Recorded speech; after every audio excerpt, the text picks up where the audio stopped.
Okay. So, straight off, as it says on the title and says in the advertising and everything for this is going to be a sponsored stream. It's not going to be heavily sponsored, especially since technically I only had to do 2 hours, but I'm going to be going as long as it takes to finish this. So don't be surprised if you hear me make some advertising during this show. And of course, you see above my head the goal and everything. We'll be getting into the details of that whole thing later on. The short version for those who are here now, of course, is if you order for using the link that's up there, I will get paid a certain amount based on each one. Don't know if I'm supposed to go into the details beyond that, so we're not gonna discuss that. Uh, Word of warning to those not in the US though. Unfortunately, this brand only ships to the US. So that will not be of any help to anyone outside of the US. And thank you, Izzy, for following. I saw that at pop up before I actually started up, so I'm going to address that now. Other than that, let's get this going. Let's just get this on the move.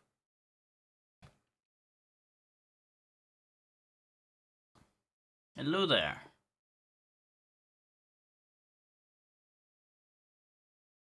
I think the intro plays when I start this up, Angel, right?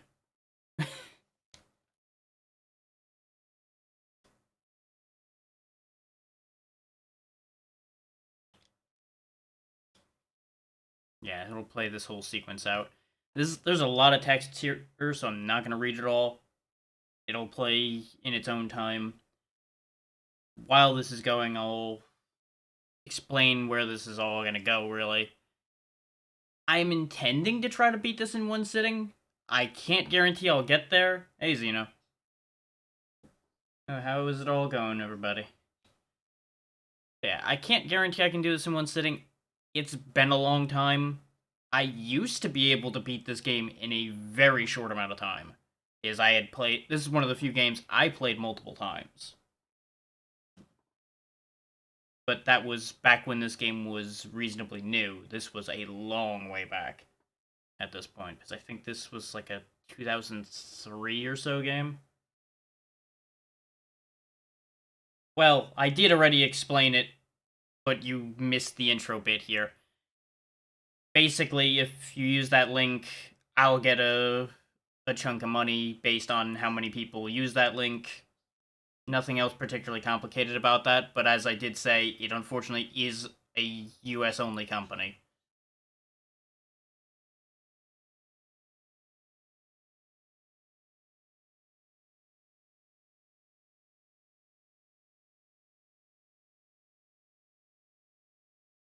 I will be going into a more detailed explanation somewhere more toward the middle once everybody's filed in to explain exactly how the ordering process and everything works. Because otherwise, I'll be answering that question 1,000 times today.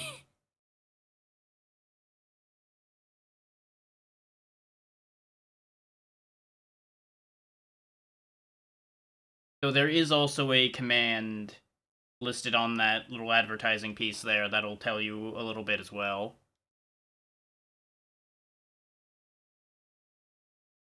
Ah, that makes sense. Yeah, that.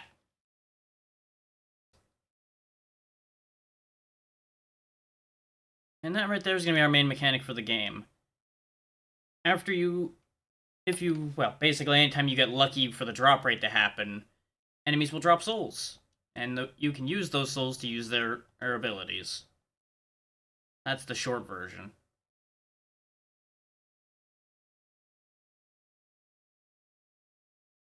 I'm giving my throat a rest, otherwise I'd be reading all of this dialogue out, and honestly, a lot of it's kind of inconsequential. Mina's injured. We need to save her life by going into the castle and doing things. He's shady as hell, but on our side.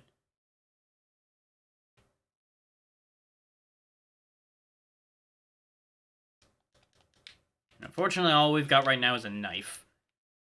We do have that spear throwing ability, but I'm not gonna waste my energy using it right now. These zombies are of no threat to me. Soma can jump pretty well. We do not have any other capabilities really as of yet.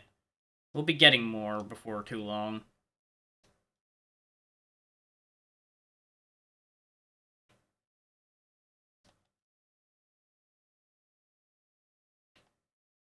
For those who were here for Circle of the Moon and for Harmony at Distance, you'll already notice, one, a big visual quality upgrade, and two, a significant control upgrade. And now, instead of being stuck with just a whip, we can use whatever we come across. Whatever we can get in our hands.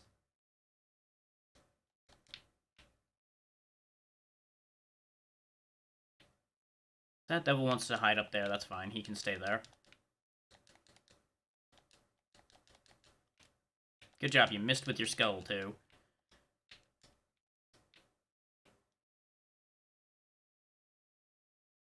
We can't actually do anything down here, I just wanted to come down and grab the pendant before I forgot it was there.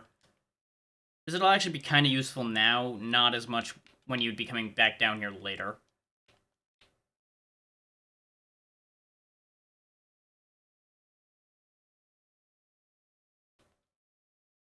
So let's go ahead and get that pendant on.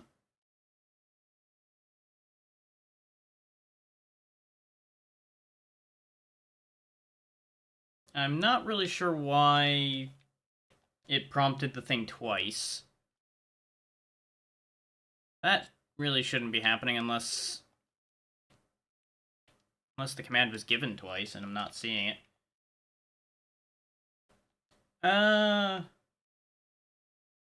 Oh, the bot probably automatically does it periodically. Because there is a chat bot in play for this segment, which I will be deactivating on days that it isn't attached for. Today is going to be one sponsored segment. I'm only required to do 2 actual sponsored streams, so it will only be 2 streams, but you will see that at icon and everything for the duration of, I think it was 2 weeks. Because that's how long I have to sell my goal worth of coffee.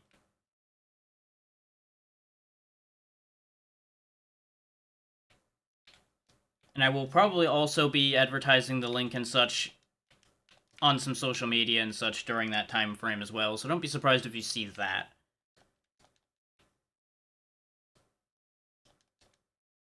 Because, you know, gotta make the money.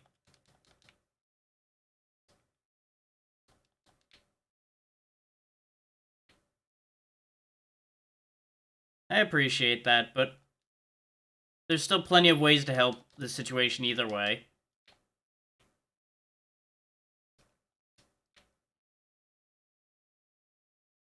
When in doubt, you could always help advertise it.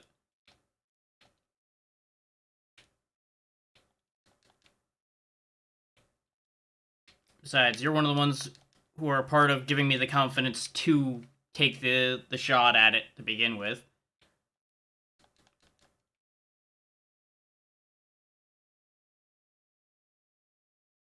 And yes, the subscription helps a lot as well. This is our first boss, the Creaking Skull. Not really an issue. He just kind of hangs out and occasionally will swing that big bone of his at you. The stones, I seem to recall, will hurt as well, so just don't get hit by that. And walking into him, of course, hurts too.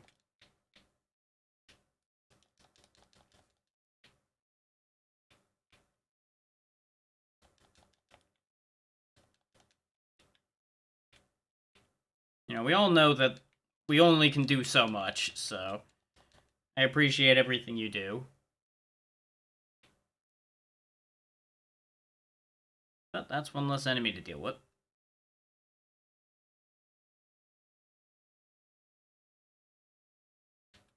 But I kind of went with this because of the fact that I can pay more attention to what I need to be doing to fulfill my goals. Because I can mostly autopilot through this.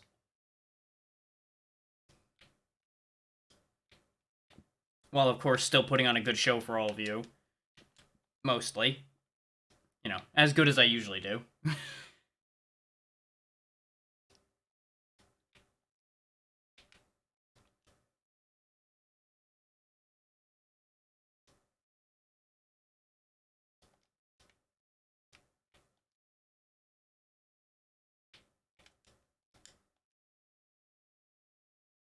I don't think I need to be over here right now, but I can grab this. Yeah, I do need that. Now, how this works is this is actually essentially an enchantment ability. As long as I hold the R button down, it is active. And the flying armor is just slow fall. Nothing too impressive there, but it is very important early on because we have no movement abilities.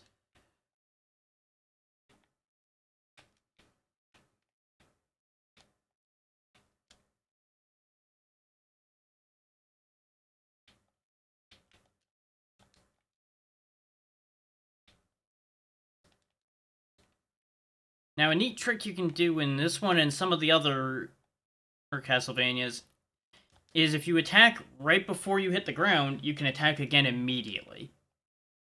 I don't think it was ever necessarily intended that you'd be able to do that, but it works. So, if you need to put out a bit of extra power, that's how you do it.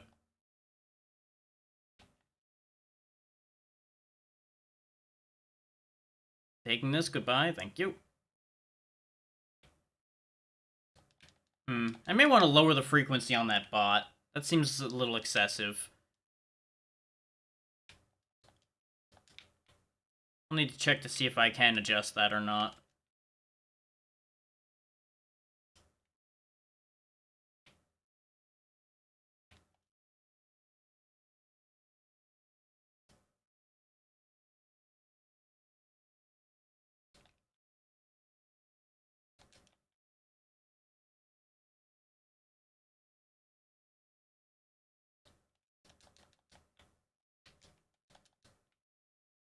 But as you can see, we have picked up a backdash relic. That'll be familiar from Harmony of Dissonance. We can't forward dash in this one.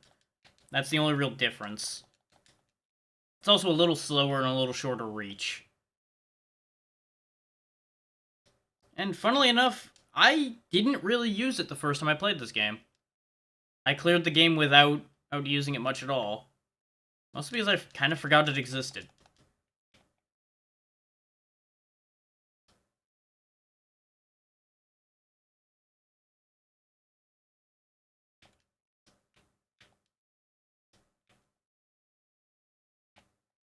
I'm pretty sure I can't actually get up there right now. Well, technically I could, but I'm not supposed to.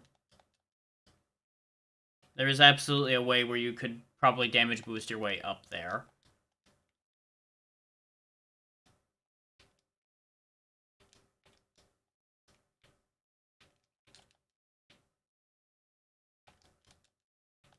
Now, a note I'm going to get out of the way right now.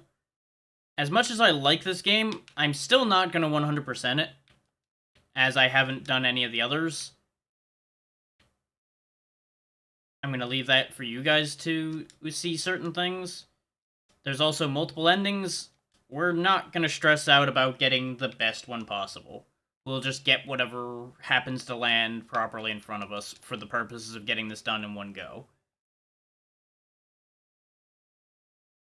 And while I know everything that happens in this, the no spoiler rule is still in play.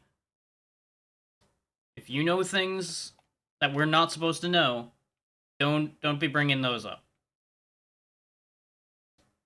I might accidentally spoil a thing or two. But just because I fuck up doesn't mean you guys should be.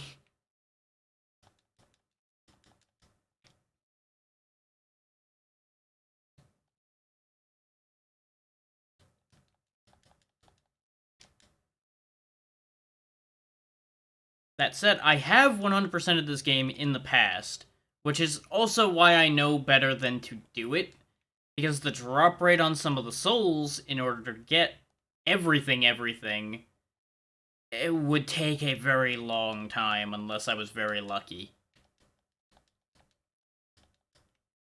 And I'm not going to inflict the amount of grinding required on everyone.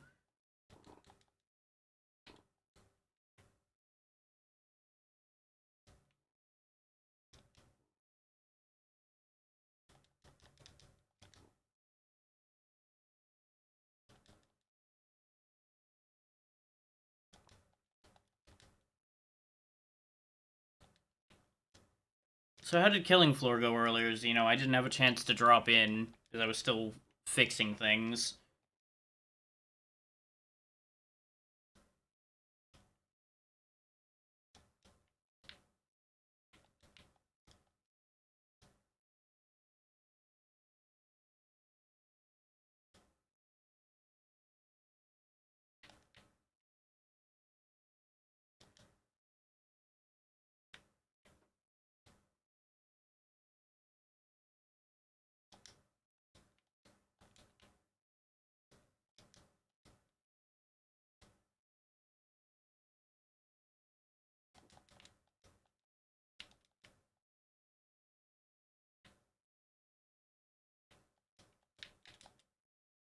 There we go. That's a good one to have.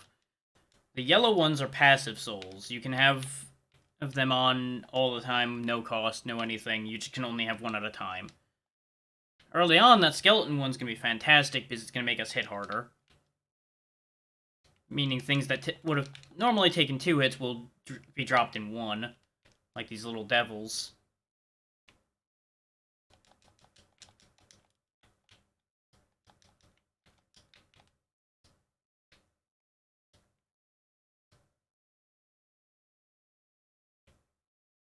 We can't get that yet. We're not actually going to be getting that for a while.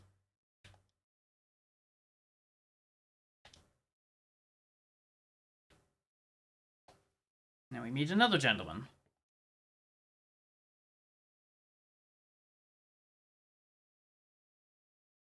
I can't help but notice that there's a lot of people who announce themselves as missionaries or priests or such in these Castlevania games.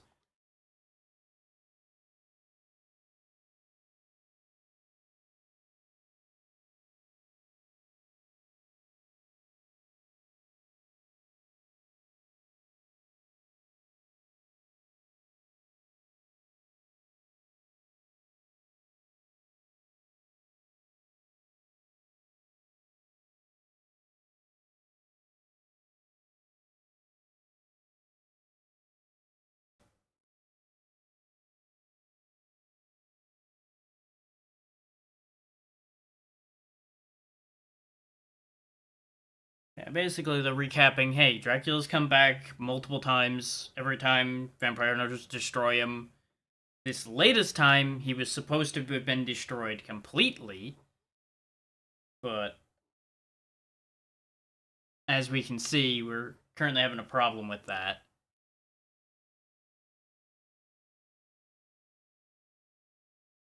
We are currently inside an eclipse where the castle was sealed. And wouldn't you know it, it just happens to be 2035 right now.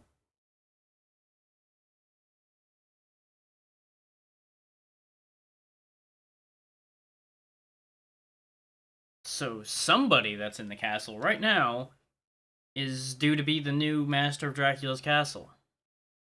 And that's going to be the crux of a lot of our problems.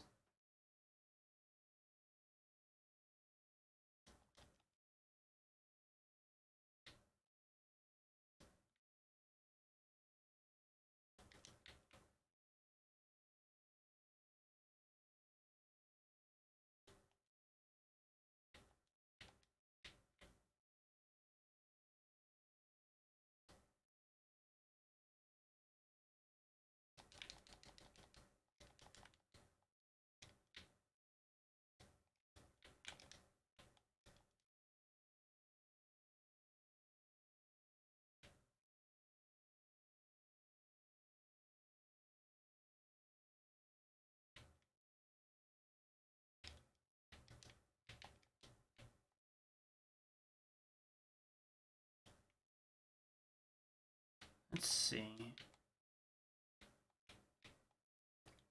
Now, I don't actively remember where a lot of things are. I'm just kind of going to let age-old memory guide me. to a degree as far as that goes. And that's where you would have gotten the rapier if you hadn't lucked out and gotten one to drop.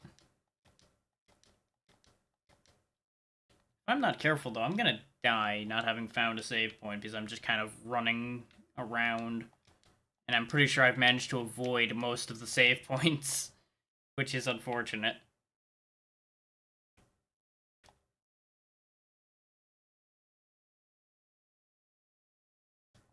I think there might be one over here. Yeah.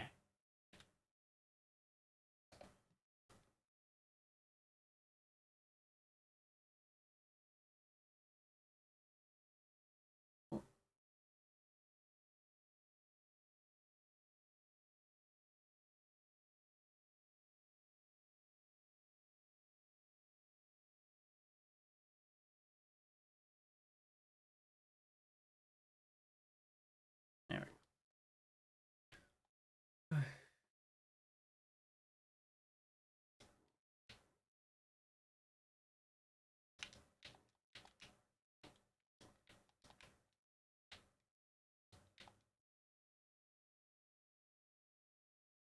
We got another boss in here. The Manticore. Yep, I chose the wrong angle there.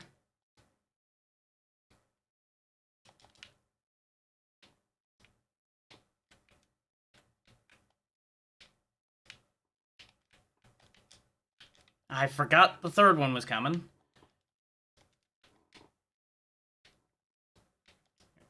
The tail does count, which is important to note. One.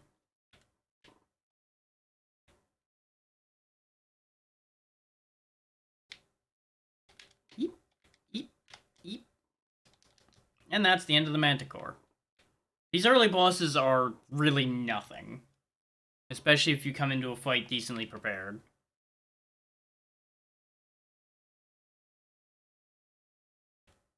You'll notice a little oddly that the music just kind of stops when the boss is gone.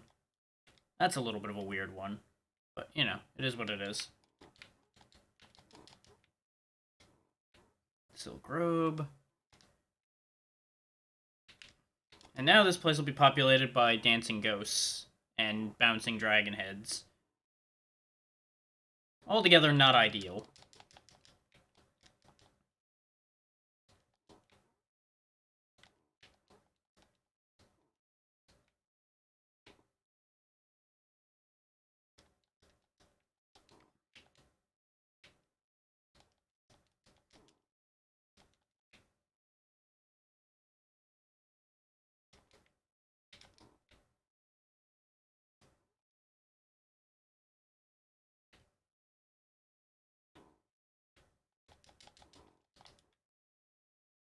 Okay.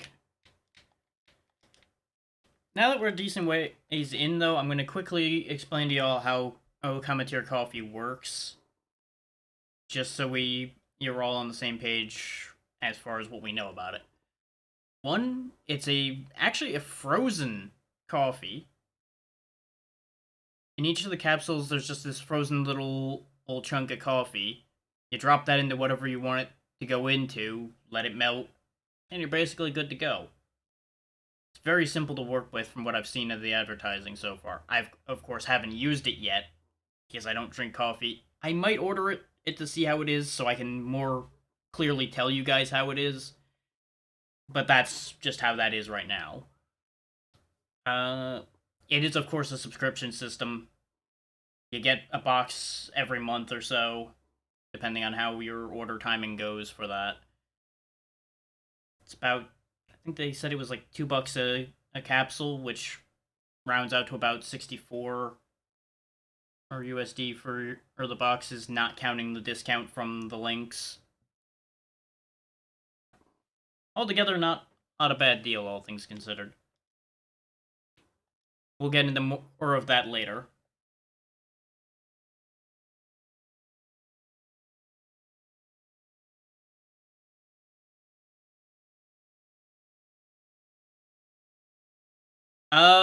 As long as you use that link, it should be auto-applied. Because it'll show a banner at the top of the browser window indicating that you have the discount going. I checked that myself already when I was setting all of that up. I did not check to see whether the actual number reduced, but it should. At the very least, if it doesn't show it in your ordering thing, we can troubleshoot that.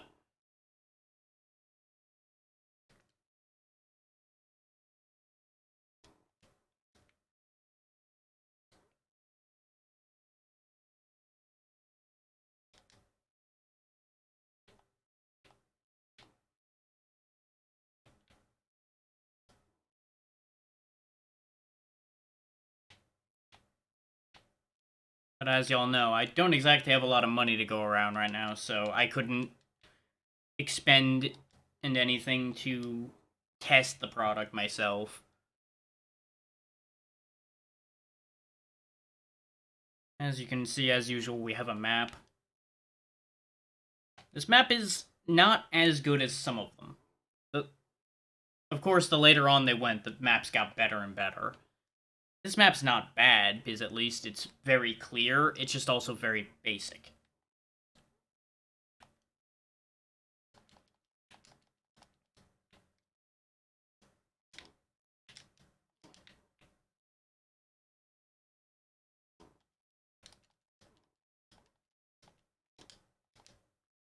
This is also another Castlevania where the enemies have some real wacky sounds when they die.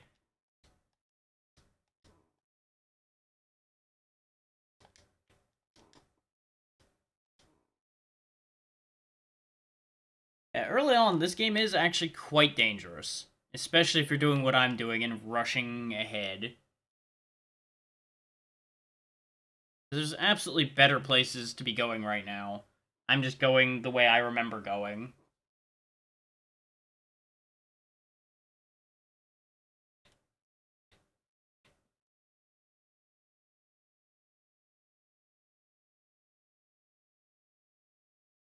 Yeah, even with this block, you'll notice we can't get up there. Not that it particularly matters, because I'm pretty sure that's just another bastard sword.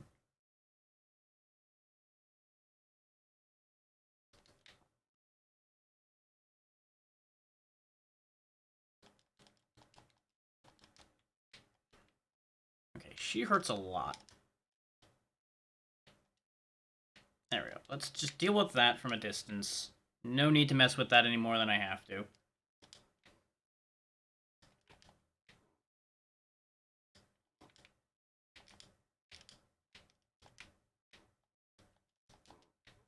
That out of here.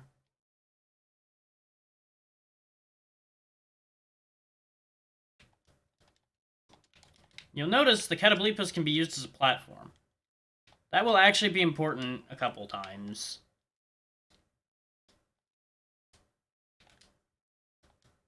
But more importantly for our current situation, they're slow to turn around, so you can kind of just keep getting back and forth onto either side of it and deal with it that way. There we go. Easily dealt with.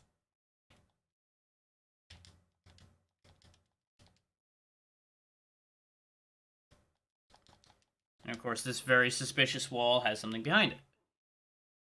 A melon. Which doesn't really matter that much to us right now, but it's a thing. We found a secret thing.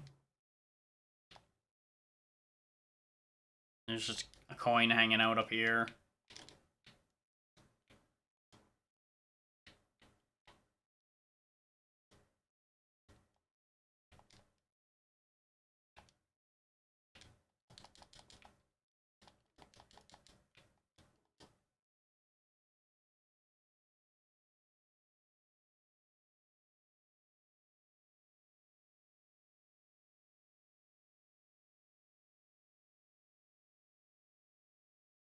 Yeah.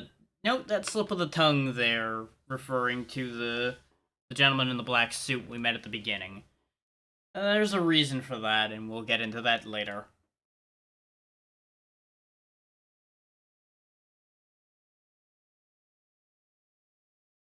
Not that the name he's going under is particularly subtle, a bit of hiding there anyway.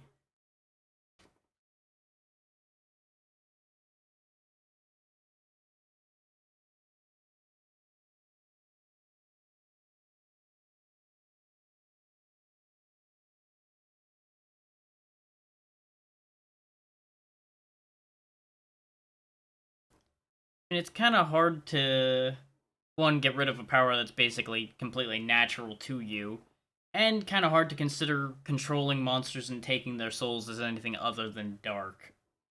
Not inherently evil, as she's pointing out there, but it is of a darker nature, or to be sure.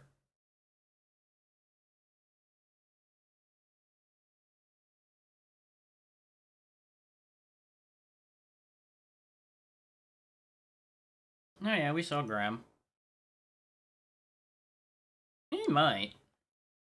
Anybody in here could potentially inherit Dracula's power right now.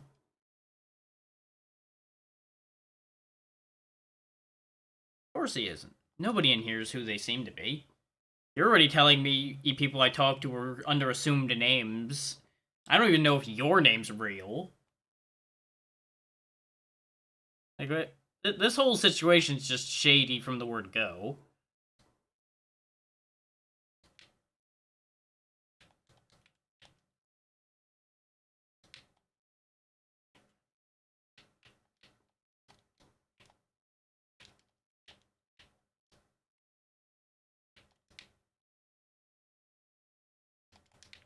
There we go.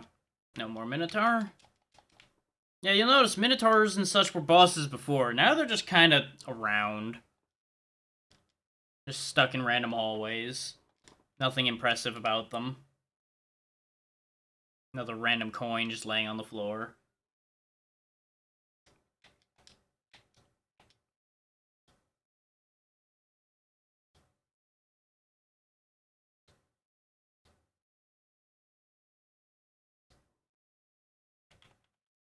All you have to do to get past this door, by the way, since it closes when you look at it, just backdash through it.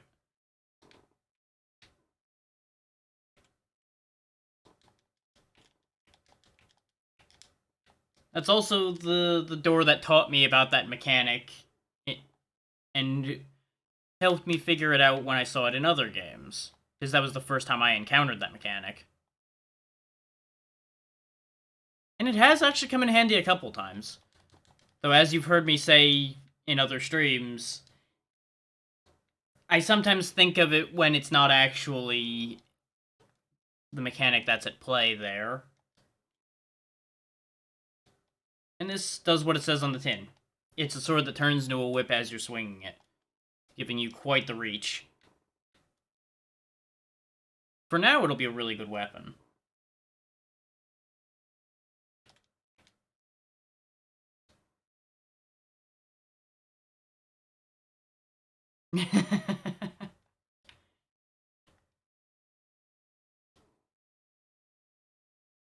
I take it you got distracted a bit, Xeno? We don't have a nearby save point, but I can recross this distance if I somehow die to this. Which one is this? Oh, right, it's the big armor. With the whip sword, this won't be too bad. Ah, fair. Doing that grinding, as always.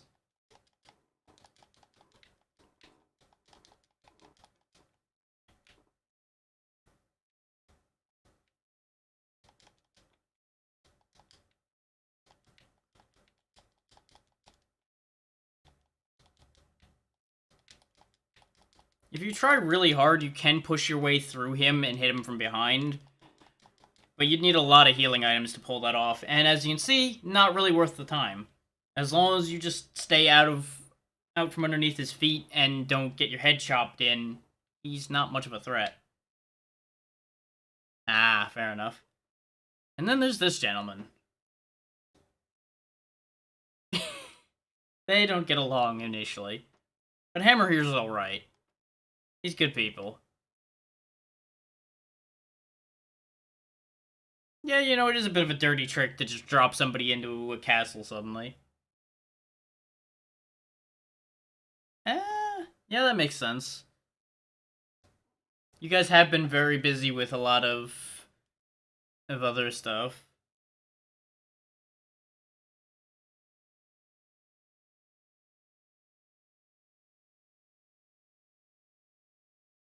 Also, Hammer's theme here just really is wild compared to the rest of the music in this game, but I like it. It's simple, but it gets the point across.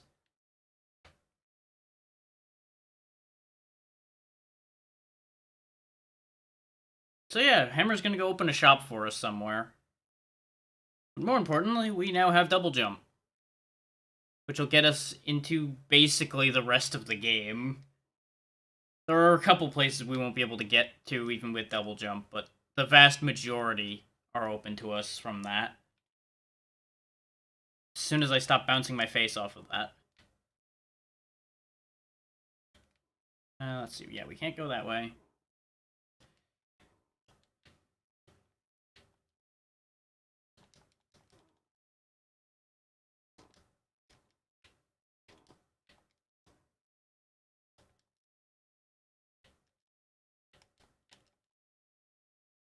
Now, an important thing about this whip sword is, like many other reach weapons in this game, there are certain circumstances where you can make them hit more than once on a target. Because for all that this is quite a good game, there are quite a few little exploitable issues they left with this. Which actually kind of went on to become part of the design for Bloodstained as well. You'll notice a lot of the same things at play there.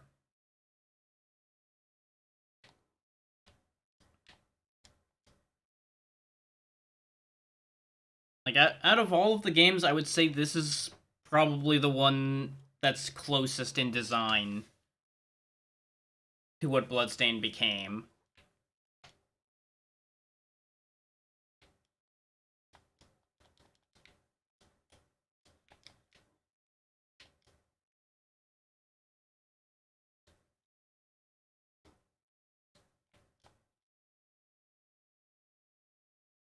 Let's see. Can't go anywhere over there.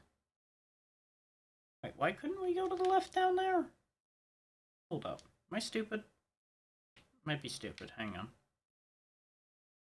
Oh, right. We need to slide to get in there, and the door's on the other side of the slide spot. Okay. That's fine.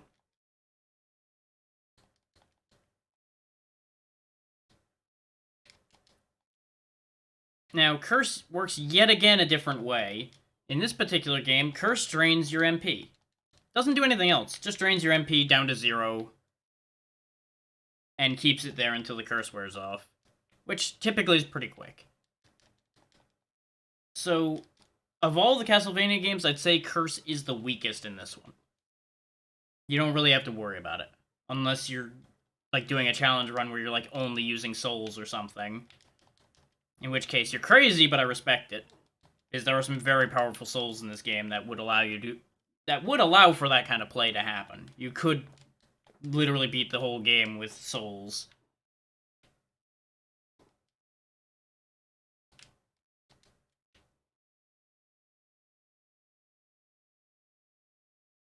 I mean, hell, you could probably beat the whole game using certain relics you get later, too.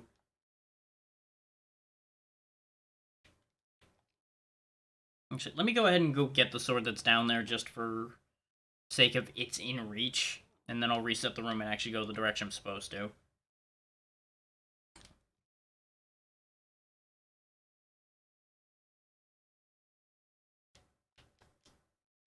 No, it's a broadsword, not the bastard sword. That might actually be a stronger sword, then. They have the same model almost exactly, so it's hard to tell.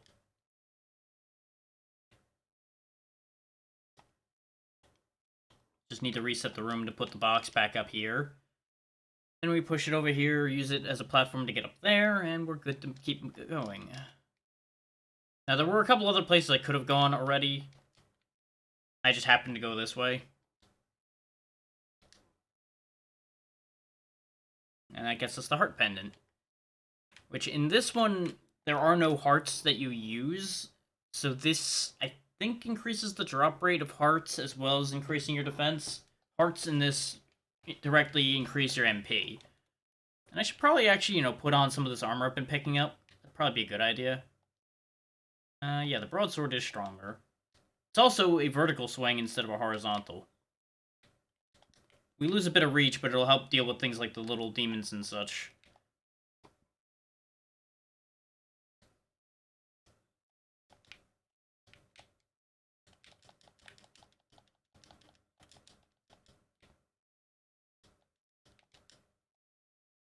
The Evil Butcher Soul is actually pretty good. It's a nice, cheap, straight-edge attack. I've never actually really used the Giant Ghost Shield. It's supposedly pretty good, I just haven't used it that much.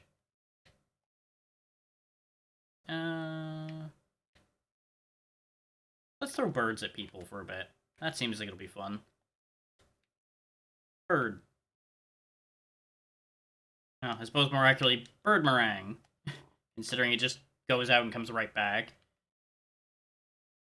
But we're done down here. There's nothing else to be had here, aside from maybe a hidden wall that I didn't remember. Actually, wait, does that actually... Yeah, that does go somewhere.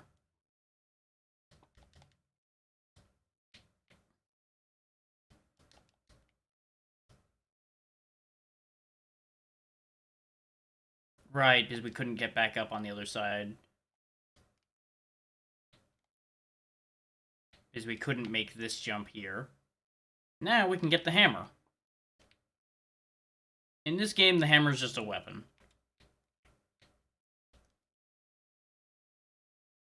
But you'll notice it does a lot more damage. It's because it's a little bit slower. A bit wider in arc than the sword, though, so we'll use that for a bit. Basically, I'm probably going to use whatever weapon I pick up, just for sake of showing off every weapon. Unless it's something that's really, really useless. Which there are a couple weapons that are pretty bad in this game. They're not completely useless bad, but they're pretty bad.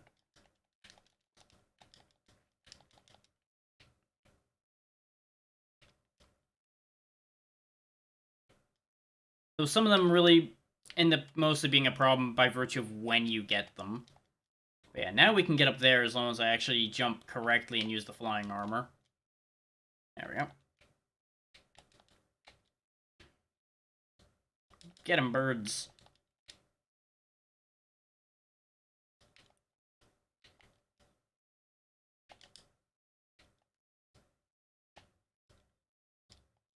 Now, the zombie soldier or soul is an interesting one. Because as you saw, it said that jumping when taking damage would heal you. I've not really managed to get that to work right. But I've also not really used it that much, so that may be on me. We'll give it a shot here in a minute when I'm not in as dangerous a spot. Because right now, if I screw up, we're going to be dead. Oh yeah, you can also get hammers from those rock golem knights.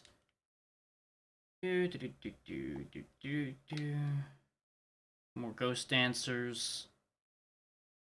Evil plants.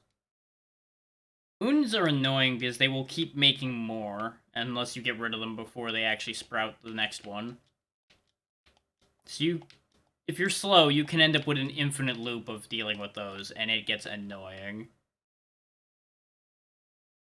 These are warp rooms. We know of where one other one is. So we may as well make use of it.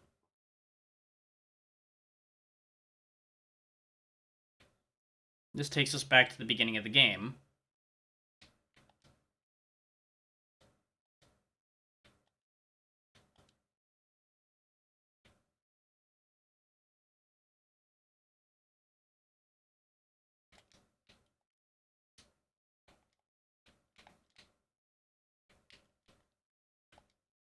Yeah, I don't have any healing left. That's what I thought.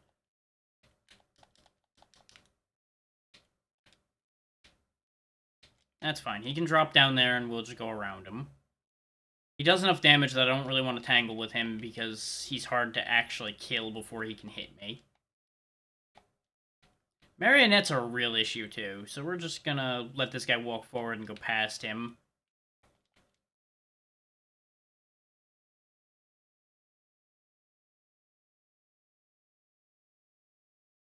That gets us to Kestis. As you can see, it's just punching.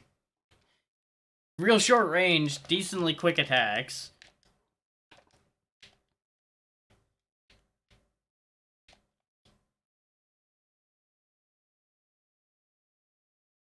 Also, really high risk to use this right now.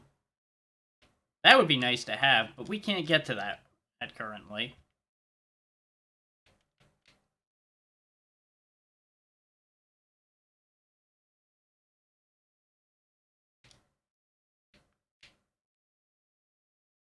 Now, the good news is Soma's hitbox is actually fairly small. I mean, I wouldn't necessarily say the reward's that high, but it is pretty high risk. It's also just a lot of fun to walk up and punch things. Like, I would file this more under a fun weapon than a particularly useful weapon.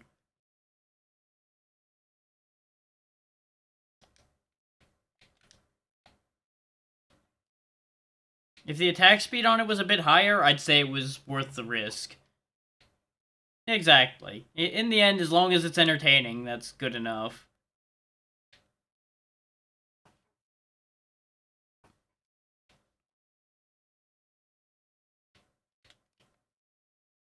Let's see, we still can't do anything else down there. What I want to do, though, is go down here. Thank you for the gifted sub, Xeno. I'm sure Amber will appreciate that.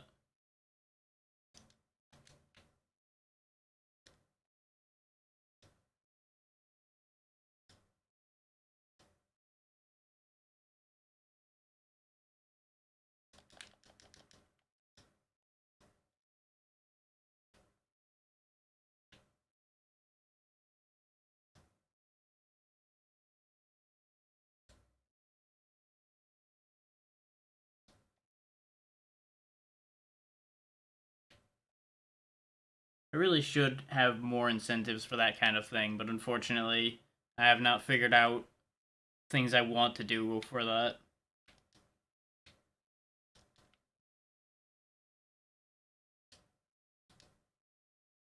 Right, we can't actually do that much over here because of the water.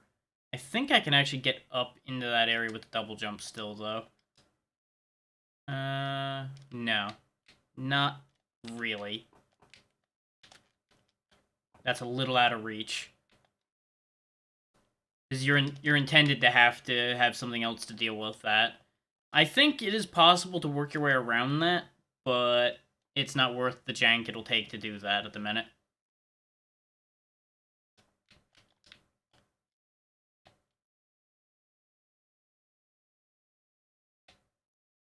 So, do I want to go back to the warp room to get back over there, or do I want to... No, I might as well collect the rooms on the way over here.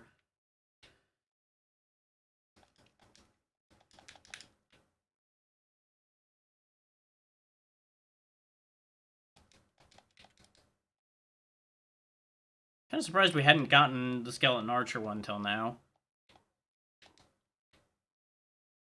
Fight birds with birds. I'm kind of liking the Blue Crow soul so far. It's got good coverage. I'm gonna try to use souls I didn't use when I was playing this before. Which is gonna be a lot of them, actually, because I used the same handful of souls a lot, aside from I did test a few of them. And found out they sucked, so I didn't use them. This might not be doable yet. Nope, we can do that. And this leads to another new area.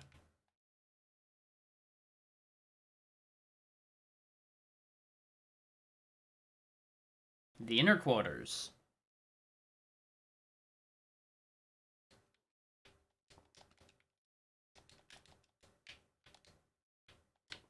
Now, Persephone's gonna kind of kick our ass at the moment if I keep trying to punch her.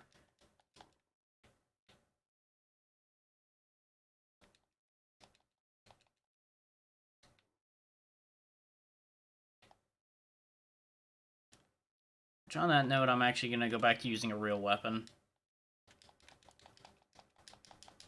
She'll still kind of kick our ass because of the fact that she's really fast. But at the very least, with some reach, I can, actually hit her. And there's a succubus. We're not going to worry about that too much right now. That's going to be a whole other issue. Oh, there's a lot going on in here. We're just going to leave. We are just going to leave. We're not ready for that.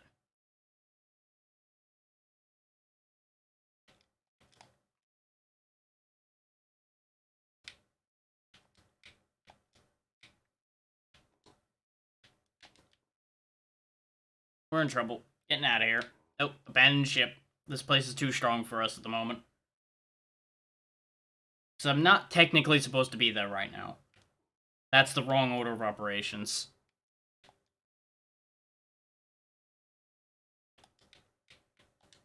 This is one of those... Physically, yes, you can go there. Should you? Not really.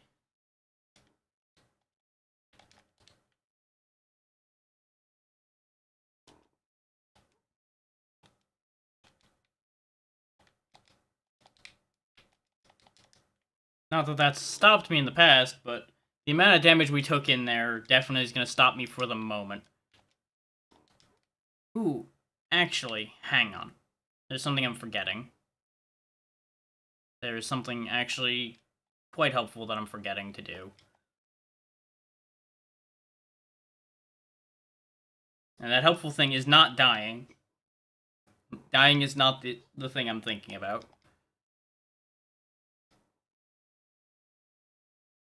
What I'm thinking about is actually what I originally warped back for. And then I promptly forgot.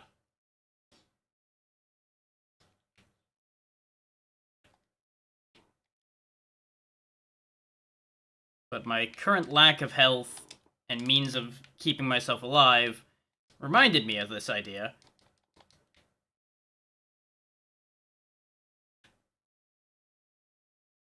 We're actually going back to the entrance.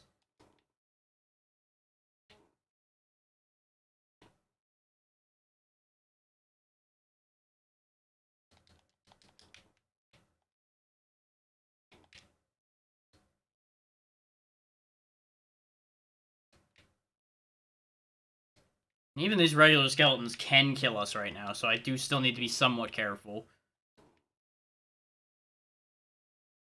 We are just normal human Soma right now.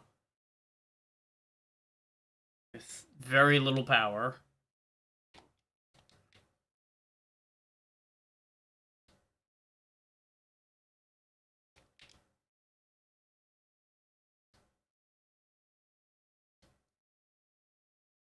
As we go along, of course, we're going to get a lot stronger than this. But, over here, Hammer has set up his shop.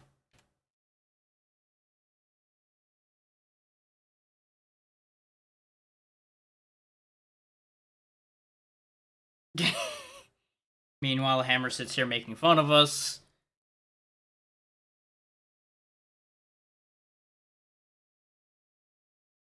But, more importantly, we can buy the second piece of the castle map. We can buy potions. He sells a bunch of weapons, some armor. Generally just good stuff to help out your current situation a fair bit. Okay. We don't really need any of it. We can also get rid of redundant things like the extra hammer, the extra rapier, the extra leather plate, the extra scarf. Because having doubles of things doesn't really help anything. I am going to buy the war fatigues, and I'm going to buy some potions. I came over here specifically to get the potions. This way, we have more longevity traveling, rather than having to rely on save points. The war fatigues are particularly good because while they're better for defense than what we were wearing, they also make us stronger. And unless you're going for all souls, strength's kind of king in this game. You know, unless you, well, yeah, like I said, either are going for all souls, or if you're going the other side of the logic, which would be purely defensive. Which, most of you have probably been around long enough to realize, I don't do defensive, unless I have to. I am aggressive.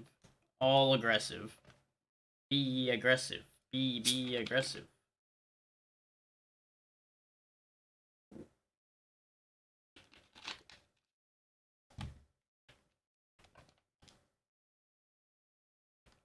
Okay, now that we're back over here. Right, there's no good way to get to that side from there. I need to actually fly across. Okay. God damn it.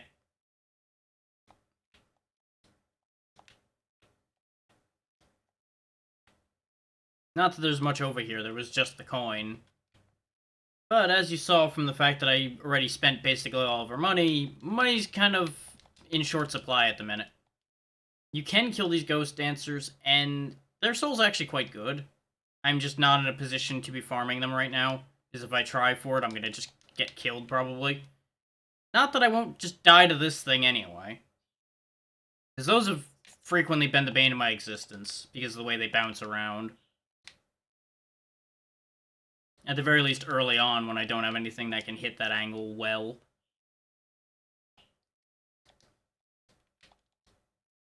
We now can use the soul of that. Unfortunately, not for the useful thing that would be flying around or anything. It just screams at people. Which, you know, I feel that. That resonates with me.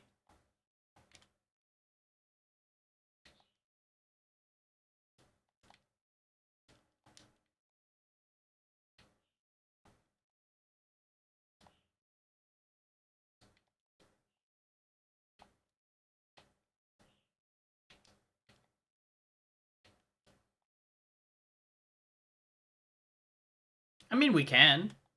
Here, I'll demonstrate. Ah! Eek. Fuck you. That's pretty much what that does. It's just circle of loud noise.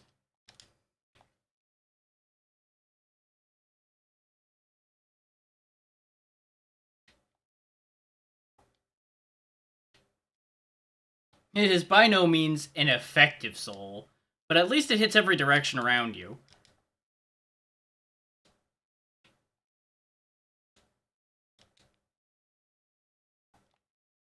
You could just imagine that just sitting there screaming piss off ghost at all of those stupid things.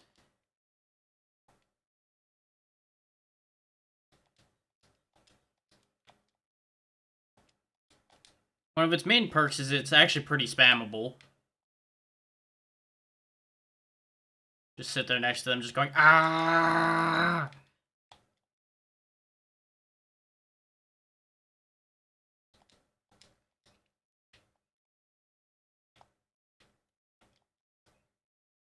Bing.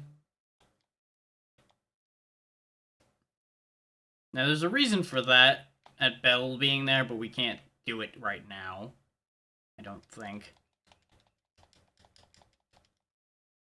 There's a spear up there. Oh, no, it's a bamboo sword. I stand corrected. As you might imagine, not really the best at being a weapon. I seem to recall that it does have a purpose, I just don't remember what it was. It might also just be a simple matter of it's a joke weapon. Because it has kind of been a thing where they put in bamboo swords and such.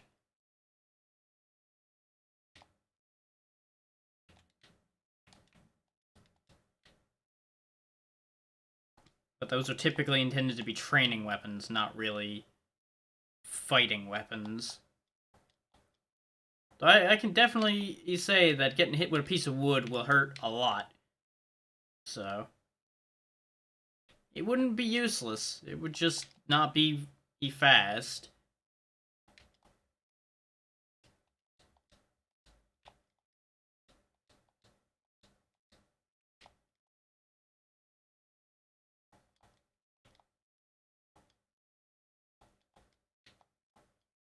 Yeah, you'll notice that those bells are solid, but only at the very top of them.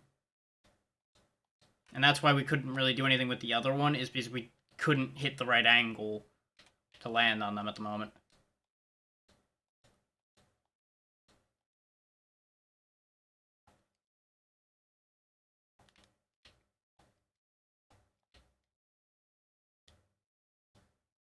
Also, there's just something really funny about the pose Soma does when he's getting ready to use the souls. Like, hey, you want to see what's in my pocket? Huh? Huh? You want to see what's in my pocket?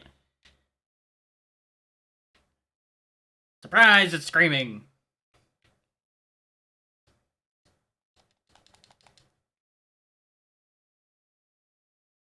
Yeah, the whole bell on this side thing is also pointless because of the fact that we could just go around the other way.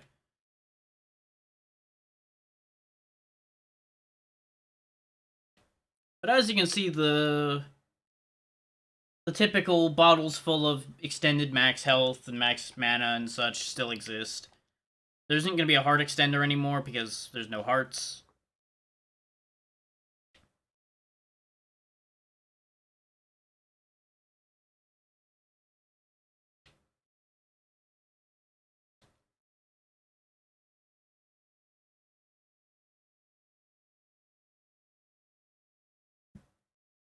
Now, I thought about doing a randomizer for this game today instead of just doing the game straight up.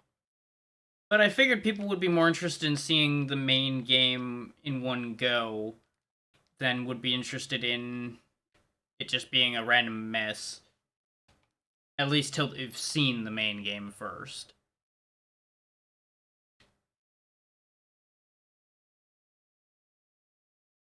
Because I greatly enjoy the randomizer for this game. I've not actually finished a randomized run of this because it usually gets a little glitchy and weird. Because I was still using a very early version of the randomizer.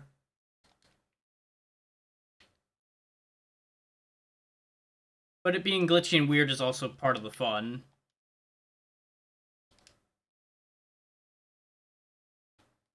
But out of respect for how much I like this game, that's why I'm doing it properly first.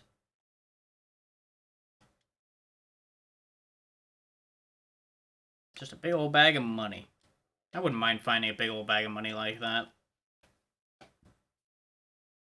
I think I actually do need to go to the inner or living quarters, unless I can go up to the other spot.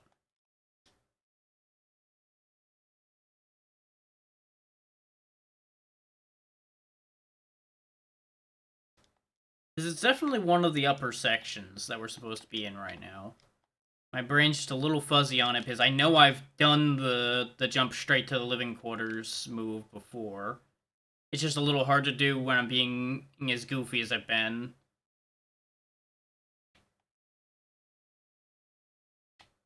Taking the game seriously, I absolutely could go up into the living quarters and do fine. But it wouldn't be anywhere near as much fun.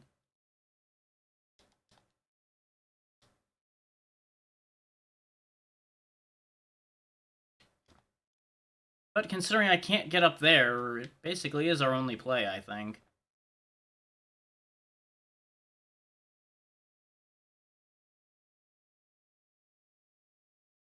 Just means I need to actually take those Persephones a little more seriously. Rather than just playing around trying to punch them.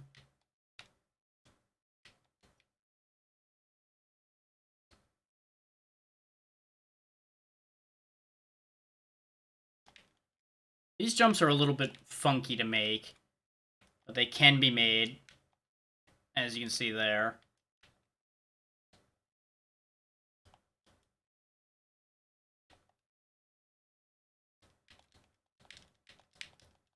Turn the killer doll into firewood. To hell with those things. Now, the problem with getting up here, though, is you'll quickly notice that we can't go any further. Just immediately ends off there. We have to come in from that side room, if it's even possible right now to come in from there. Which I'm genuinely not sure.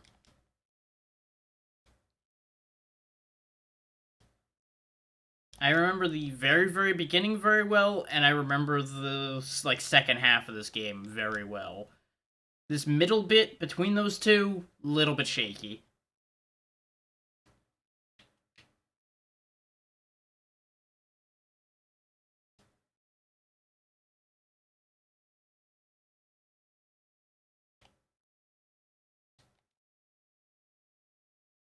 Also, you'll note that map 2 mostly only gave us this chunk up here. I think we can actually get up there right now.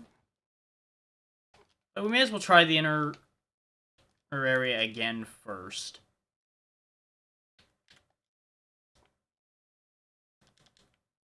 What I'll do is I'll just use the whip sword for reach, and we'll probably be in much better shape. Especially now that we have some potions in case things do go awry, so we can get a foothold.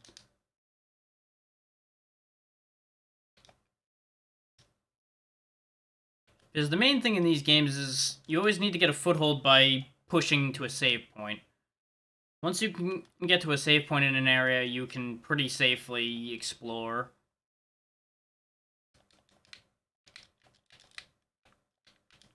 Because worst case, oh no, you died, you just come right back again.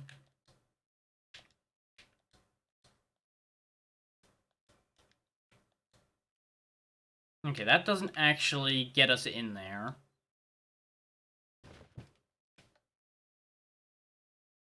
Yeah. Okay.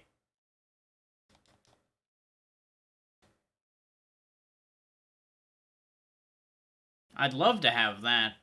And there is a trick I could do to get to it. But it would be a real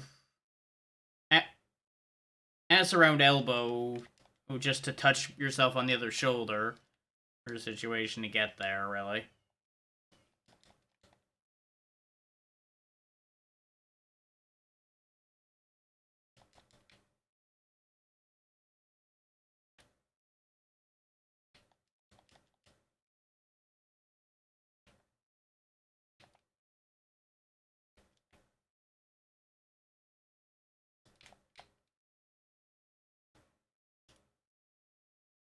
You do have to time your jumps very well in order to get up there.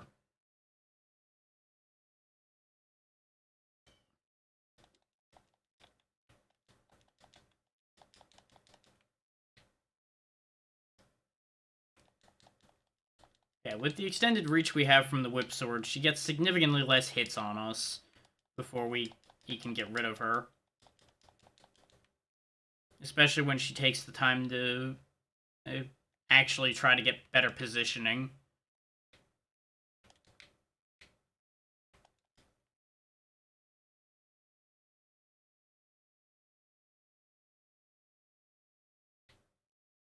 There's a witch. I think there's a save point in here. Nope.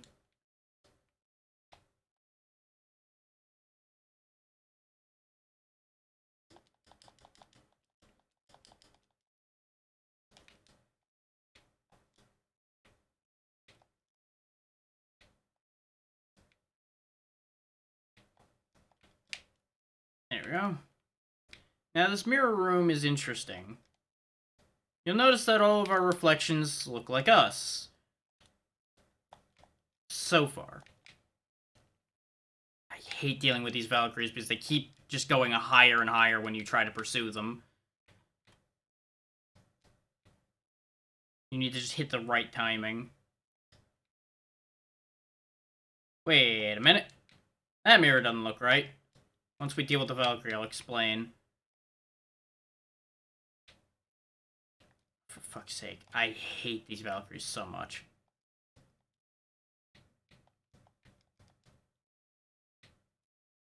Those ghosts are useless. Okay, good to know. I thought they went up, but apparently they do not. Let's just throw her a goddamn bone.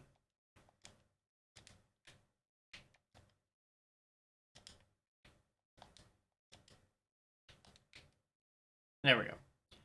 Now, you'll notice he's different. It's because he's a Kayoma demon. You stand in the middle of the mirror, he'll come out and try to attack you.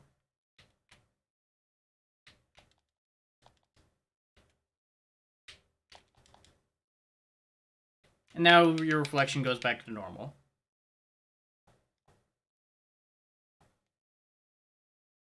But that finds us the warp room for this area. So what we can do is we could warp down and left, go over to the save point over there, and at least get our foothold that way. And I'm probably going to do that for now. Because I don't remember where the other save point is.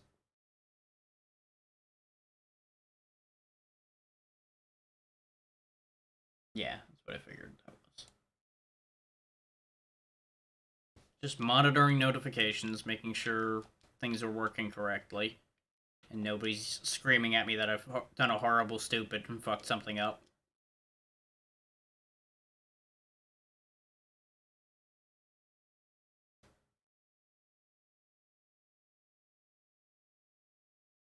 Like, the last thing I needed was, it would be to, like, have the coffee thing up backwards or something.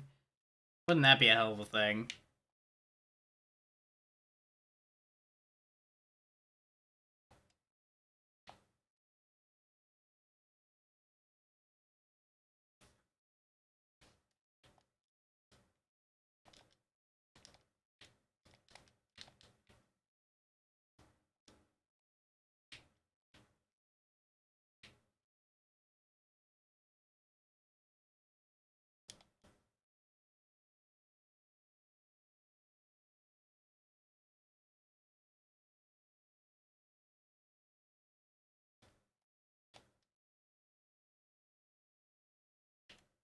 Now we can hop back up there, deal with that, and that will move us along a bit.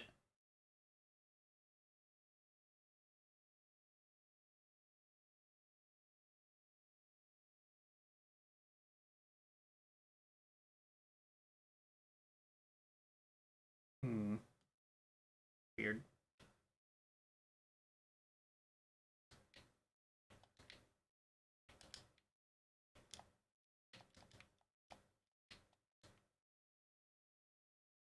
But yeah, basically my intent is when I go to do my first break of the day, I'll explain how to do the coffee ordering and everything.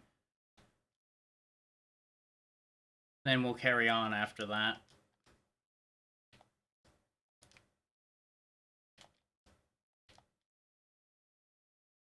Because considering first breaks at like 2 hours in, should have a good amount of people in by then. Probably one of the highest amounts I'll have during the day, probably.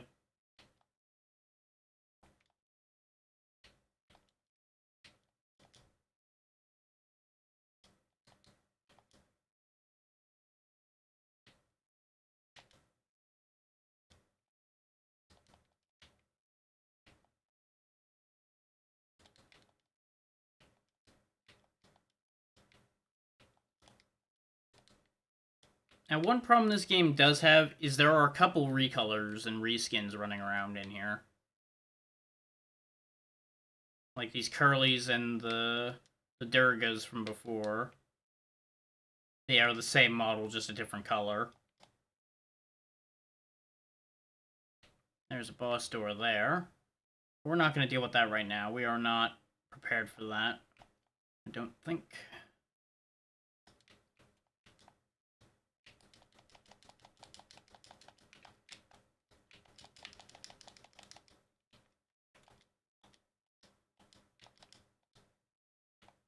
Don't be surprised if I'm riding the Razor's Edge of Disaster a bunch right now. Because this is one of the harsher parts of the game.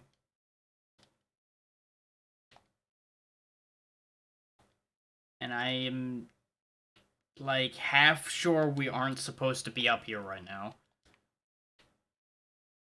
Living quarters was debatable. Up here, not as much. Pretty safe bet I shouldn't be doing this.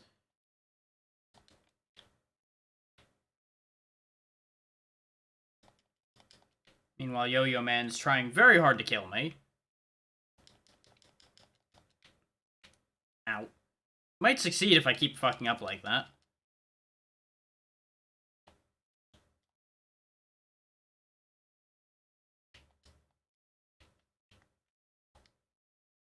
And now you know why I bought so many potions, though, is because I knew we were going to kind of get our teeth kicked in a bit around here.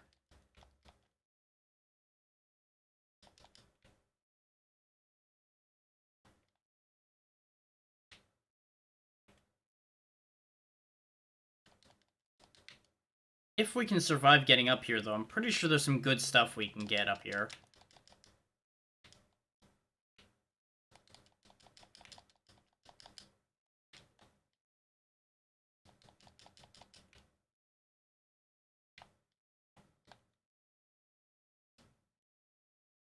For example, Undyne, walk on water surfaces. That gets us into that water area I was looking at before. And you'll notice you don't even have to fight a boss or anything to get the Undyne Soul. You just have to get up here. Which, don't get me wrong, it's dangerous getting up here. But as long as you're even slightly patient, which I'm being far more patient than I usually ever am, you can get through it just fine. And we also get the Hunting, which is a very, very nice sword. Purple Fire Sword. It's a pretty quick attacking sword that does good damage and can poison. It's just all around a real good weapon to have. It's not as strong stat-wise as I remember it being, but at the same time, it's been a real long time.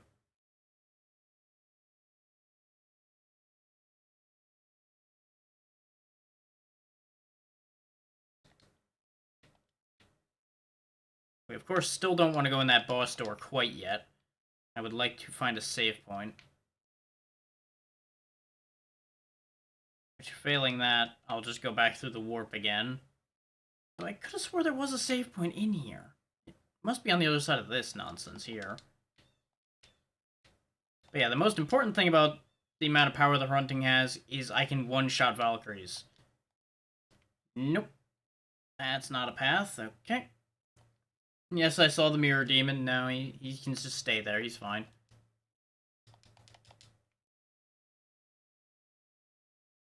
But most importantly, you'll notice we can't get up through there right now. It's because we need Undyne. You can't leave here unless you have the Undyne Soul. I may or may not have spent a long time running around in here trying to figure out why I couldn't get out. Because I hadn't gotten Undyne, because I didn't go up at the time.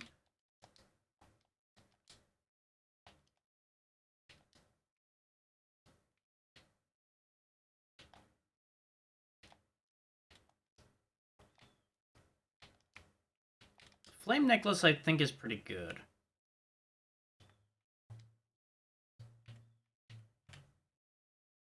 Yeah, that's not bad. Technically, the Scarf would be better defense. But the slight int increase, and I think it actually does have some other benefit. Like fire protection a little bit or something.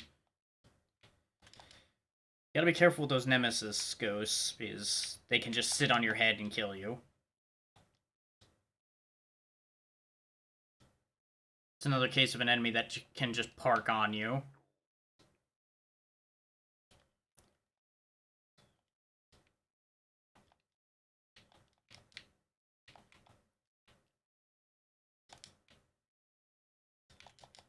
Student witches aren't too big a problem. Regular witches, a little bit more of a problem. Oh, this is an area change. Okay. This might lead to a save point. Ooh, the top floor. I don't think we want to be here right now. But I might still be able to reach a save point reasonably close. Oh yeah, we can't actually go in the top floor proper right now anyway. We're fine. Everything's fine. Because this is how we get to that other section of up here.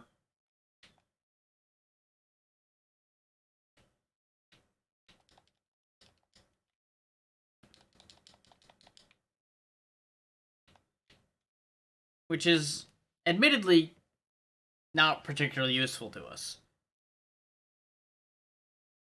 But, since we have what we came for, we can just leave that boss behind for now. I'm not going to, but I am going to go hit that save point that's nearby. Actually, in fact, I'm going to go to the left. And we'll use the warp from there to go back up after I hit the save point. It's a roundabout route, but it is what it is.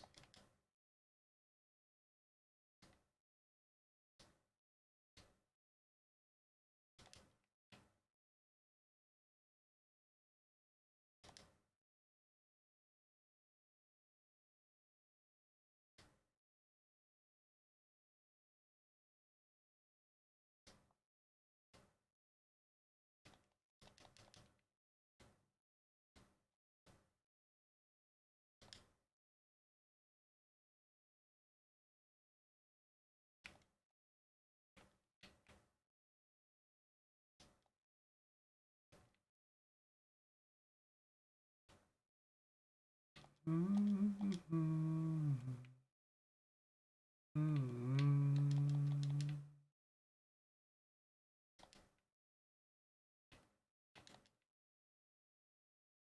I know we're retreading a lot of the same ground over and over again.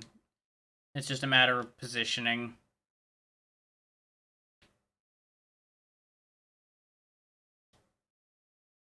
We'll be able to move around a lot better soon, so we won't have to worry about retreading this ground that much.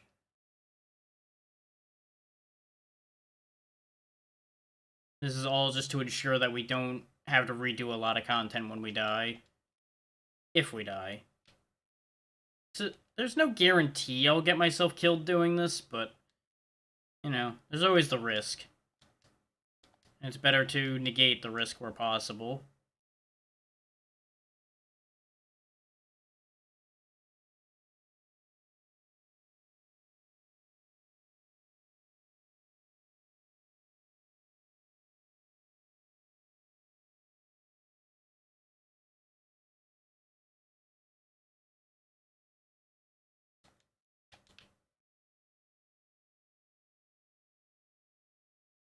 But as you might imagine, the amount of times I played this is what gave me the kind of confidence you saw me moving with when we were doing Harmony and Dissonance and such.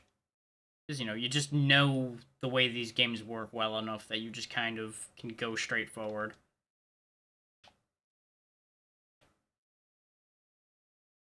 Also map that out while we're up there. The Lucky Charm, as you can see, does help a bit, but we don't really need that at the minute.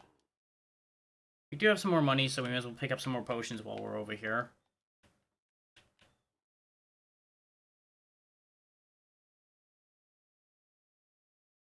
Because, of course, the more potions we have, the longer we can go without having to worry about getting to a warp or a save point in order to restore ourselves to a decent condition.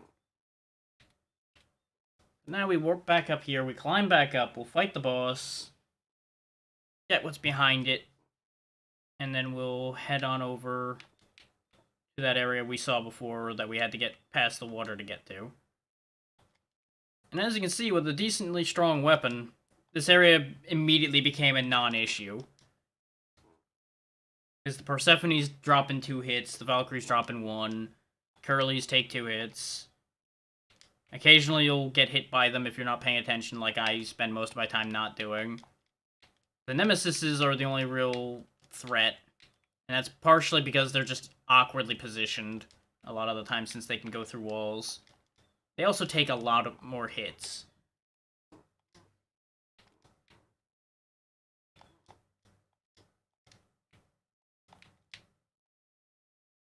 Now, I've been told time and time again that the luck stat doesn't really work in this game. And as far as I'm aware, that is correct. The luck stat is bugged in that it doesn't actually affect drop rates.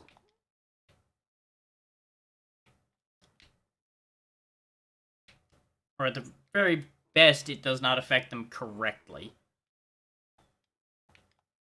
I've seen some debate as to whether it's not working at all or if it's only partially bugged. That's why you don't see me going all in on luck.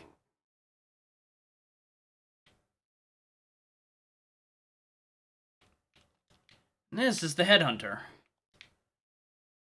How this fight works is she's going to be transitioning through a variety of other people's heads that she's collected.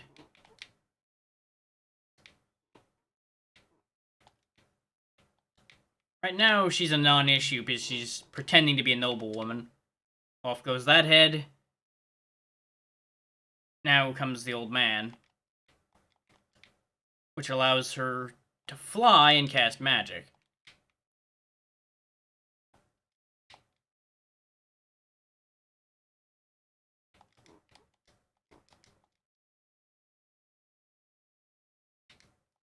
And this is why I didn't jump straight into this fight, though, is because the Headhunter is capable of doing a lot of damage very quickly. Especially if they keep spamming the fire spell. Okay. That form's done now, too.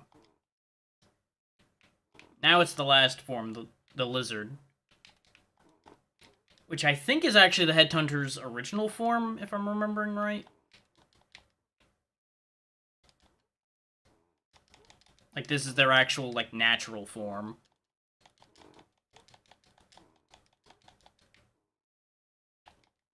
As you can see, it's got a variety of moves. It can do a poison dust, it's got an extending tongue, it also just crawls around and tries to run into you.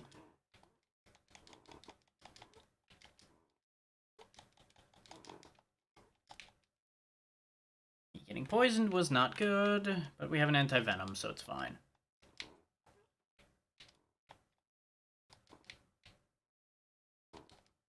And that's the Headhunter dealt with. Now, the Headhunter soul is actually very useful, at least to me.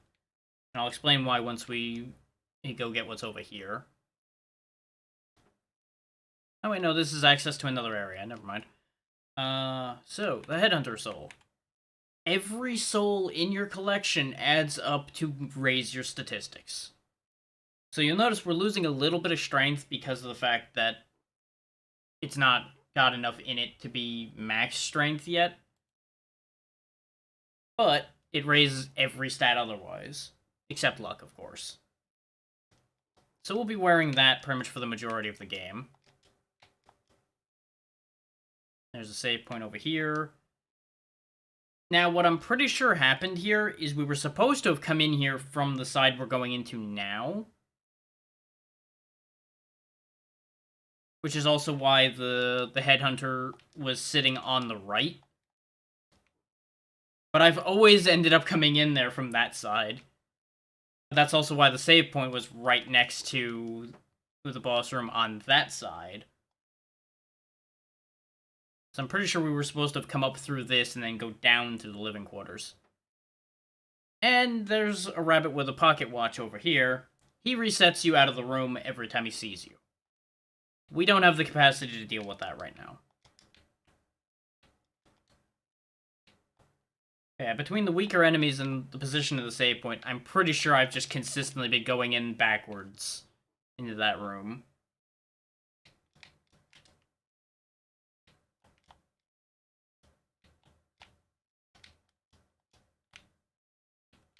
Go ahead and get that mind up.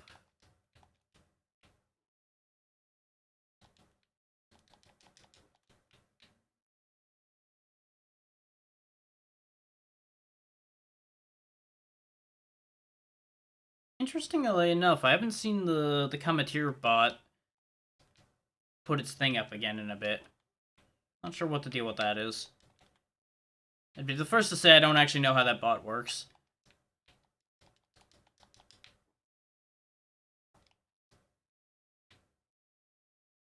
Yeah, we can't slide at the moment, so we can't actually go that way. But I think there was actually a way I could have gotten up into that section over there. And that's how I was supposed to have gotten around here. I don't remember. It would not be the first time I've done a game completely back-assward.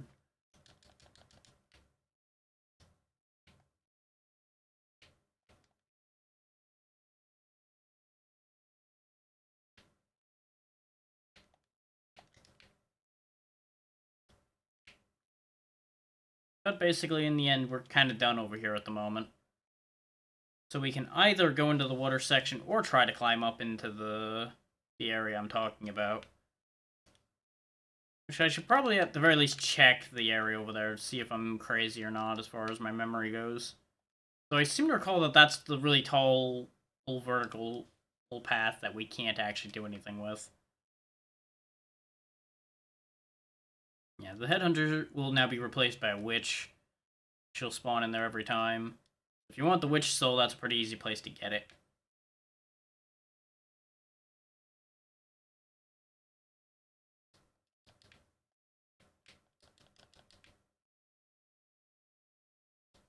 Ah, yes, the transformation souls.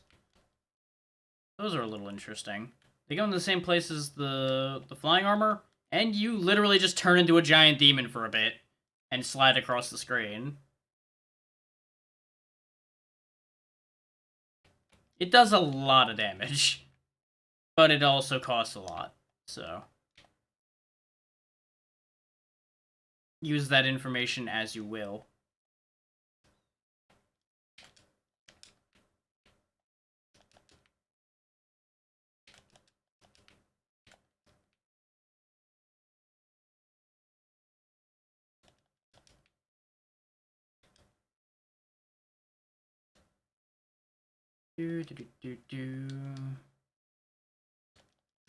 Now, while levels help, I would say in this game equipment is far, far more important than levels. If you can get equipment early, you can basically coast through the game like half the level you would ordinarily need to be. Which is also why we've not been having much trouble with the bosses, is because I've been decently equipped for each one of them.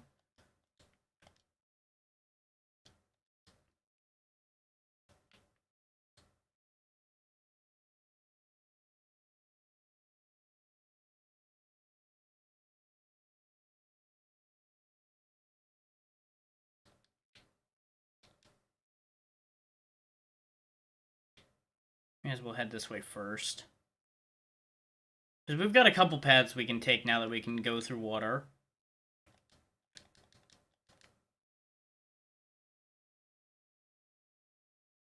Well, not through water, over water. Yeah, we're just Jesus now. We walk on water. You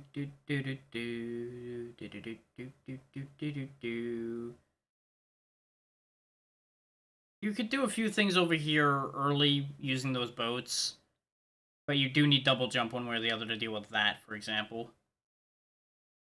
But let's follow the rest of this hallway first, because there's a tasty meat here. You'll note that's actually a shaft that goes straight down in the water.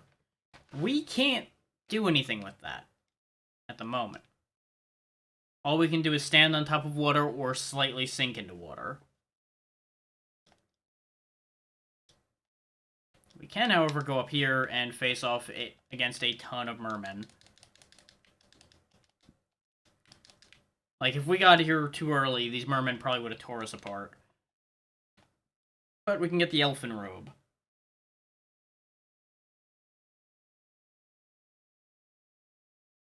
But beyond that, there's nothing else we can do down here.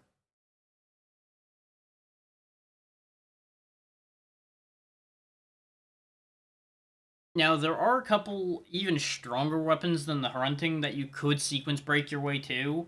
I don't remember how to get to them. I have definitely done it at least once to get a weapon much stronger than this, just to see how quickly I could break through everything with it, and let me tell you, it makes it a lot faster. Actually, I will put on that elfin robe because it's another 10 defense. Actually, 11 defense. We lose a little bit of strength. But I think we still have enough damage with this sword to kill most things we need to worry about. At least quickly, if not immediately. And right now, we kind of are getting our shit pushed in by most things, so we do need some more defense. And yes, that number you see on the left is in fact our exact health count. In case you've been wondering what that number's there for. They gave you a numeric and a meter for indicator for health, which is nice when you realize that's what that is. It actually took me a while to realize that's what that number was. I just completely didn't pay attention to it.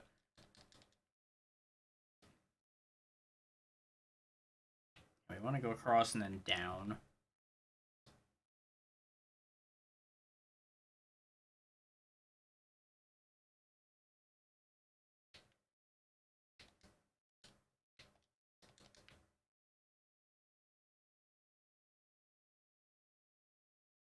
Yeah, I don't need that save point particularly at the moment.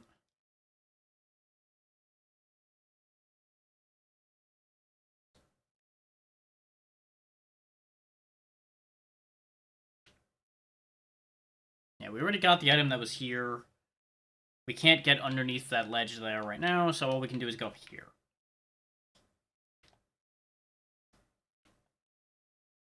Now, if people are expecting to see me struggle with this game, you're here for the wrong thing. This isn't going to be that difficult. to run for me. Aside from when I do boneheaded things like run straight into that living quarters section. There are going to be a couple parts that are going to be hard, don't get me wrong. But I don't anticipate having too big a struggle with them. Because this really isn't a hard game.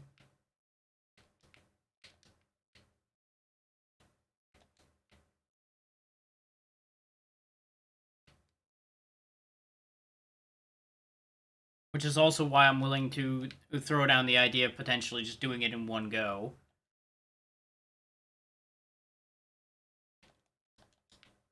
There's a golem over here. He tries to kick you in the face. He's also got a mean uppercut, so watch out for that. You'll note that we're doing, like, no damage to him. It's because he's got, like, insane physical resistance. And I don't think we've really got anything that'll bypass that much. Yeah, because the ghosts do, like, 1 damage.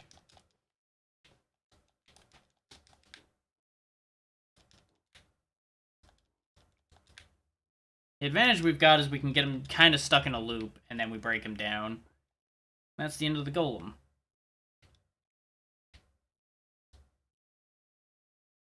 Again, another enemy that would have been a boss in an earlier game, relegated to regular enemy duty.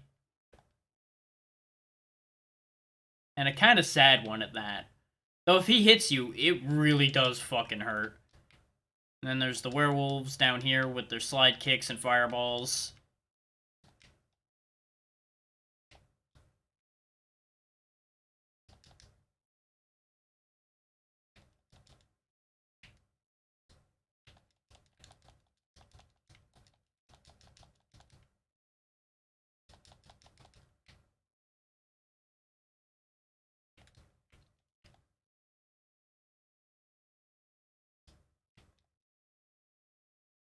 Another disc armor.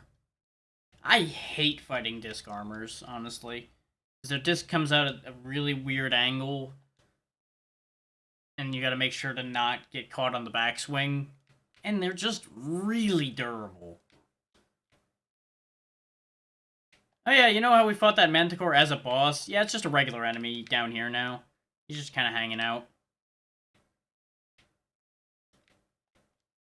But you'll notice he shoots his fireballs a little differently than the boss variant did. He's a little slower. I do believe he actually does have the same amount of health as the boss variant does, though.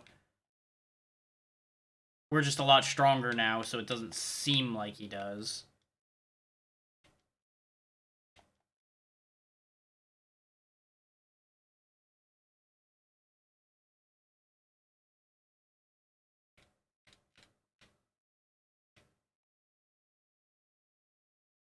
Now, something you'll note, if you look up at the map, is we're teleporting around right now. There's actually a weird sequence to this.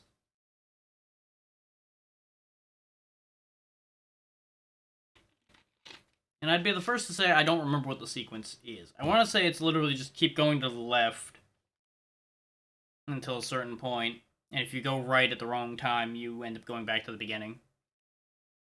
Yeah, there we go. We just kept going left, and we ended up at the clock tower. Where we again meet Graham.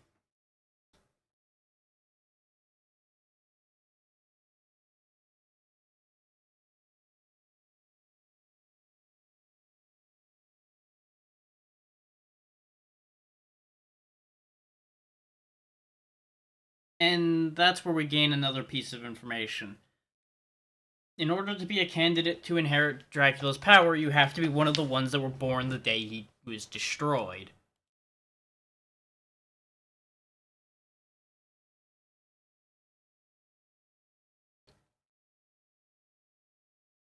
He, of course, is convincing himself that he straight up is Dracula, which is a whole other thing.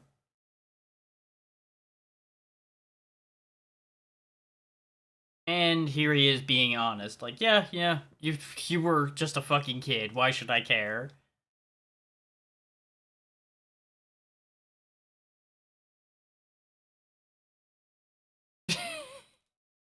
Now he starts going a little nutty when he finds out we have the power to rule monsters.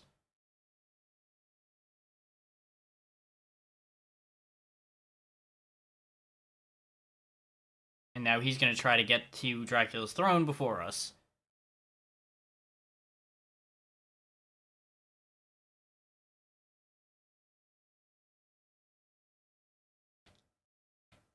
Which is kind of what a lot of this boils down to, is a bunch of us are racing to where Dracula's seat of power is, because that's where everybody assumes you need to be in order to inherit Dracula's power and fully become the Lord of Darkness himself.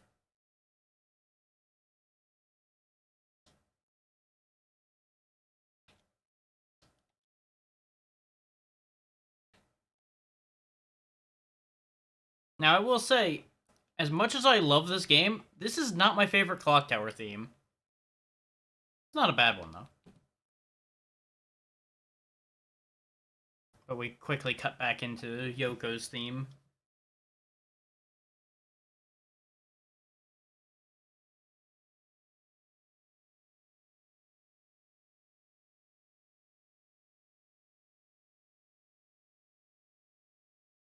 Mm-hmm.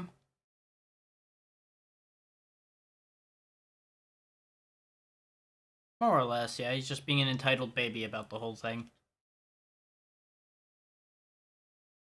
I mean, that's one way to look at it. The enemy of my enemy is my friend, but at the same time, the enemy of my enemy could also still be my enemy.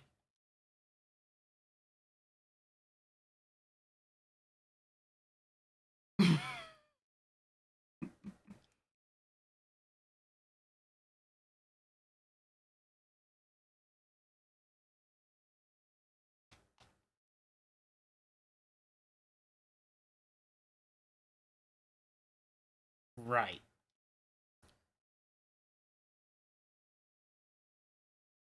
But he went the other... whatever. She'll figure it out.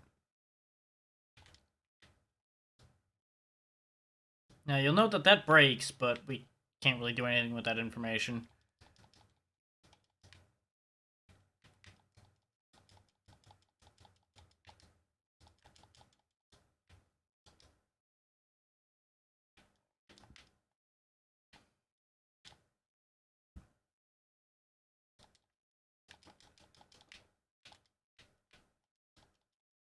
Now, I enjoy the bomber armor for obvious reasons. Whether I can get its soul anytime quick is a whole other question, though.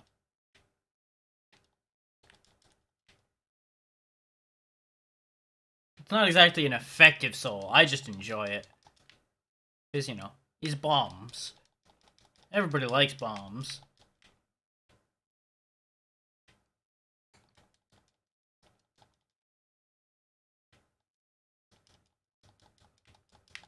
But like most armors, they are really tanky.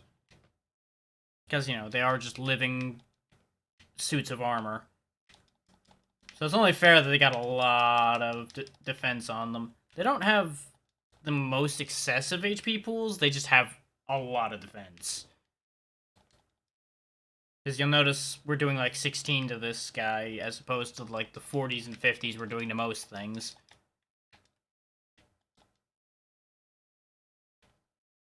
We're also a little bit behind on level, so cutting down a bunch of these guys will help us catch back up a bit.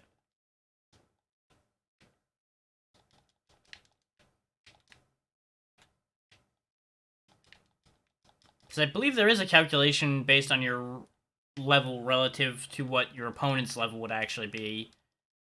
That also affects your ability to do any damage and take damage from them. Like, if you're too far out of line, you take a lot more.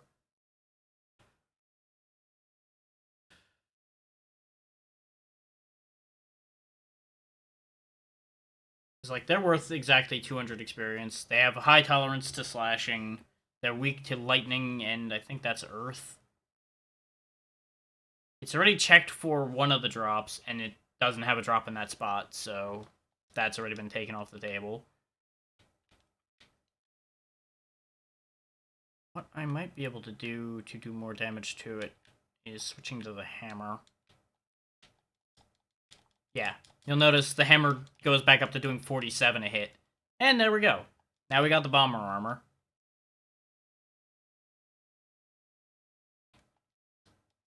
which, as you might expect, allows us to throw the same bombs it was throwing.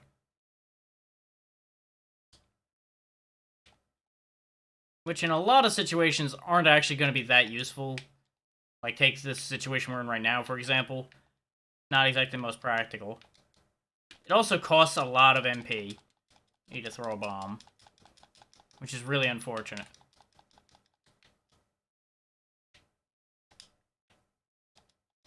And as you can see there, it doesn't detonate on contact, so you can easily end up just throwing it through your target and being sad.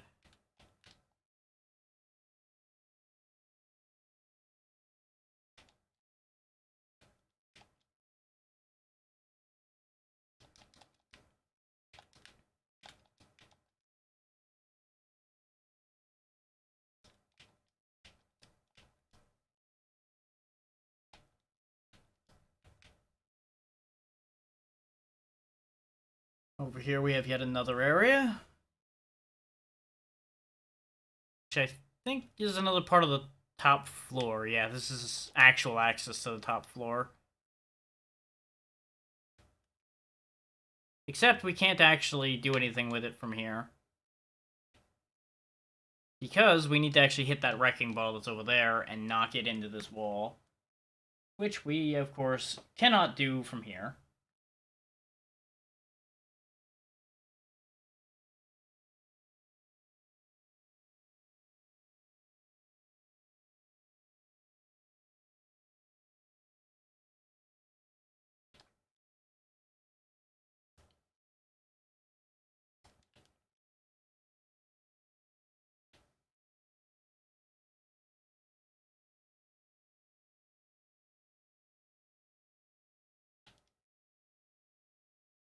We got the Siren Soul.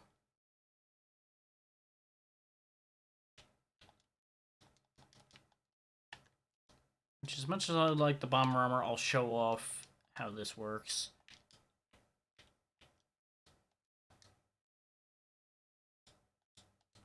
Yeah, Soma actually tries to sing a little bit in order to throw magic notes at things. It's pretty silly. La, la, la, la.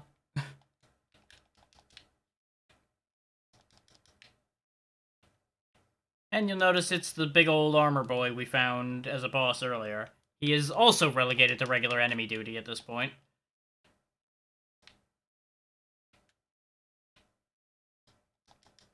So this version is a little more proactive about attacking, as you can see by the fact that he's actually managed to hit me.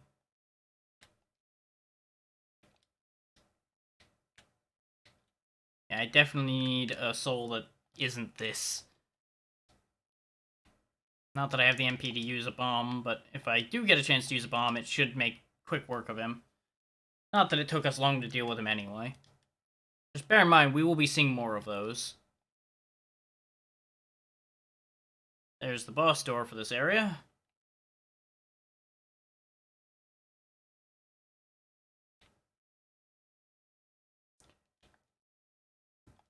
Now I'm going to change up my ability set a little bit before we go through this one.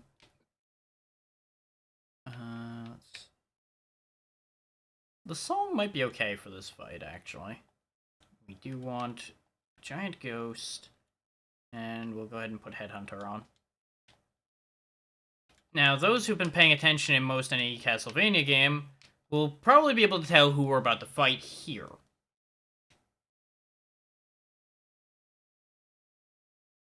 No prizes if you figured it out. It's death.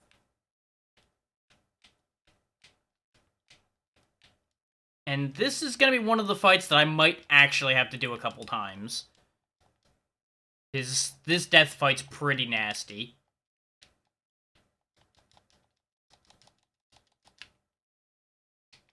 It's not as bad as the Circle of Moon death that we had to deal with. But this one can get really rough.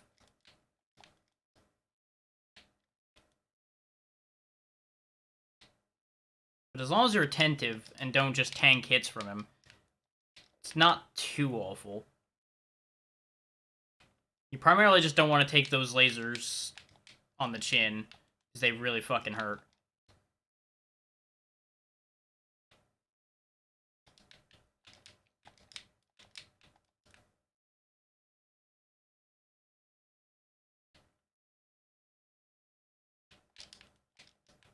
Okay, we broke his scythe, making him material. Except now he's gonna pull out a nastier one. This is the real fight.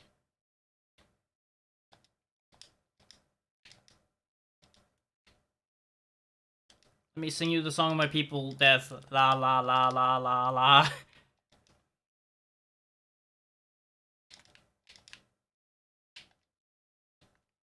Just note the sheer amount of area coverage he has and how much damage he does. He can easily take you down in just a couple good hits. Whereas we don't have that luxury.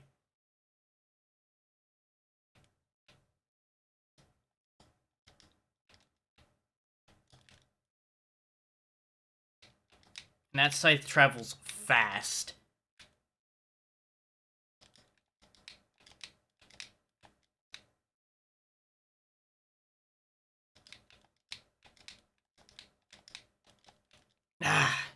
Specifically, that attack in particular is fast enough to catch me 9 times out of 10.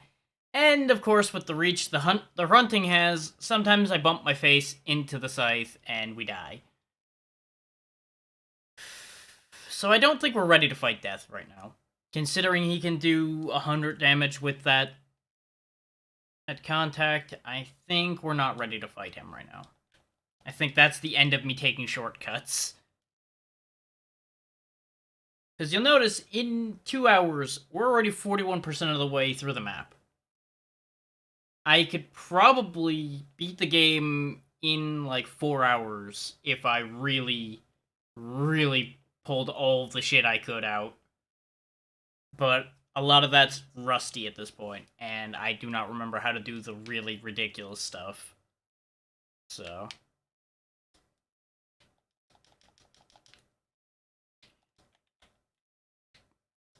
in our current condition, the way I would be able to push further faster would be to do the death fight hitless. Or at least near hitless. And I ain't that good. Not anymore. When I played this game a ton, maybe I could have done that fight hitless. But I would also have to use a different weapon than what I'm using right now. Because, as demonstrated, the hunting's range is just not sufficient to guarantee keeping out of his reach. This is the wrong way.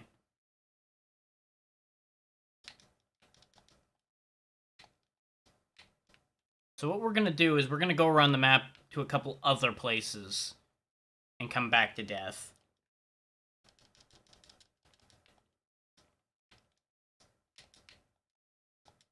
Because that's the thing with Area of Sorrow. There's not that many progression blocks in place compared to some of the other Metroidvania Castlevanias. The main progression block you run into, aside from getting double jump and getting Undyne, is just sheerly the matter of whether you can survive.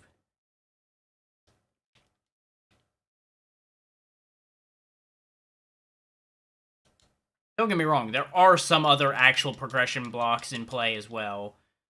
Those are just the main ones. Like, we will need to go into the water, for example. Which we currently cannot do.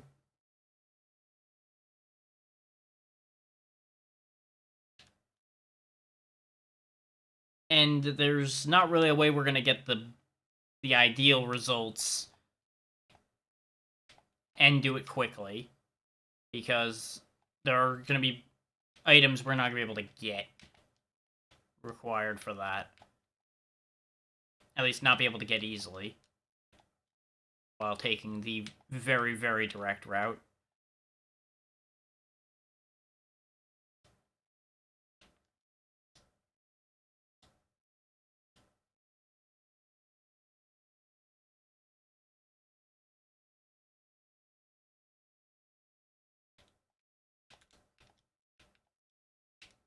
Oh yeah, there's also just a demon that hangs out around here.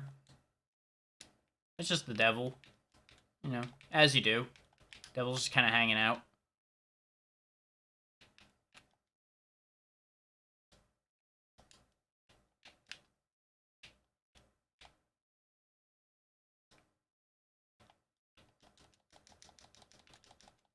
And there we go, we've defeated the devil.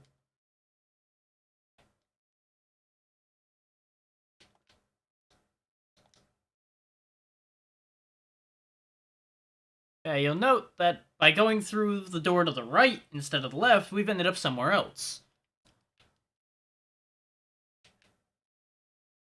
Now, I can't really say this is a place I want to be, but this is a place I'm going to need to be. Except we've now ended up over here again. This whole warp situation is a little weird.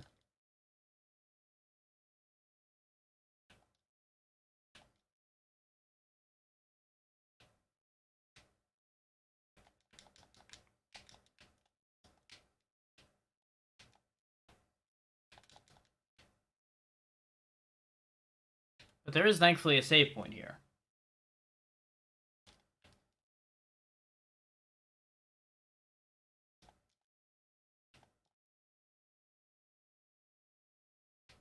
Now, the kicking skeleton is a hell of a thing. Also, we can't actually go in there right now.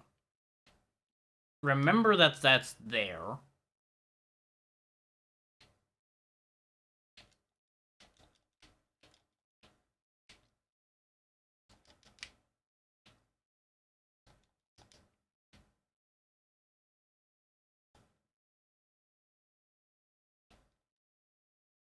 Yeah, aside from getting us into that room and seeing the kicking skeleton, going over there doesn't really matter right now.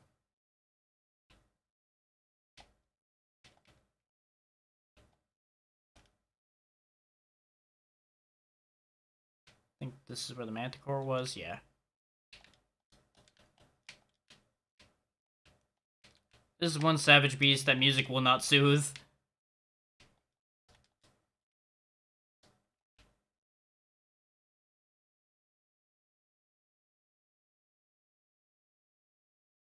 But I'm about ready to take a break, so give me just one moment and I will pull up the necessary information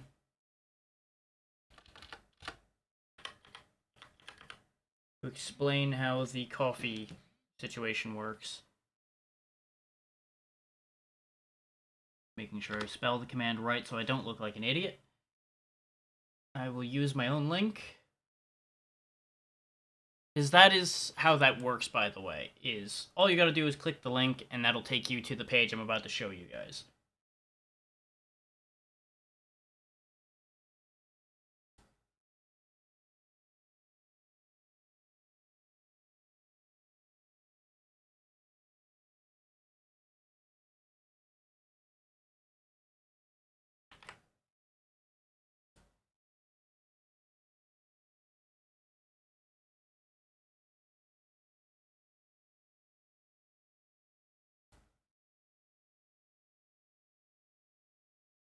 I'm not sure why it's yelling at me about an out-of-date browser. We'll just do it differently. Give me a second. I'm just gonna pop to intermission for a second to argue with my setup. Just give me a moment.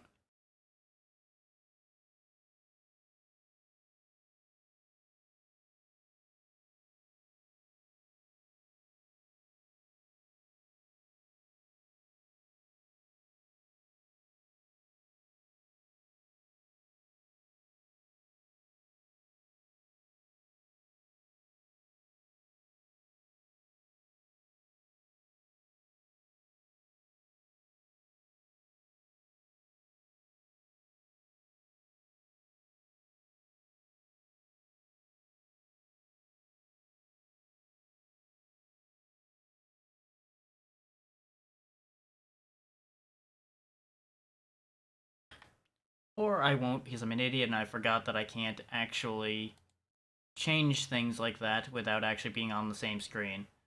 So, we'll just do it live.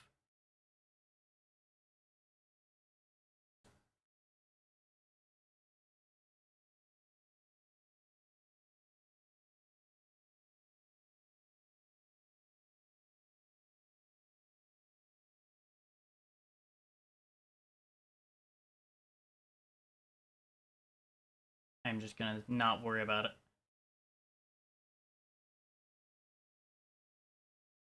take those off the top there, and you don't have to see that. There we go. Okay, so how this works is, as soon as you click on the link, you'll be brought to this page that you're seeing here on my screen right now. You can just pick whatever type of coffee you like, however you like to take your coffee, what kind of roasts you're interested in, things like that. And, for example, I just click on all kinds. That'll show you the mixed roast box, for example. And as you can see, the $40 off your first 2 boxes works in terms of it takes $20 off the first box you order, and then it'll take $20 off the next box you order. And you can see how all that works here. You can pick how often you want on your cases to come in, and all that good stuff.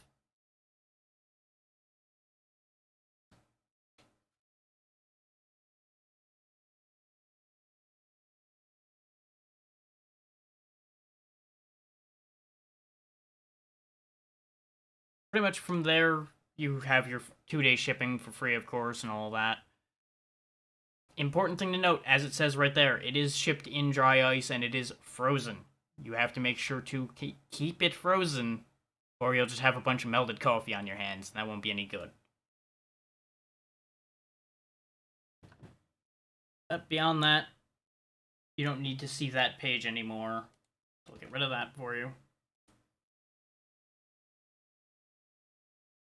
From there, basically, it's just a matter of you take each capsule. Presumably, you'll only need one, unless you want incredibly strong coffee. You put 1 capsule in the cup of your choice with whatever amount of water you need. I think it said typically 6 to 8 cups. I think it said it was. Let me just double check that one before I talk out of my ass on that. 6 to 8 ounces. I ignore my inability to speak in terms of units of measure. I am tired. I honestly should have one of these coffees right now to make my brain work properly. But point being, that's how all that works. That's how you order the coffee. Provided you use that link, I will get the benefit from it as well. And that basically is all that you need to know there.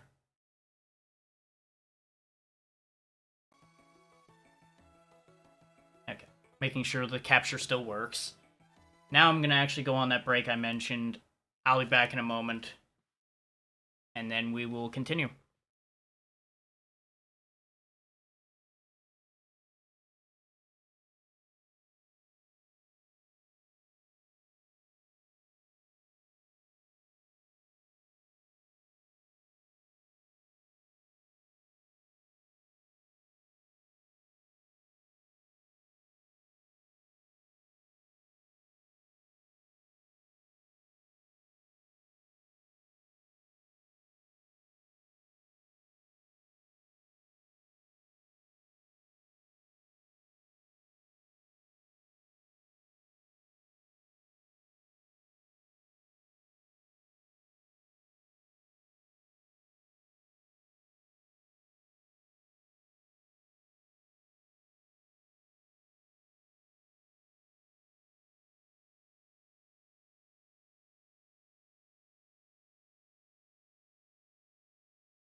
Okay, and we're back.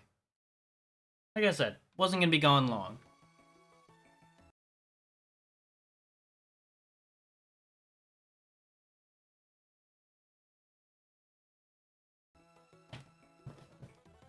All set to go back in and continue.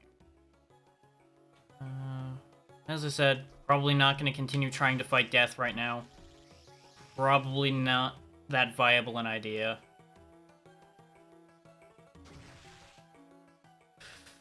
We probably should explore the rest of this area. Watching out for the Gorgons. Though the imps are actually the real threat around here because they can get behind you and do this, forcing you to keep attacking uncontrollably. They can also make you jump in place and do other stupid things like that. Basically, they lock one control. And keep that going. I've not actually used the Imp Soul before. So we'll have him follow us around for a bit and see what he actually does on our side.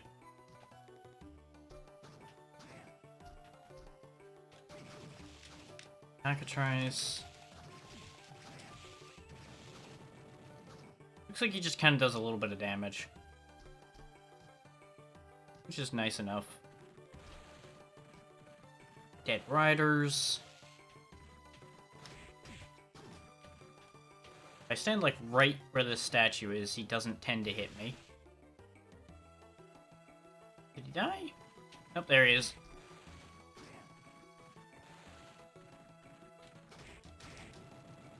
That's a weird thing as well. Sometimes when they go off screen, they just kind of don't come back. Till you see them again. Then they'll reappear and be awkward.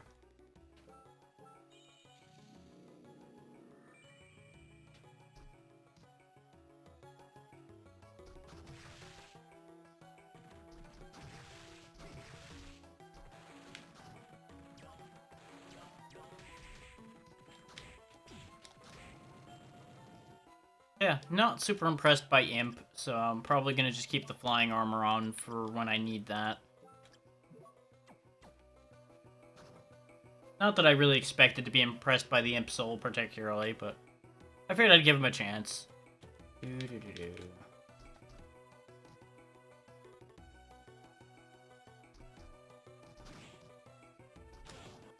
Ow.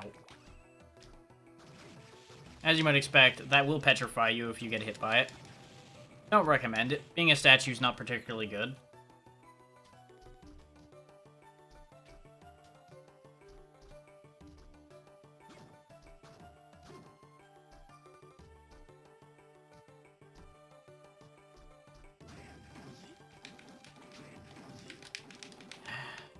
As demonstrated there, turning to stone is not very helpful. What I want to do is actually bait this Gorgon a little further over. So I think... Yeah.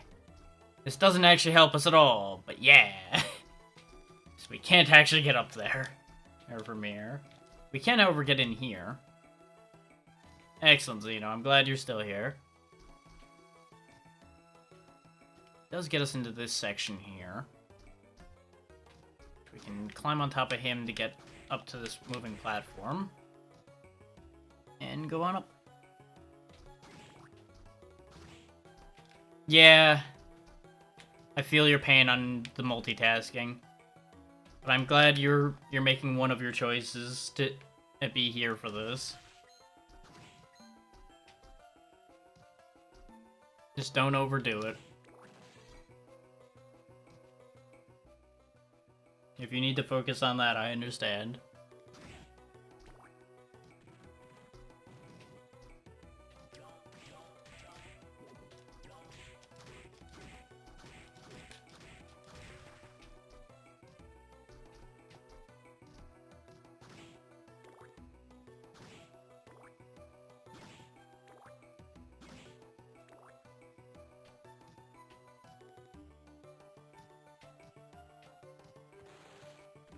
Ah, it's another rider down here. Go, another dead warrior disposed of.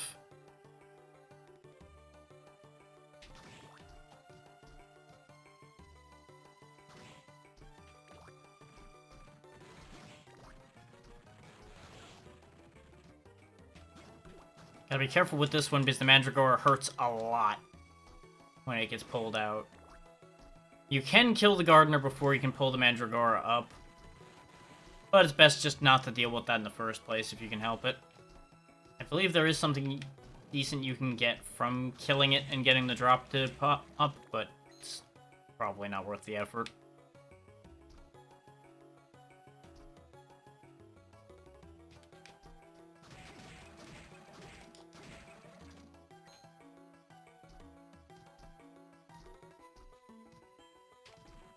I do believe we do want to go up top in here, though.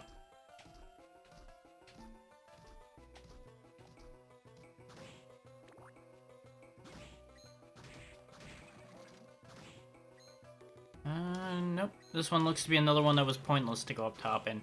I thought there was one of these that had a good item at the top of it, but I might just be remembering wrong. Or I was just remembering the money, and it's like, oh right, money's good. Money helpful. Which money is helpful, don't get me wrong. That is a thing. Now we're back here again. Getting out of this loop is honestly the hardest part.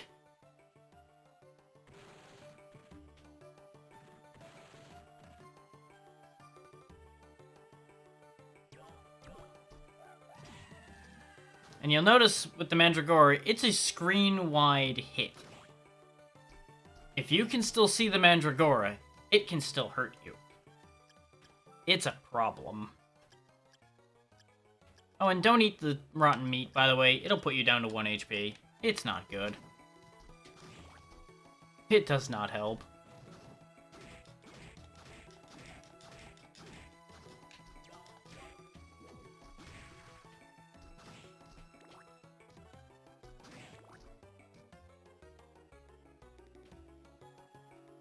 Okay, now we're back in the garden. We can get out of here. I should probably use that save point again now that I got my health absolutely trashed.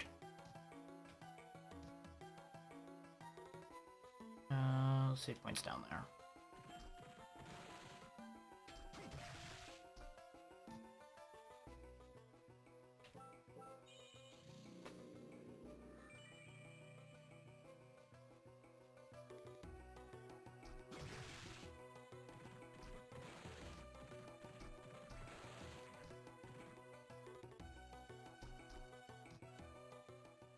Let's see.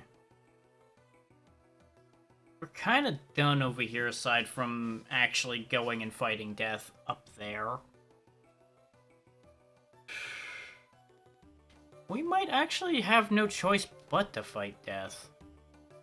Depends on whether I can get up into that spot I was talking about before. I might be remembering things really wrong. Or remembering tricks I can do that I don't remember how to do. One or the other. Or all of the above, really.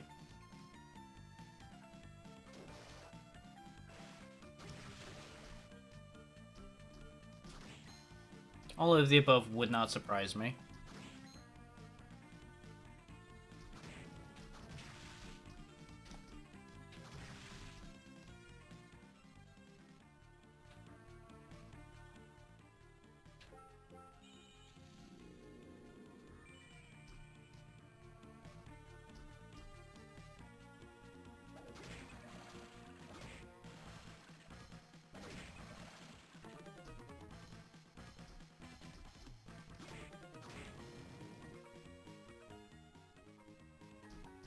I think I can get up there.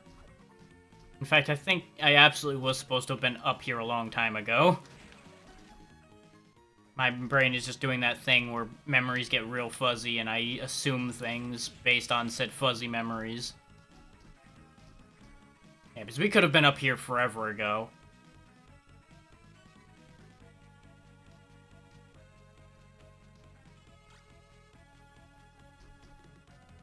I instead aggressively blitzed off to a completely different section of the game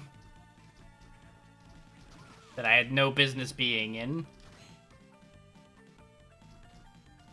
But, you know, as has become tradition around here, really. Another copper. Yeah, the Siren Soul. Which the souls do, I believe, get stronger based on how many copies of the same one you have. I don't remember if that was ever actually confirmed or not. Because I remember testing it. I don't remember what result I got from testing it, though.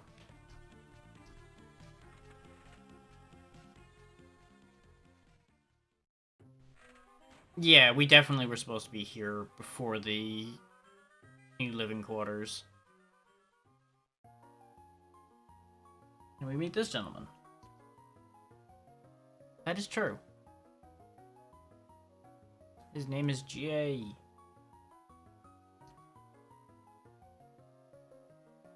Accident in 1999. Interesting.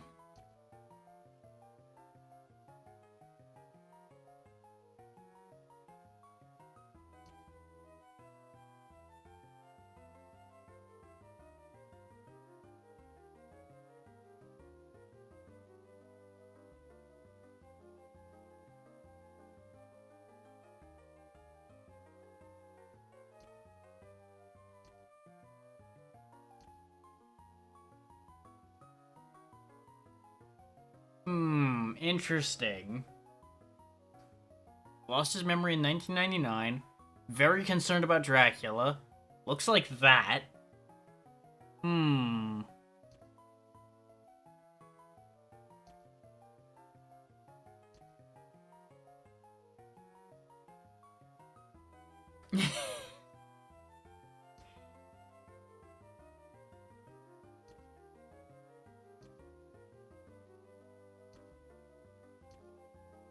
Yeah, an exorcist is a word for what he is.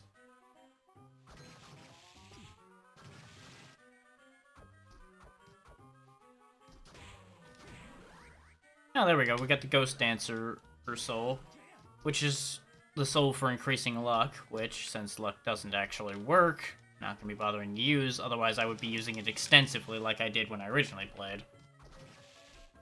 So I spent a long time with the Ghost Dancer soul on, thinking it was doing something. But with RNG being RNG, it's kind of impossible to tell with any certainty without looking into the code to find out whether something like that's actually having an effect like it's supposed to or not. And I certainly haven't cracked the game open to look at the code. But I have been tempted on occasion. It's not exactly something you're supposed to be doing, so I didn't do it.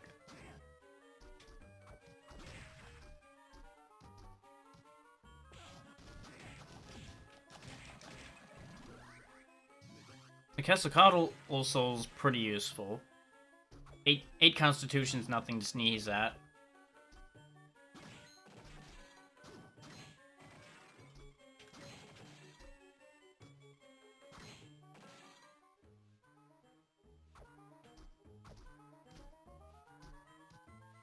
Another save point over here.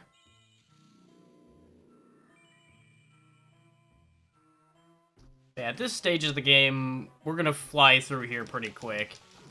This place would have been dangerous if we went here in the correct order.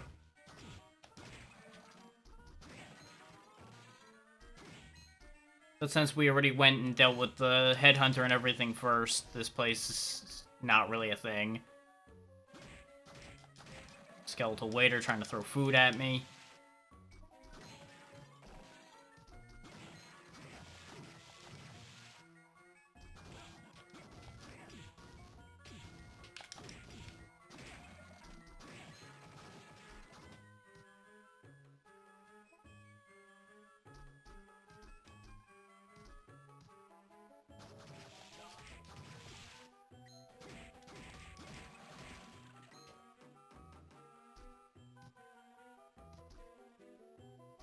Really thought I was gonna make that jump.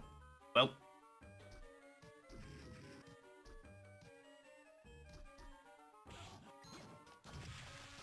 Yeah, he's not the threat. The fleamen hiding underneath him are the threat. There we go. And even they aren't really a threat, just a matter of they would be very annoying. Now, I need him to walk over here. This is the first place you really need to actually use this mechanic of standing on the Catoblepas. There we go. This way we pop up there, and we're where we need to be. And You want to be careful how many of the heads you break here, otherwise you won't be able to get the mana prism until you either come back into the room or go get even better jumping. Which, spoilers, that is a thing that exists. But I don't really count that as much of a spoiler, considering that's existed in all of these so far. That's like saying, hey, you can get a weapon.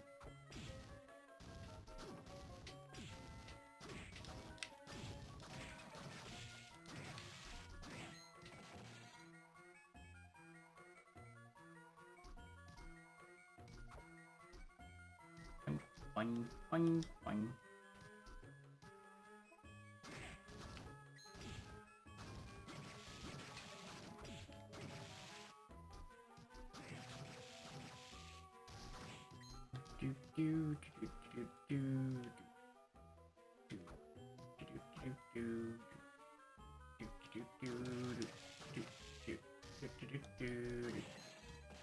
And this is where we saw the path before that we couldn't get through because we can't slide. Just quickly wrapping up that loose end.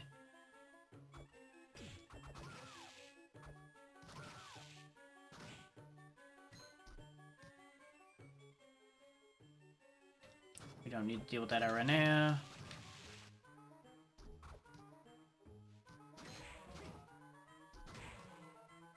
Get these ghosts out of my way. Yes, I actually want to go down here now. Down into the kitchens. Where we meet another Creaking Skull after we pounded him into oblivion before. He's even more of a joke now that we have real weapons. Another golem, which I could deal with. I'd really rather not. But I'll sing him to death just to get him out of my way.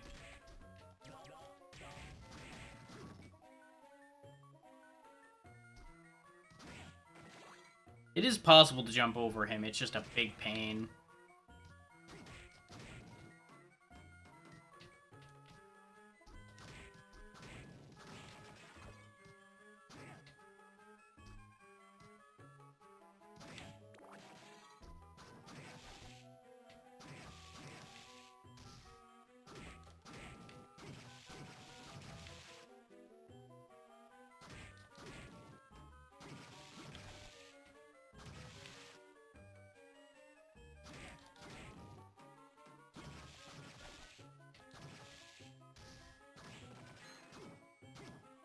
As you can see, this whole path was just for that $500 bag.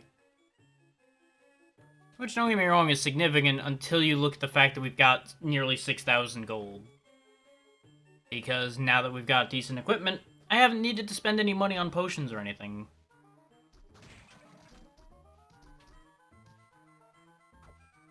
Because very little of what we're dealing with now is a threat to us. Once we get back on track properly, things will begin to be a threat to us again. But I'm hoping by then we'll be ready to fight death and we can make some real forward progress again.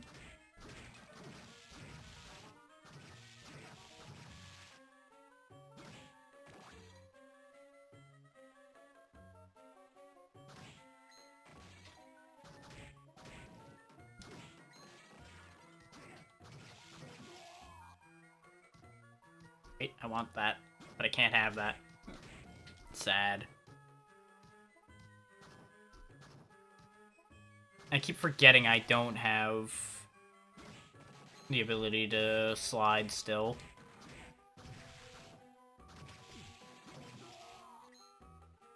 Now, interestingly enough, I'm pretty sure both of those butcher enemies are called evil butchers. Let me just check that real quick, because it's gonna bug me. Yeah, because we've got... Yeah, we have the evil butcher soul, but there's just a green and a purple version of him. For some reason.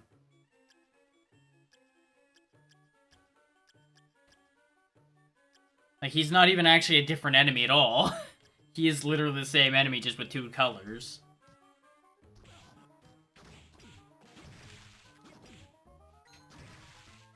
I can't assume that a brown leather belt would turn purple in the mist. That seems a little weird. But it at the very least looks like it does. So that's a thing.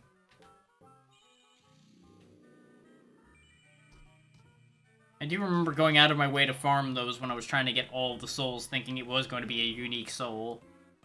And I was very annoyed when I figured that out. Meanwhile, big golem.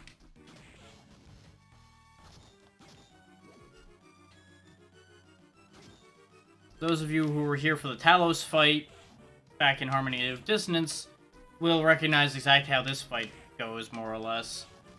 Just don't get in the way of the big hand and whack him, and the fight will be over before long. This one moves around a bit more and doesn't really actually attack that much. But his hitbox is a bit more of a problem. He also can spit rocks. So as long as you are smart about your positioning, that too is not really an issue.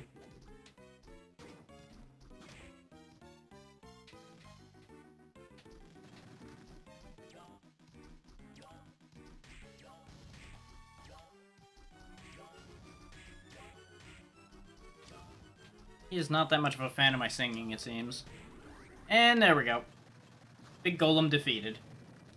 Another non-issue attended to. But here we get Skeleton Blaze Soul. Slide. You'll also notice something disappeared over here in the corner. As soon as we came in.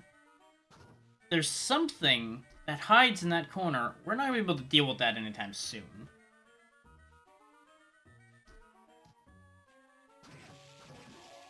It's another case of there's a couple specific ways of dealing with that, and we don't have either of those available at the moment. So now we can go a couple places. Where was that place with the book? I think it was up there.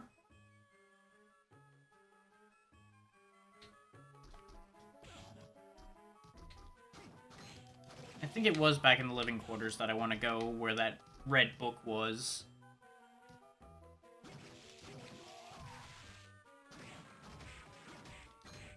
Like, either this is some really super weird mist, or they just made two different palettes for the Evil Butcher for some reason. Now we can get that high potion, which will be vitally useful along the way.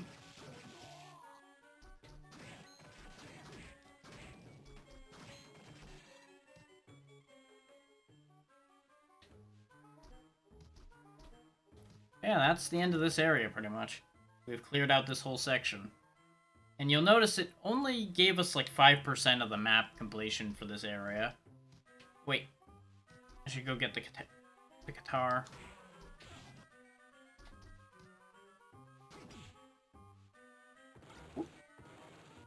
Well, cut-all, guitar, whatever the hell you want to call these things. It's kind of just another punching weapon, more or less. Because that's exactly what it is. It's a punching dagger.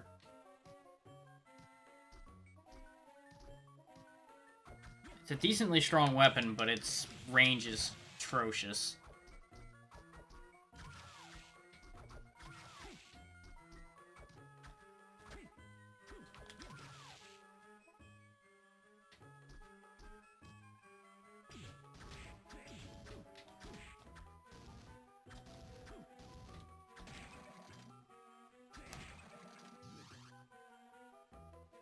Now, something you'll want to note, and this one I absolutely cannot guarantee, but I seem to recall is true, is your, to some degree, at the very least, some of the souls scale based on your weapon damage. So if you're using a really shitty weapon, some of your souls are going to do a lot less damage than you would ordinarily expect them to. Like, for example, I'm going to go ahead and put on the skeleton and go back to the original knife. And I believe it will make itself apparent soon as I actually land a hit. No, that's still doing 31. I think I'm talking out of my ass on that from inaccurate memory. We'll put the hunting back on, compare directly just for sake of argument. Yeah. No. Either it's only certain ones or my memory's just talking absolute shit to my brain here. It might also be that it's Dawn of Sorrow and they change it between the two. I don't remember. Wait. That over there is the rabbit path. Over here, I think, is where we couldn't get to. Or did I just... No, I just chose not to go this way because we ran into all the succubi and such and ran away from here before.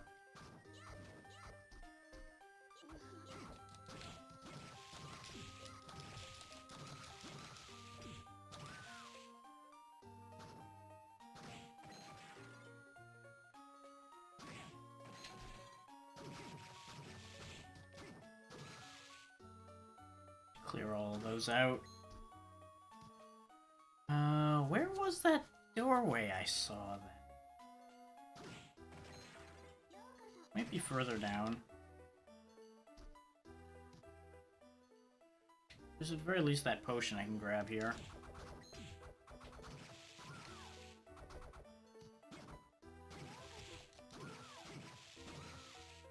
Yeah, I think I just bailed out of here when I saw the amount of stuff spawning.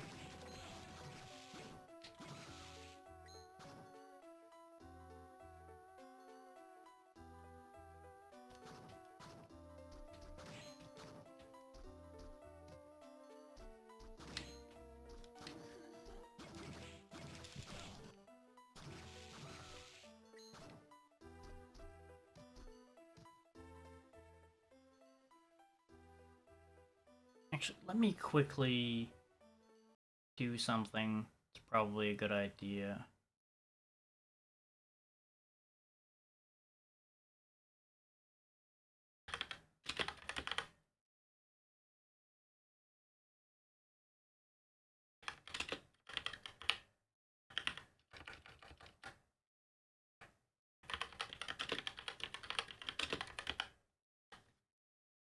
This way nobody tries to order the coffee without actually being in the US.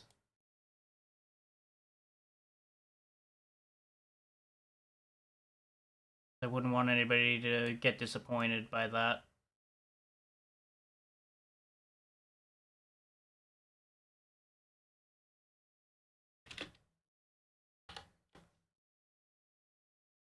No, that blends into it a little bit, though.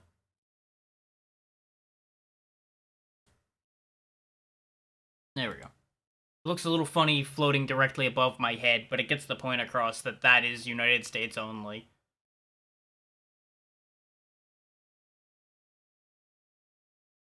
That should help reduce confusion. Is exactly as the text I just moved there states.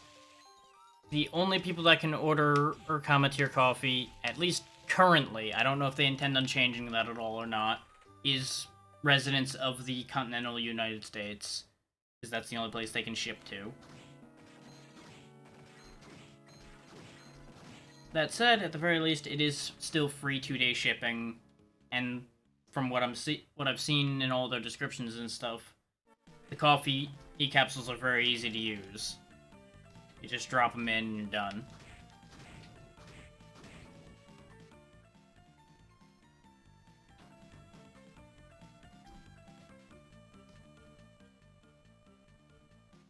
I'm not sure where that room I saw was. Maybe it's over here? No.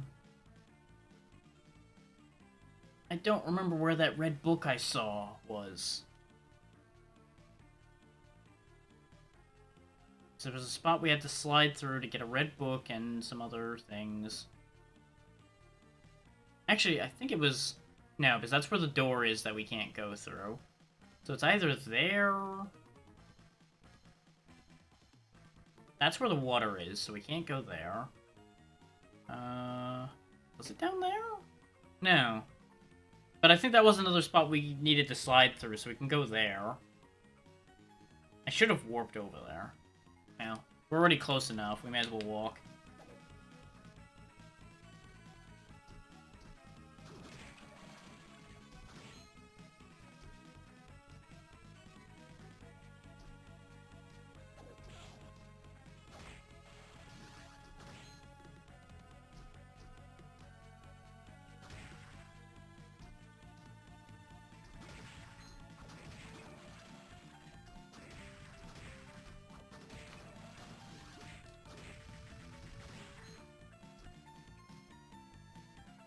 Still can't get that because we can't slide in the air. Also not really sure what happened with the screen there. Things definitely glitched a little bit. Yeah, for some reason the clouds don't remove from the layer as quick as everything else does, so it just looks a little weird.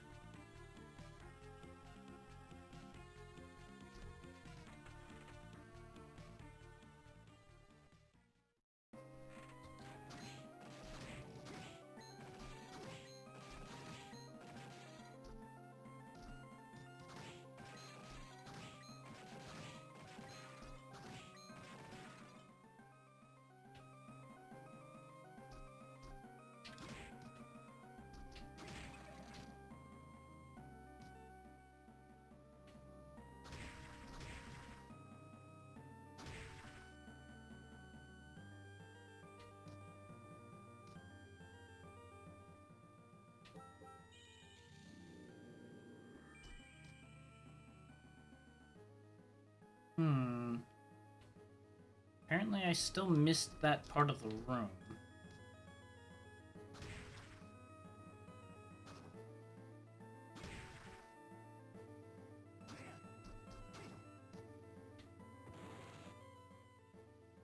Like, you can see that area down there when you go right about here. You can see that there's a room there. My only guess is I can get to that room from the top end of the room next to it. Through the wall, probably.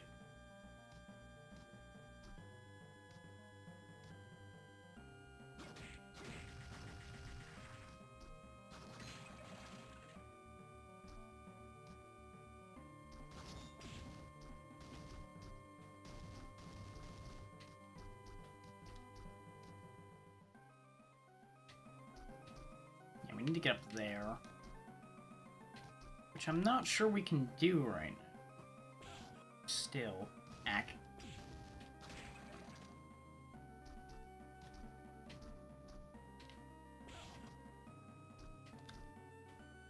We can't even get to that. So I don't think that's doable at the moment. At least not in a reasonable capacity.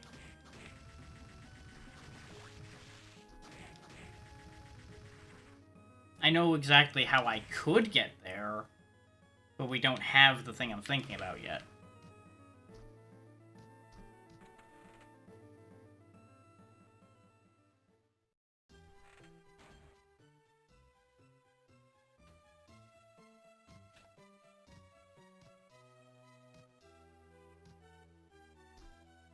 Yeah, all things going perfectly, I anticipate being done with this game in another, like, 3.5 hours. At current pace.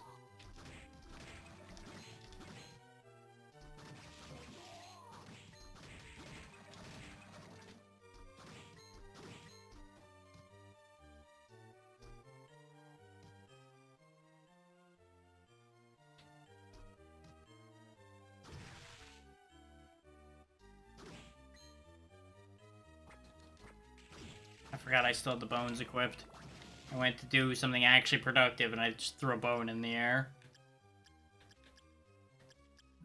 Start throwing knives for a bit.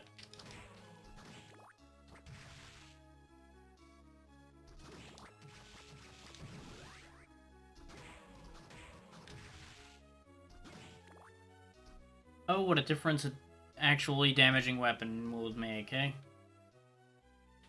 We want to go down from here.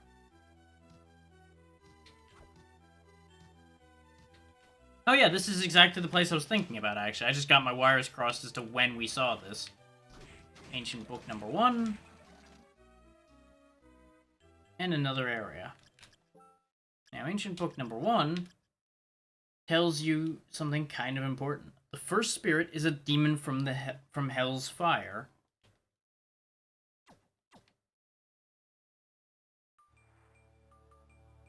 Oh, we can't actually get in here from this side.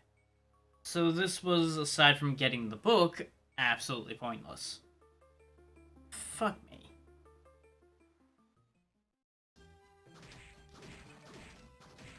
Why does this keep happening?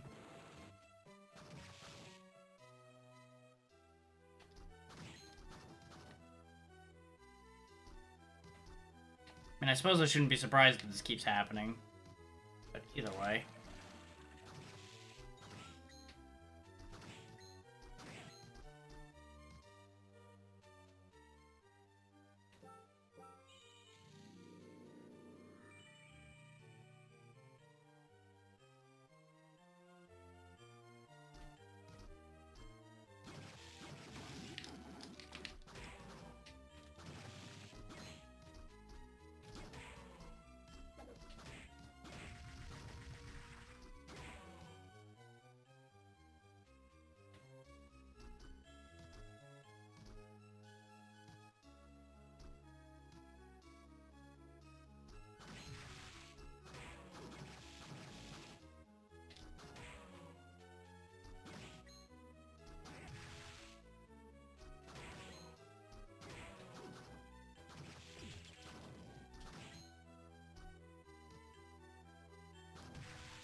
On the bright side, at least we can get back out of here pretty quickly, so it's not the biggest loss.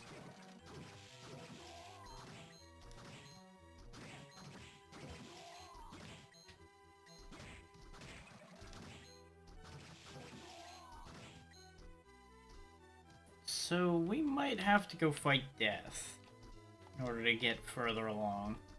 I thought there was something else I could still do. And technically there was something we could do. We went and got sliding, which will actually help in the death fight. Because it'll give me the opportunity to slide under a couple of the attacks I tried to slide under, but forgot I didn't have sliding.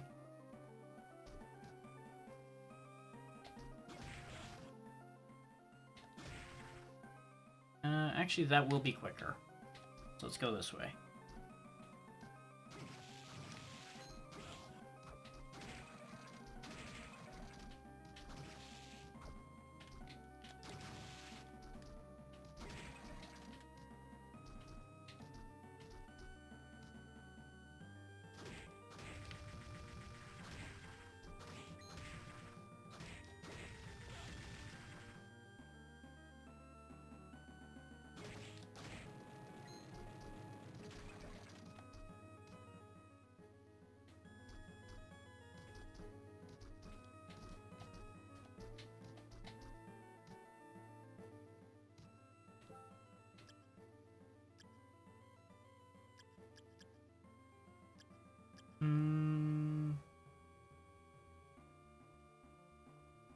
It is unfortunate that we don't have a warp up to where death is, so we don't have a quick way of getting to that fight.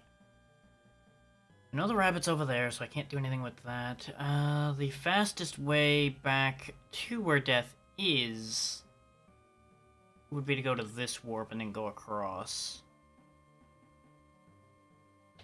Is the warp to get to him is through either of these doors up here.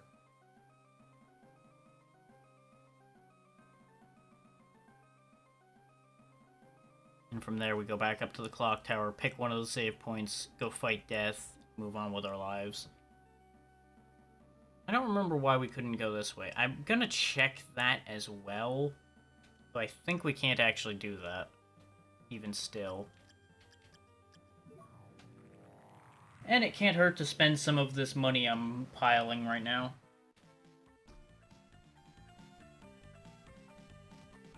Oh, how nice it would be to be able to say that in real life. Just stacking up money. But I think we all wish that, really.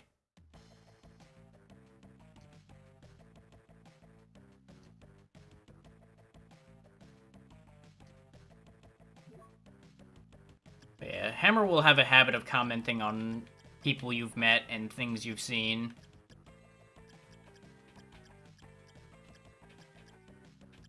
I could get the katana as well, or the warhammer, or the S-stock.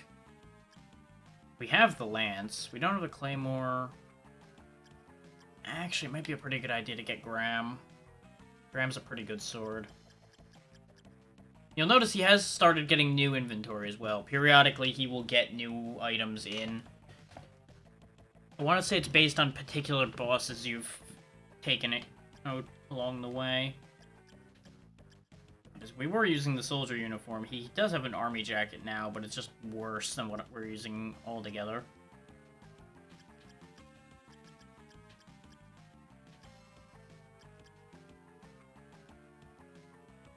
Do I want Graham, or do I want... No, Graham is probably the choice out of what's available to buy in here.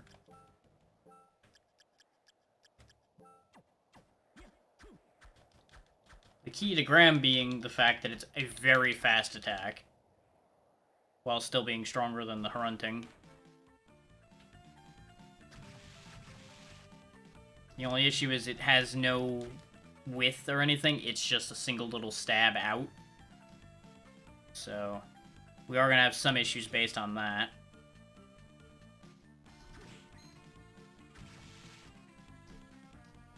But there's something to be said for a very fast animation.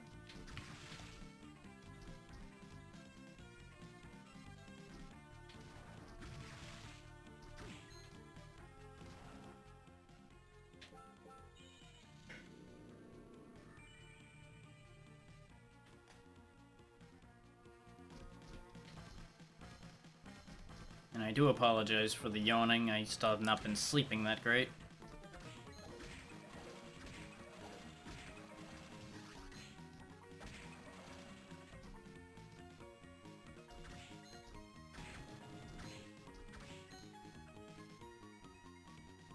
You know how it goes. You get worried about things, sleep gets harder and harder the more you worry about things.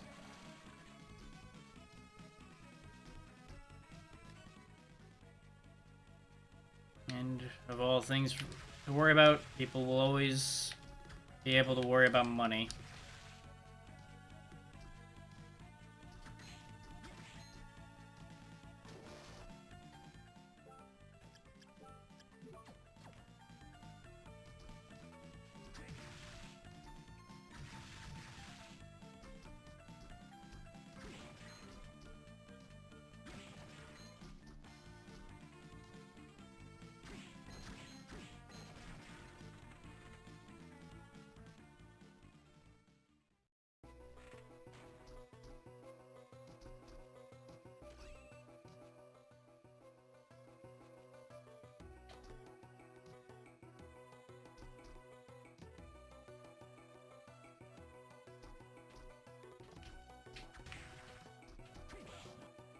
God damn it.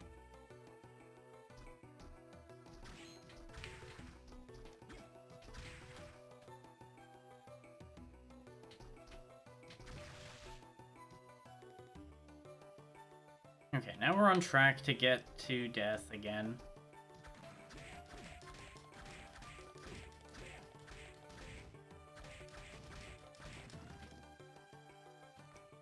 We are a few levels higher. I think we had the Elfin Robe already when we fought him last. We really haven't gotten any better armor, aside from the gym fatigues, but they are so much less defense that they're not actually an improvement. Yeah, none of these other things would help us particularly. Okay. Be what it'll be then.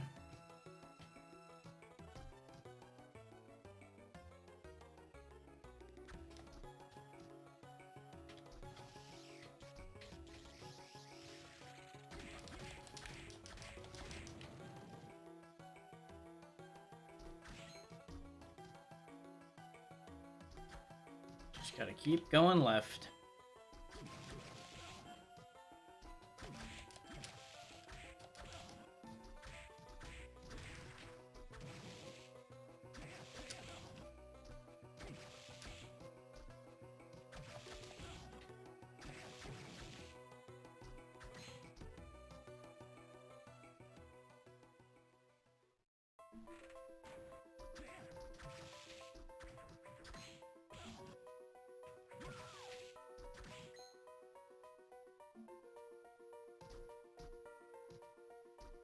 Now that we're back in the clock tower, it'll be just a short hop, skip, and jump to go fight death again. A lot of hopping, skipping, and jumping being involved in this idea.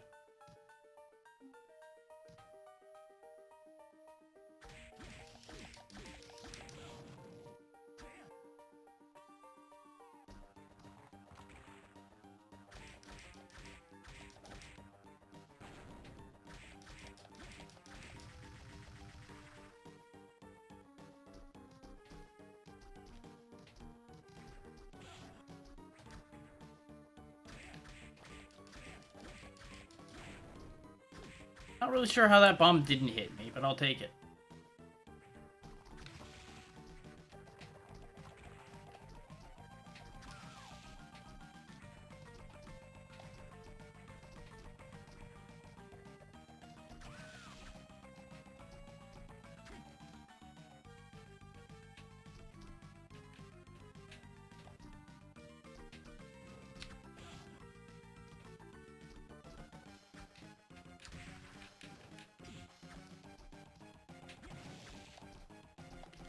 Not really sure that's a gremlin, but, you know. Gremlins and things like that take all shapes and sizes. Watch out for the yellow Medusa heads, by the way. They're the ones that will actually petrify you. The other ones, I think, can't, or at least have a very low chance by comparison. Let's double check over here before I commit to fighting death. Refresh my memory why I can't go this way. Wait, isn't this the Wrecking Ball? I think the Wrecking Ball's the issue that's over here. Yep. Can't do that.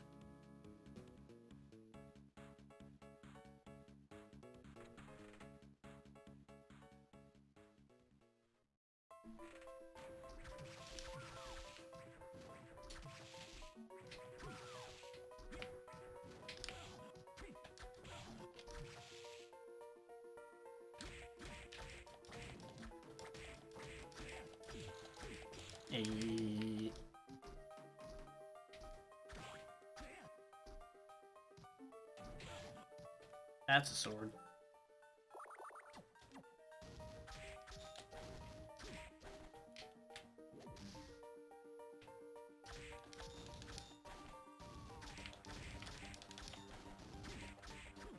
There we go. No more big armor.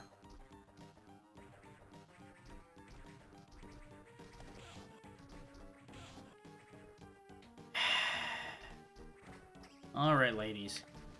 Calm the hell down.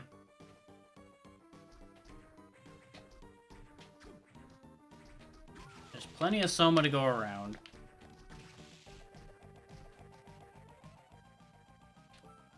Okay.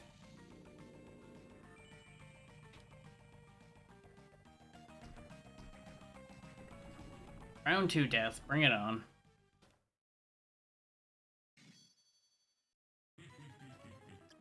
Get my souls sorted out properly because I forgot to do that.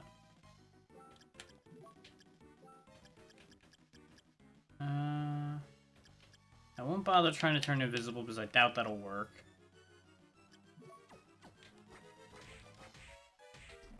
Honestly, with the attack angle, the skeleton might be a good choice here.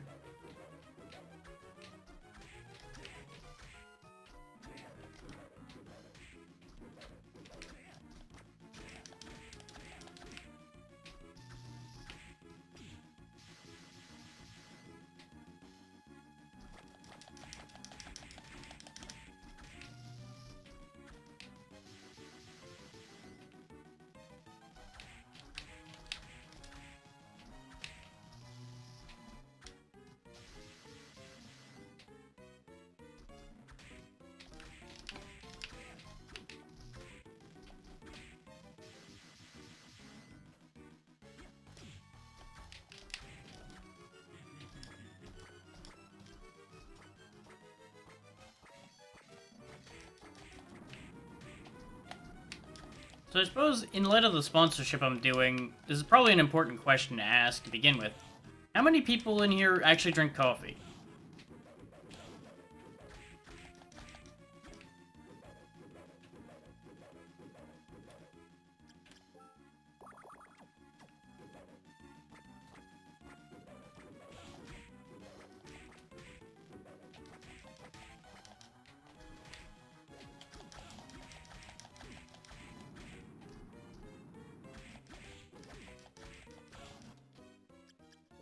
I might be being a little heedlessly aggressive. Okay, that's one. It's a start. I've been considering starting drinking coffee at the rate I've been going as far as anything else goes, but I haven't really committed to drinking coffee. So I might try cometeer coffee. This way I can at least report back to everyone, like, hey, this is good stuff.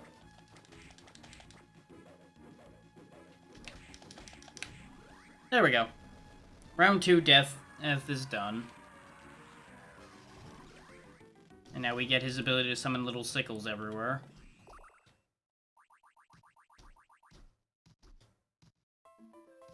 And we also get Skula. This is what we needed in order to make any progress. The ability to walk underwater. Otherwise known as the ability to sink like a stone instead of just floating around. Which is the important part. The fact that we sink. That will allow us to gain access down here, and over here.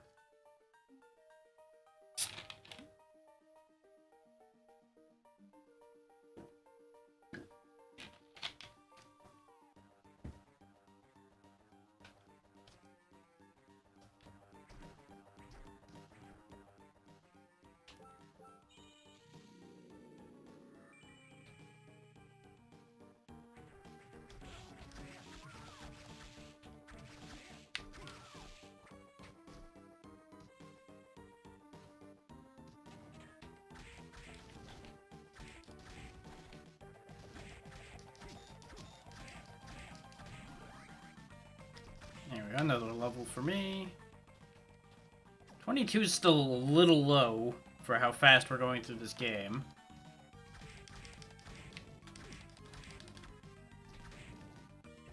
Oh, there we go. We now have the lightning doll as well. Unlimited power! Yeah, the lightning doll souls are actually pretty good. It's a little awkward to throw, but it does a lot of damage. It's also not that expensive to cast, which is the important part.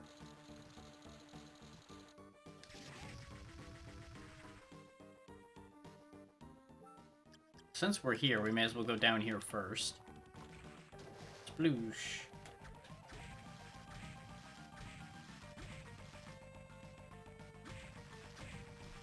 But as you can see, that gives us access to a whole new area. Well, sort of. It gives us access to another section of the clock tower.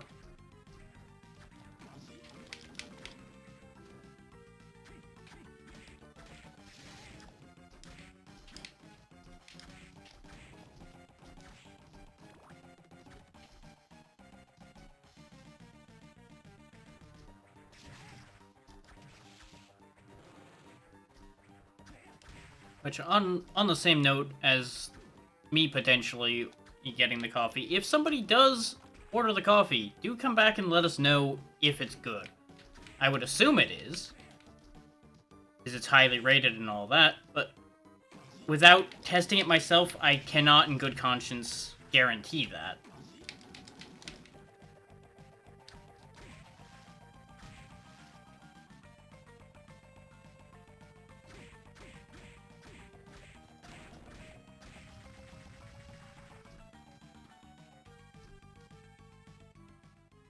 Well, that too, yeah. That's the other problem. And of course, with a wide variety of flavors like they have, you can't really guarantee somebody's gonna like every flavor. Since they seem to have just about every roast type covered. Okay. I mean, if we keep having summers like the one we just went through, that might actually be very good.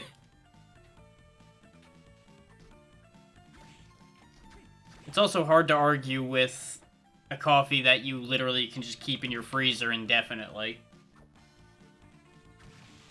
And literally just pop into a cup, wait a few minutes, and you're good to go.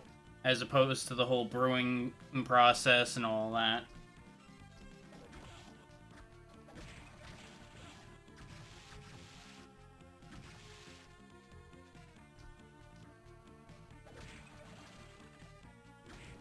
Of course, not everybody has a freezer these days either. I do know there are people that literally just have one of those little refrigerators because they live like in an apartment or something. So I don't know entirely how that would work for them.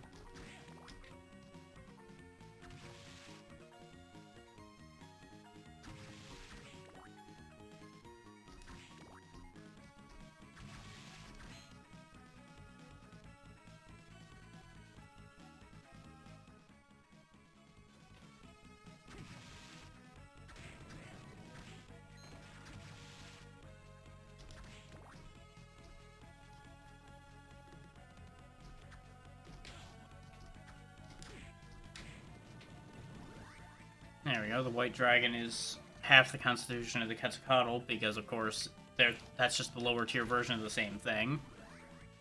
Lure is a revolving wheel of flame, which is just a fire shield. That one I do remember using a decent bit, actually, so we'll go ahead and put that back on.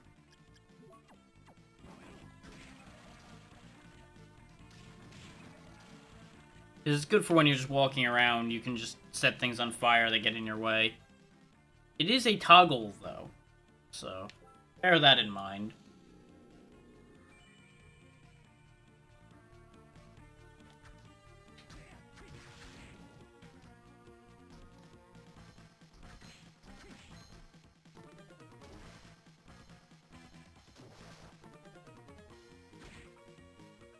And while you might think, don't we need to breathe under here? Nah, it doesn't say it, but it's implied that it also gives you the ability to breathe underwater as well as walking.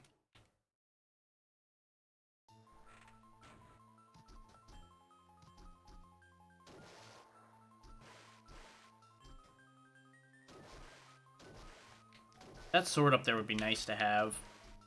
It's a bit of a finicky move to get it, though. Especially with these little bastards still around. I would like to be able to stop attacking, please. Thank you. Oh, I forgot, they're invincible while they're making you do this, so something like the Boer Flame doesn't actually stop them. I'm just sitting here wasting magic. Look here, you little son of a bitch. I go.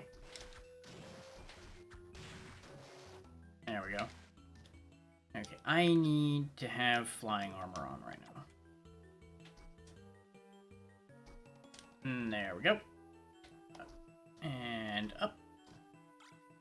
Millikin Sword. You'll notice it's a little bit weaker than Graham, but the advantage it has is it turns anything it hits, potentially at least, into stone.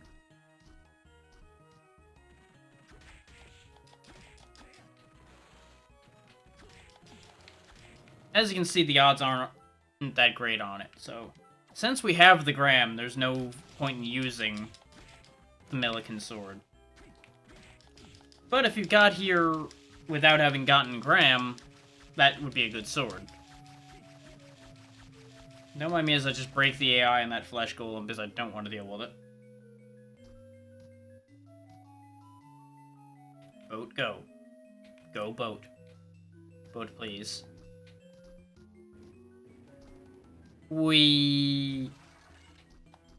So what you were supposed to do was jump off the boat at the right time. I forgot when it was supposed to go off. Ah, I fucked up again. This is gonna take a few tries. I don't even know if I can actually do this right now or not. Yep, I can. Okay. I wasn't sure if I could jump that high.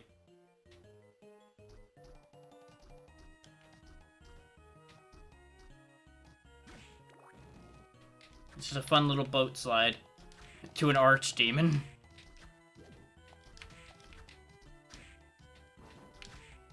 Yeep. Please don't throw any more big fireballs at me. Understandable. I assume you're off to bed.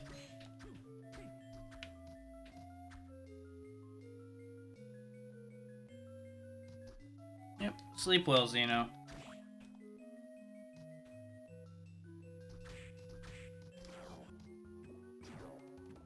still appreciate the time you took being here.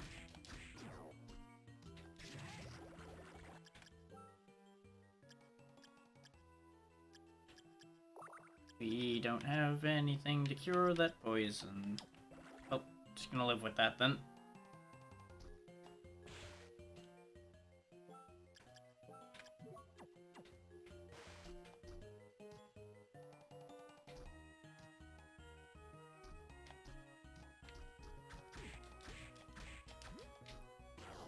Now, an important thing is Ancient Book 3 is up here. The third spirit is a beautiful nightmare.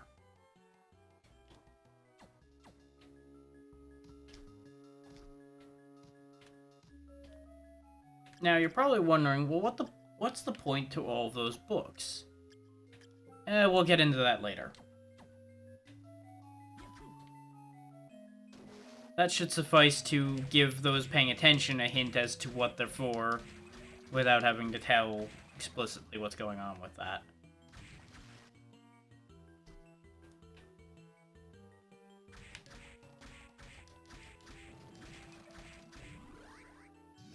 Shoot fireballs.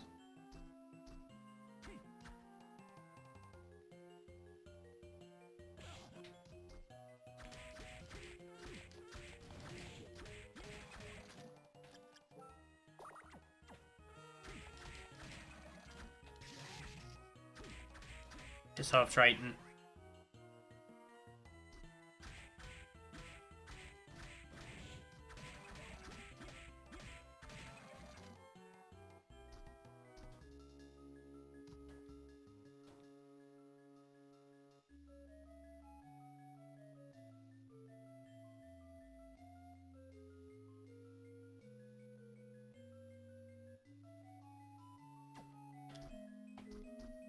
Now, an important thing to note is when you're underwater, you can jump indefinitely, because you're basically swimming. Why they didn't actually give you a swimming animation is probably just budget.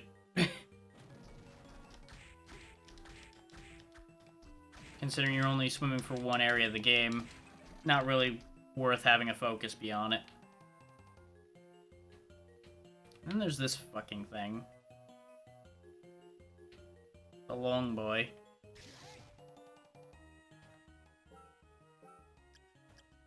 There's something I can, like, roll down on him. I can throw a bomb at him. That'll probably work. Or it'll hit the ceiling and piss me off. That's also an option. Oh, bones it is. As you might imagine, walking into him would be a bad idea. Rune ring. Increases the rate at which MP is restored. I lose 1 intelligence and gain that? Yeah, sure. As you can see, it actually makes your MP regen at a fairly significant rate by comparison to what it was before. So that's actually a really good item to have.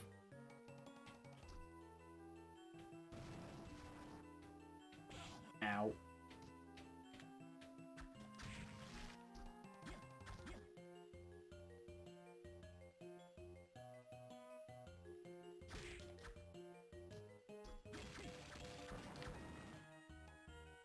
Now, we get another sword, the Yosefune. Or however the hell it's probably supposed to be pronounced. It's the same strength as the Gram, but it's pretty big and swings vertically. So it's not going to be as fast, but it has better coverage.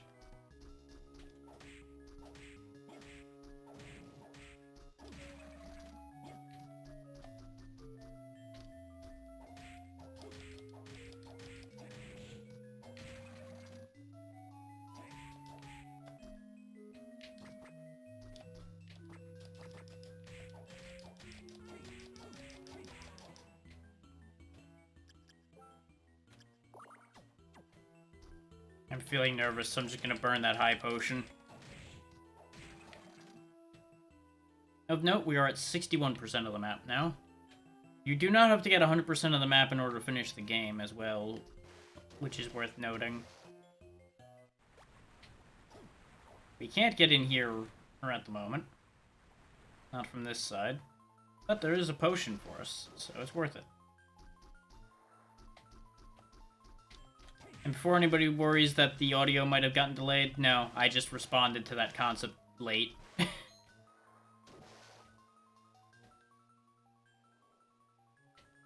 Okay, now we're done with this little corner here. We need to go back up and around. Which is going to involve going back past Triton.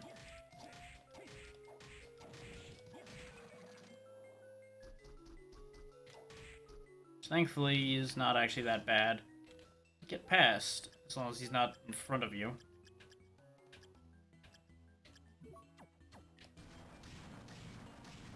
We can give these fish heads a taste of their own fireballs. This Triton, however, is an issue. He thankfully made terrible life choices, so we were able to take care of that just fine.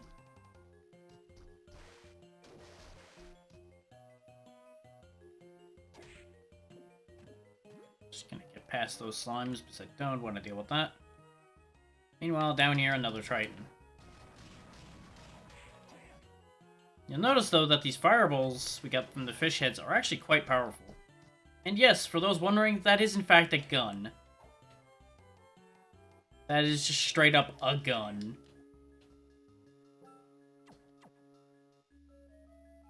But you've got to get there from underneath.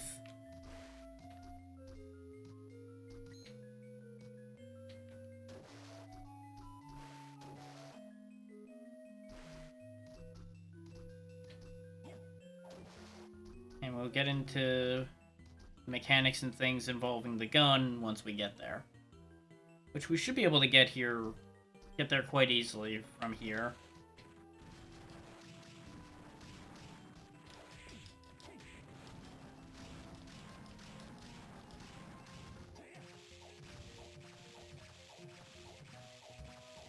Now it's worth noting that the Nightmare and its rider are two separate entities.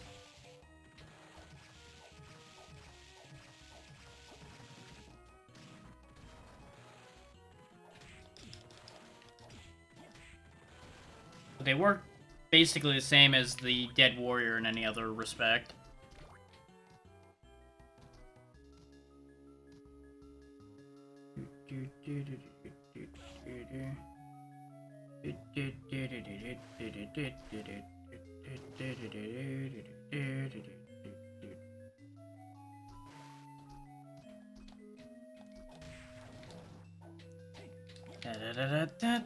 There we go. These waterfalls are an issue at the moment. As soon as we switch to this, they become significantly less of an issue. And that's pretty much this whole area's gimmick, is switching between Skula and Undyne in order to be able to get around. Because you can walk up waterfalls just as much as you would walk on water. You just gotta not walk into the waterfall, because it will just knock you over and send you straight into the water.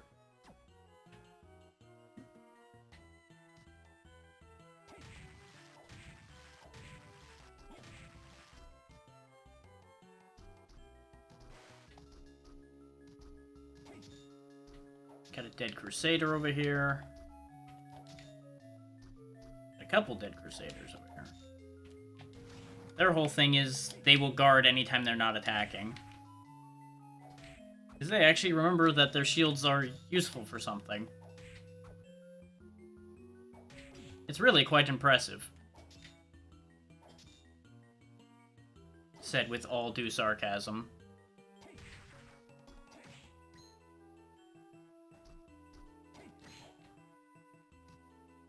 Now, a wider sweep like this sword has is particularly useful for making sure that we aren't missing any secret doors.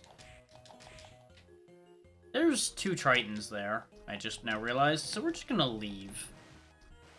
We're not in shape enough to fight two Tritons that are stacked on top of each other.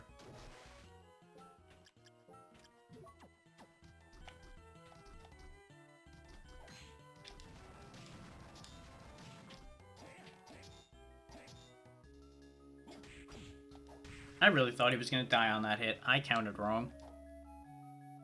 Oh.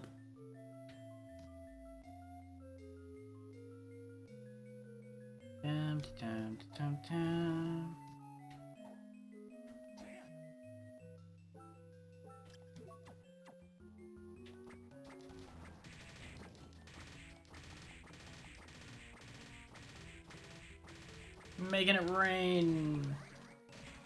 Get boned. That's not even all of them either. That's the sad part. The super potion. At the rate we're going, I might end up using one of them because this game's being a bit rude down here. With the Tritons everywhere.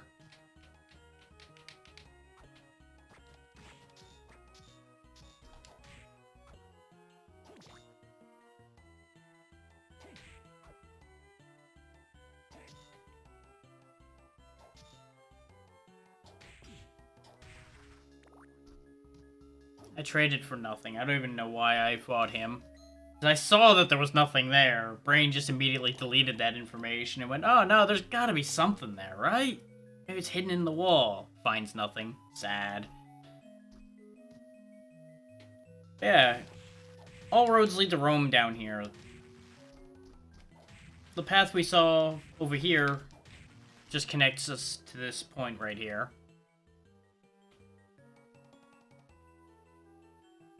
Which is another reason why I say there's a lot of similarities between Bloodstained and this. Because this is exactly how the underwater section of Bloodstained worked out too, is that it was connected both to the entrance and to a much later part of the game. In almost exactly the same positioning. Which I found a little bit interesting.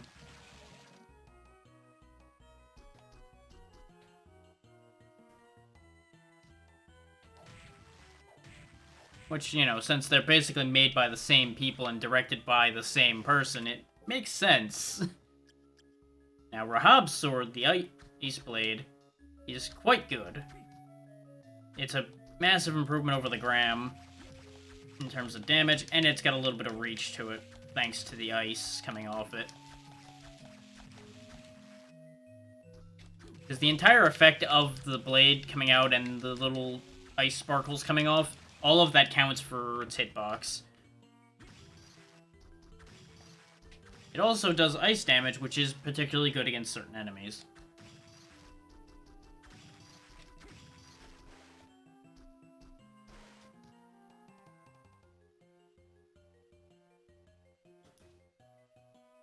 Now, I've missed my exit somewhere. We're getting to where I actually wanted to go. There's also those guys in here, which are an issue. But we can also go down here. Oh, thank God there's a save point. I was starting to worry. Yeah, Cagnazzo. Just your run-of-the-mill little demon with a spear trying to stab you. I don't know what his story is. The Ukobaks just walk around in the air, dropping fire.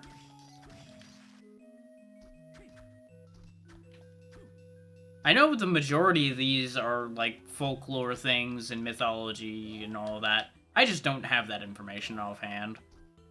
There's a couple things I know what are, but a lot of them, I got nothing.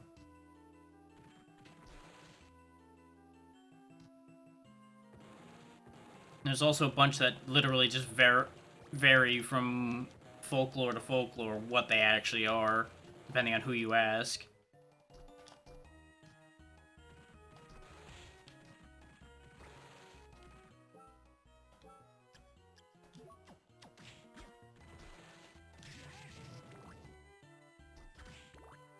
And that's why the Lightning Doll Soul's useful, by the way, is because it is another one that gets a lot of multi-hit opportunities on certain enemies. Oh yeah, that's a thing, by the way. If the Nightmare doesn't have a rider, you can ride it. You can't control it, but you can at least stand on it.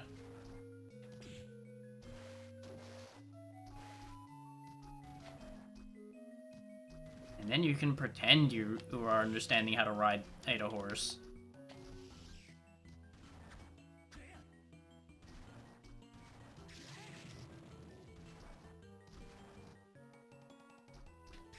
And again, on the note of enemies that are demoted to regular enemy status, this fucking guy.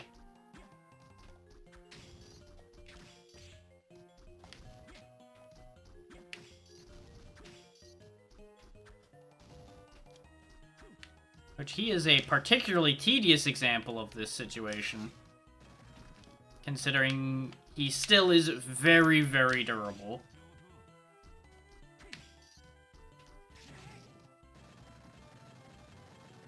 but not so durable as to be a serious issue. Just annoying. Another save point. And we're on track towards where the gun is, I'm pretty sure.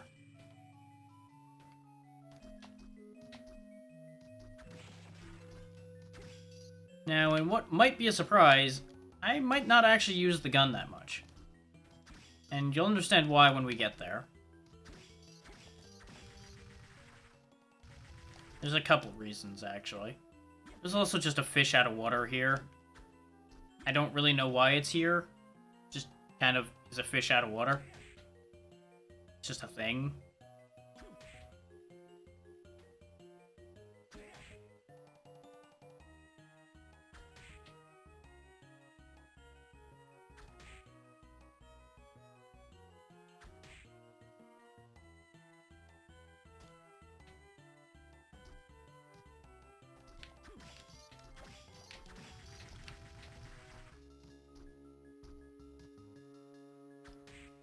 There we go. Attacks enemies underwater, perishes when out of water. Because, as you might guess, the killer fish soul is you throw a fish at the enemy. So, of course, it only really functions underwater, where the fish would live.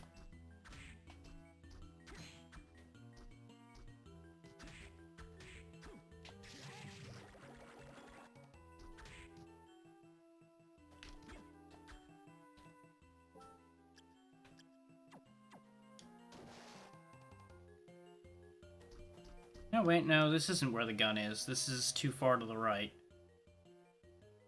We need to actually go all the way down and around.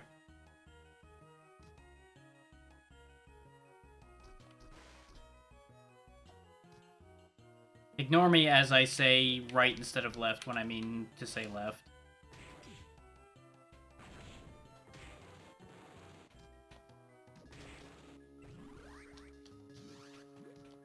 Now we can throw plant landmines.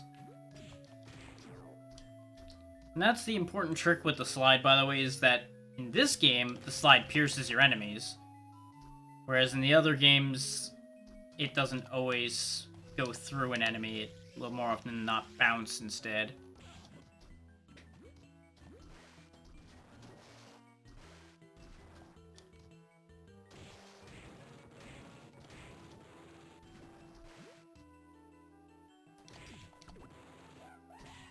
Ow. I was trying to get out of the room before he screamed. Turns out I was too slow.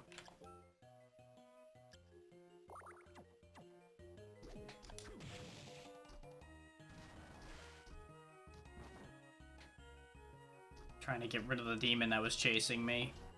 Because he was going to be an issue. Switch to Undone. That gets us another warp room. And you'll notice a nice proliferation of warp rooms in this game. There's one for basically every area.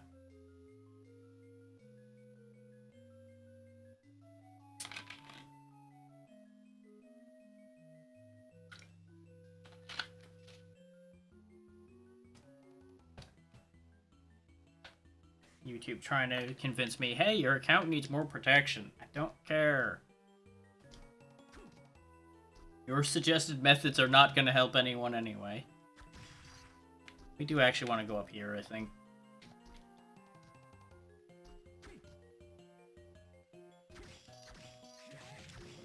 Got some dryads trying to plant their fruit in my head. Also, you'll note that the fruit that they plant hurts a lot. Don't let them do that. Really fucking hurts.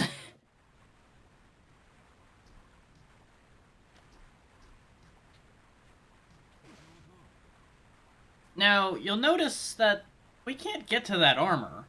And the boat's certainly not going to get us there. Allow me to show you a trick. Which didn't work. I thought that's how you were supposed to do that. We need more momentum? Yeah, that was the key. Okay. And that gets us the Eversing armor. Which is really strong armor. There are a couple other ways, as far as I'm aware, to get past that. That's just the way I know of to do it. Which is just build up enough momentum with the curly transformation to throw yourself through it. Took me a long time to figure that one out. What your hint is, though, is the four-armed lady standing on the wall here. That should tell you that you either need the curly or the Durga, since they're the only four-armed swords women around. And then, of course, you've got the shoulder pose here. So admittedly, I didn't realize this one was really a thing.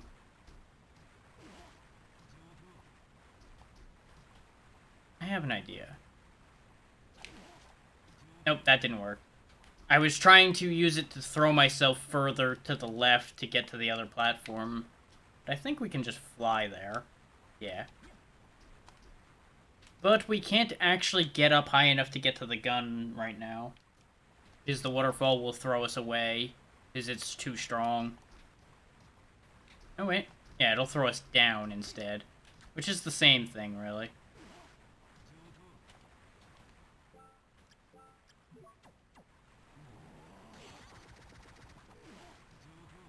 You need to go the full goddamn length, though. There we go.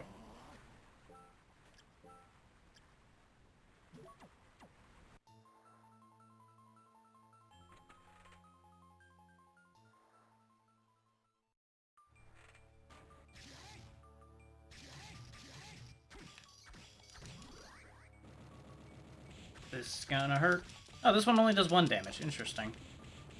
I'm not sure why the other one was doing a series of 18s. I forgot these mudmen existed entirely.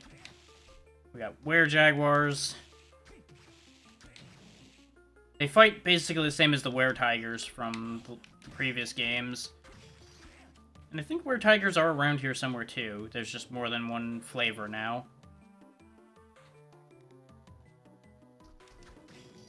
Gargoyle.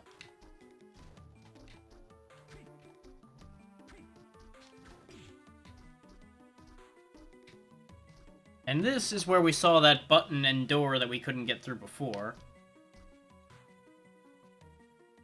So we'll quickly go around to this save point just to make sure we don't lose anything.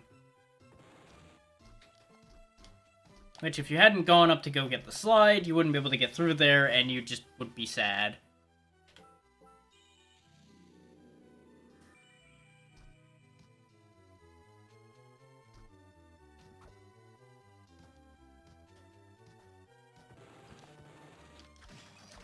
Now, as to the whole, is equipment more important than level thing from before, the main thing that level does for you is affect your max health. Because it is hard for equipment to make your max health go up that much. So that is an important note. Which is what makes both of them remain relevant throughout the game. It's like, at this point, we've got 600 health, decent gear, and just decent across-the-board statistics. So we're more or less fine. Because all the defense in the world doesn't do you any good if you die in 2 hits regardless of the defense.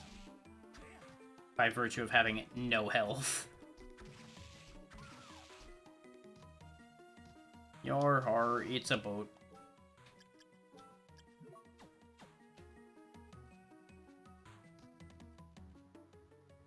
We're just gonna slip past the boat and go on down here.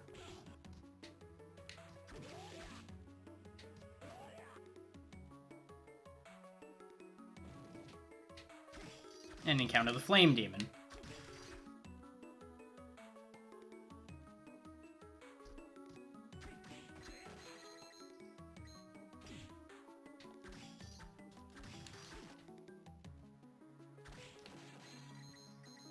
Now, I seem to recall that some of these chests will be mimics, which is why I'm hitting them from a distance. But that may also just be my paranoia playing up. Who knows? We'll find out when something bad happens. And now we have the Flame Demon Soul. Which is actually a relatively important one.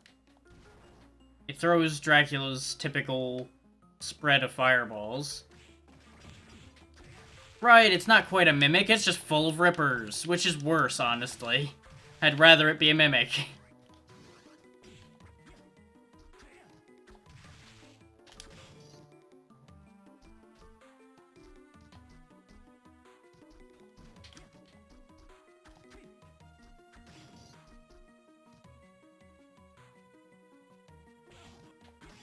And there's your mimic for the game.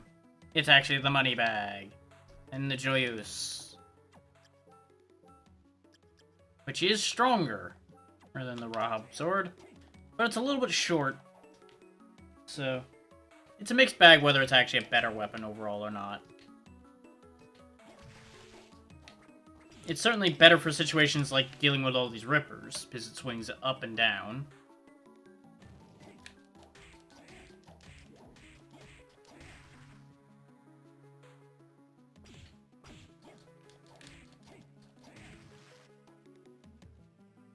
Now, the only thing I'll say about why the Flame Demon Soul is important is I want you to consider the concept of there being souls that match Dracula's typical abilities.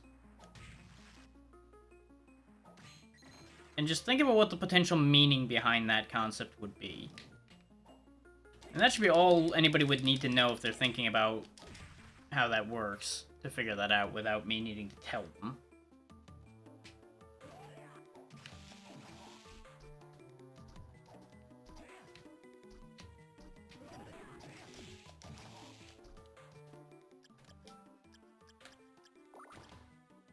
Because while that could count as a spoiler, and it kind of is, it's one you would actually have to think about.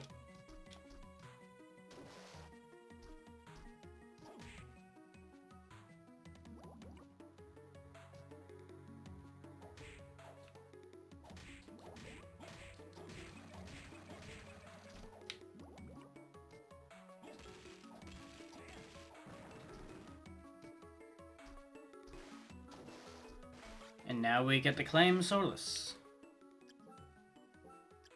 Which is an even better sword. Look at the statistics on that. You gain, in almost every stat, like 7 points. You gain another 40 attack.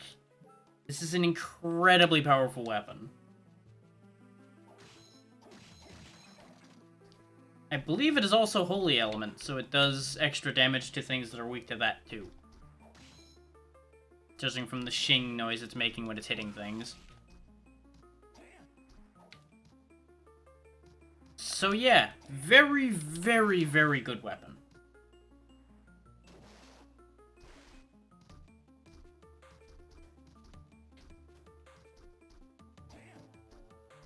Very, very, very potent weapon, and got really good reach on it too.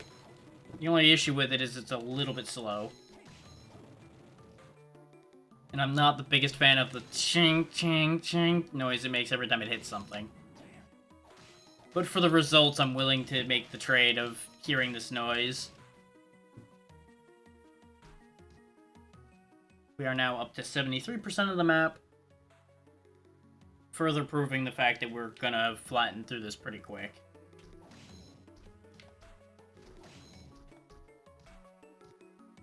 Let's see. I can go back up and out of here this way, but I think we do actually need to go over to the left. I think there is something we actually need over there. I thought he died. I should have known better since his death animation didn't play. Yeah, just look at how much faster we're killing some of these enemies.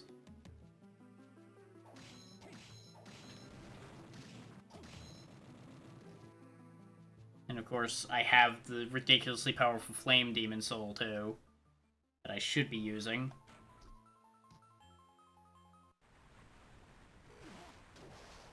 Just get ourselves pitched back out of there, because we don't need to be in there anymore.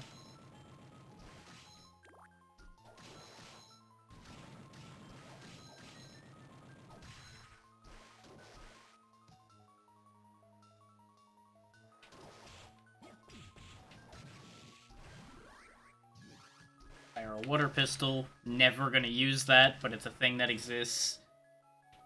Now, down here is another path.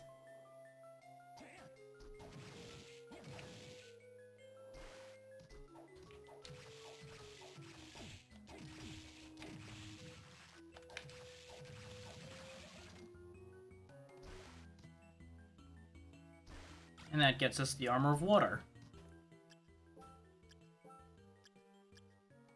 Which is weaker than the Eversing, aside from specifically against water-based attacks. Which, I think after we leave here, we're really not going to be running into any more water-based attacks, so... pointless?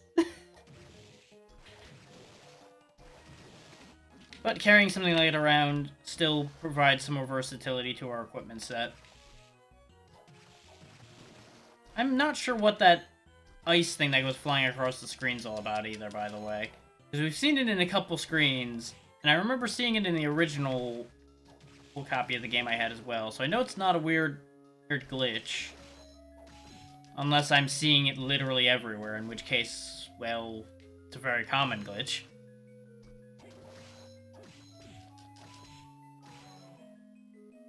At first I thought it was connected with Rahab's sword, but we aren't using it anymore, so it's not that.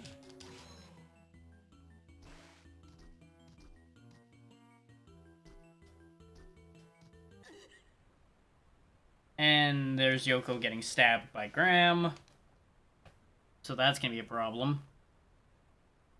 You'll also note that he's kind of glowing red a bit now. So that's a problem.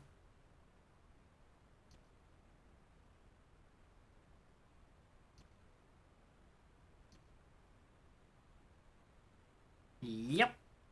He's part of the way to becoming Dracula at the moment.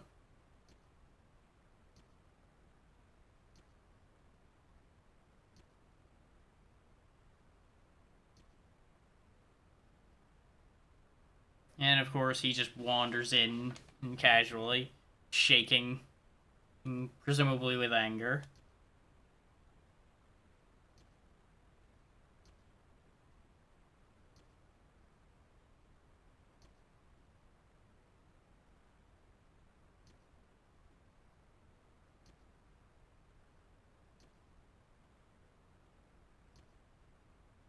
That's because you are. You are absolutely being manipulated by literally every person you've met in this goddamn place.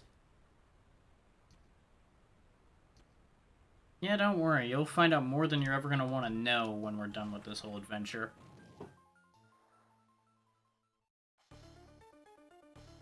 First, a side trip to the arena.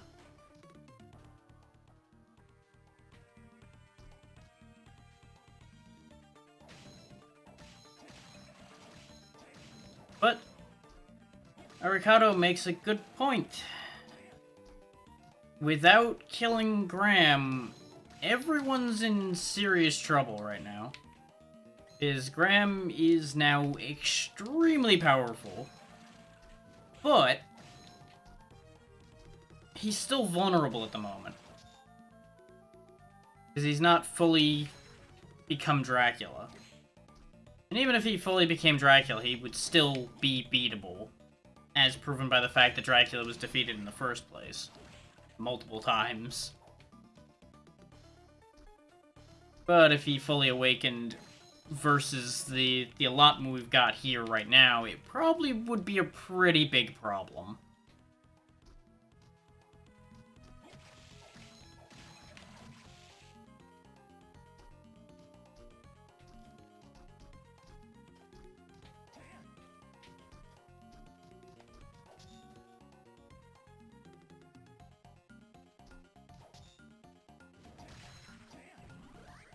Dead Crusader is even more Constitution, if you're into that. Which, as it stands, we're currently gaining only 3 from the Headhunter, so if you really need Constitution, the dedicated Constitution souls are significantly better for you for that. But I'm an all-arounder kind of guy, so I'll take the Headhunter. Because I like versatility.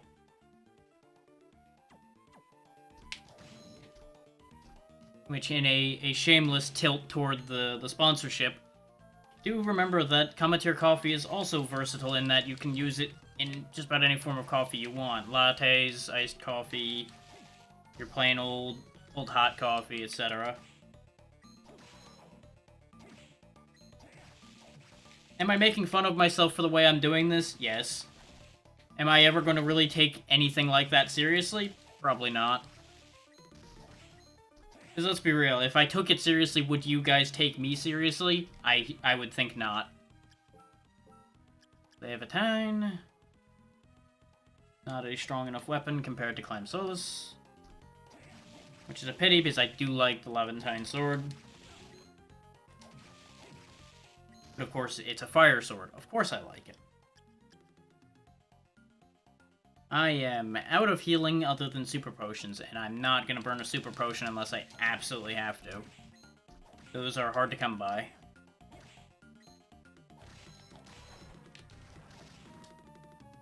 So I believe they are unique among the potions in that you can never buy super potions. You can buy high potions from Hammer eventually. I think we might actually be up to the point where we can at this point. Actually, that's a good point. That warp point, while we're still near one, we may want to make use of that to go see Hammer and see what he's got nowadays. Because by now he should have better potions for sale. Skill Millikin weakens enemies with poison claws.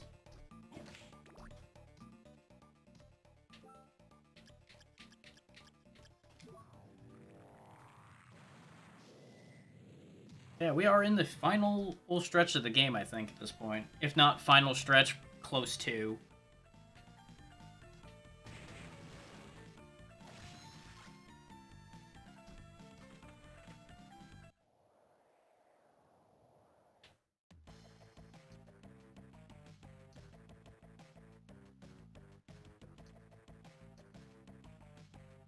God damn it, Hammer. And nope, he still does. There we go. He does have high potions now. I'll buy a few of those. Yeah, I might have. Also, this is a ring you will desperately want to have if you're trying to get 100%.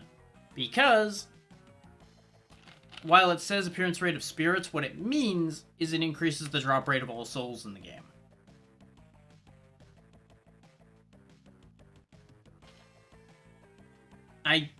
The only thing is, I'm not 100% sure if this works properly either.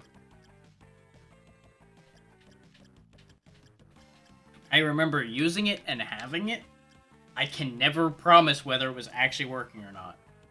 If we did not have Climb Solus, this would be one of the strongest weapons available to us, the Ascalon Dragon Slayer Sword. But we don't need it since we have Climb Solus, so let's stock up on regular potions, see how much money we have left after I hit the wrong button. I'm gonna grab a couple more mind potions, and that leaves me with not enough for that.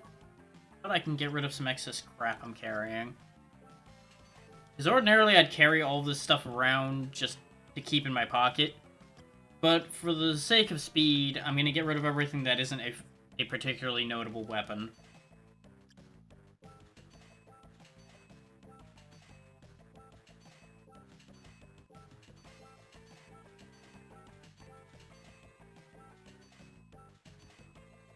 Because ordinarily, I would be going out of my way to just keep everything on hand, just so I can have a nice collection on hand, but in the interest of getting everything done in one shot as much as possible, I'm going to make sure I stock up to hell and back to make sure we never have to worry about anything.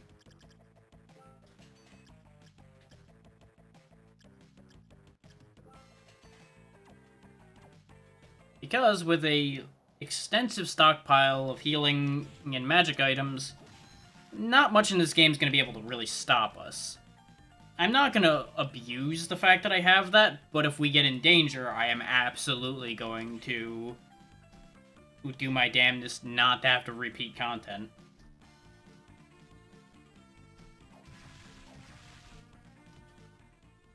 But as you can see by the way I just dropped that entire inventory, that's why I wasn't too worried about money in this game, because unless you're trying to do what I was talking about before of holding on to everything and collecting all of the items in just a big pile, because hoarding, you don't really ever run into issues about money, because you can just sell a pile of very worthwhile items, and then you're back in the money. You're fine. It's as simple as that.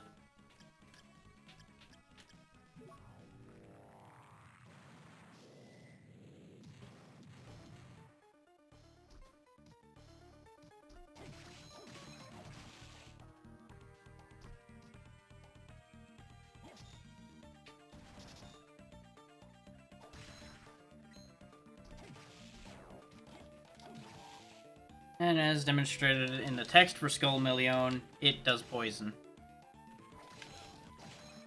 We've got skeleton chariots running around, continuing to try to win in age-old arena fights that they lost a long time ago. Got killer cloaks still floating around. Now you'll note we can't actually get up there. That'll be solved eventually.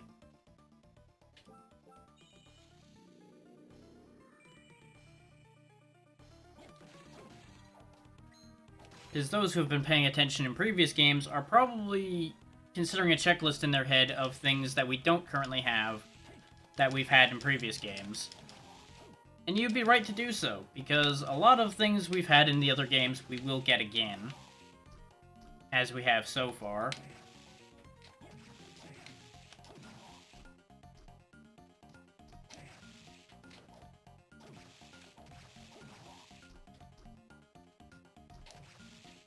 In this room, you just gotta watch out for the stabs of the lubricants and, of course, the hands and feet of the statues.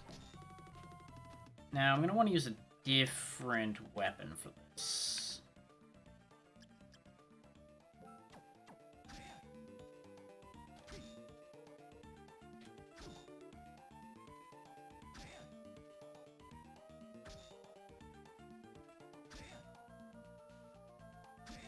I'm using this because the Claim Solace is a little slow, and the vertical angle sometimes gets a little fucky with these, I've noticed.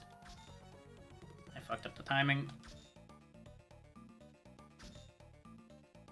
Because you basically have to hit these when they start going back the other way, as close as possible to get as much momentum built up as possible, to then hit the wall with stupid thing. I think hammers and such do a better job of this, actually. I think they might actually mechanically have more impact. I'm not sure.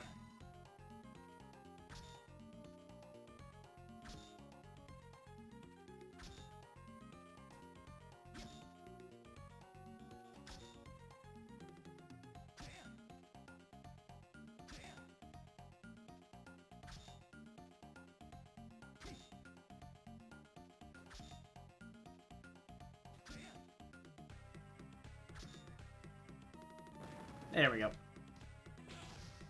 Oh yeah, surprise! There's a trap. But that gets us Olrock's suit. Which, if you're not worried about out-and-out defense, is some of the best armor in the game because it gives you a pile of statistics.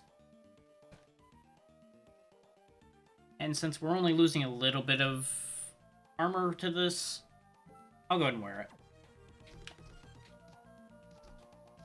After all, what's the point in killing your enemies if you're not killing them in style?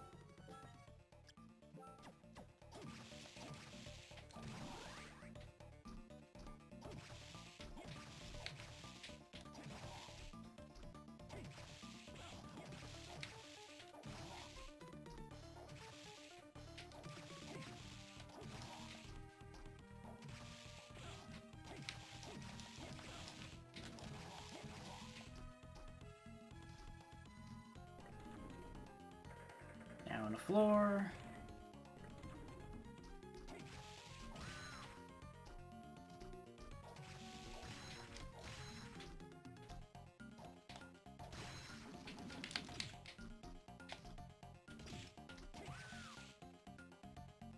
that turns the conveyor belts around, if I remember right.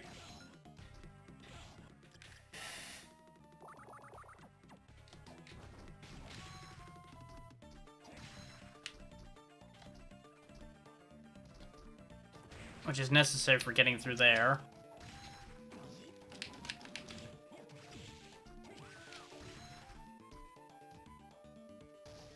And that's another new sword. The Balmung. Weaker than the sword we have. Because again, if we didn't have the Claim Solus, that would be one of the best swords in this game. But this is just a bit better.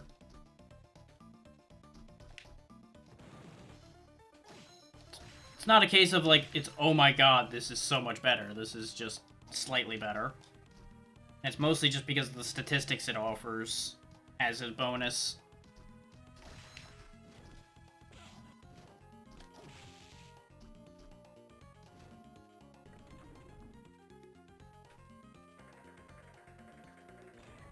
There's the boss fight.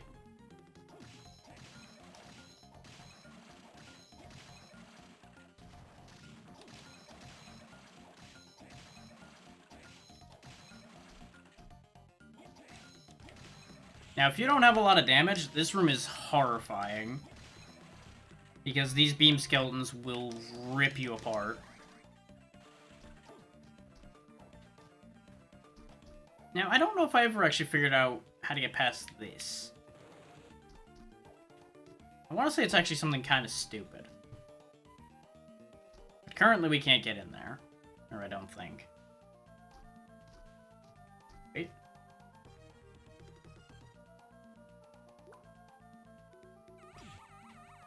Right. Okay, I remember now. I should not have reset the room. Oh well. No, I had to reset the room, actually.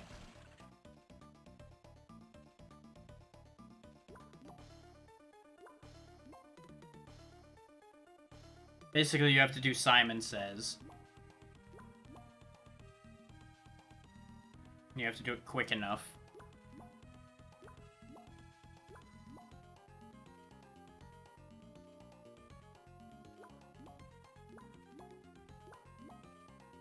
I believe these are random.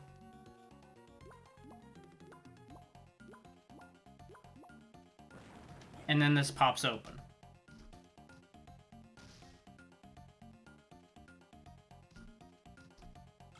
The rare ring is now ours. Another in the line of items that are debatably useful. Because I'm not sure if they actually work, considering the whole luck situation not working. And there we go. We're out of there. But just so you can see, increases the appearance rate of rare items and raises your luck by 5. I don't know if the raising luck by 5 is what it means when it says that it increases the appearance rate of rare items. I think it does both simultaneously, so the effect of increasing rare items might still work. I'm not sure. I knew the answer to that question like 6 or 7 years ago. At this point, eh.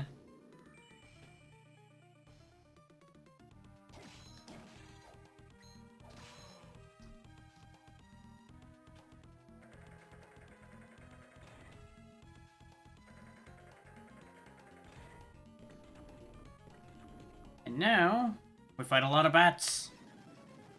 Not really. We fight one really big bat made out of bats. Or not. Good joke. We fight Balor.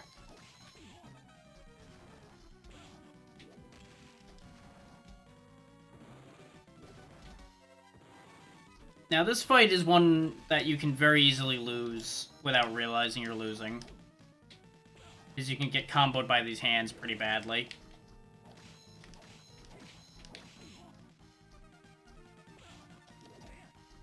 But it's also, on the whole, a pretty easy fight.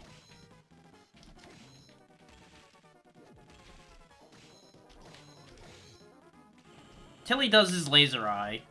His laser eye's a problem. Kind of.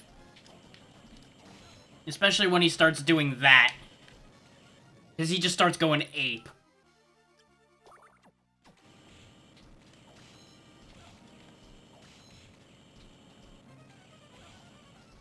At which point I recommend just kind of getting out of the way where you can. But as you can see, hiding in the corner doesn't actually entirely save you. But he does that when he's near death. So what you really have to do is actually just pressure the rest of that health down. Or you will just be in laser hell. And it will suck. But that gets us Giant Bat. Transforming into a bat gives you the ability to fly. And that does exactly what it says on the tin. This is one of the best souls in the game. But we'll get to that in a moment.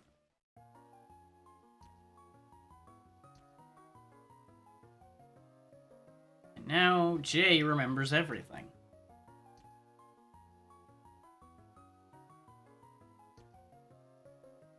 Mm-hmm. You sure do. He is Julius Belmont, the last Belmont to have defeated Dracula.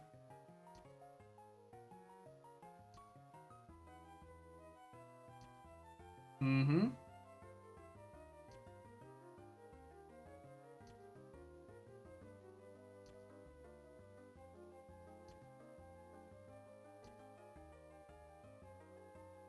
Yeah, because he recognized you as a problem.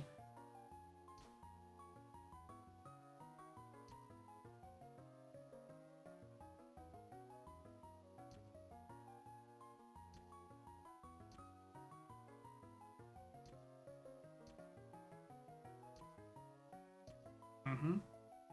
He needs Vampire Killer, which he currently doesn't have.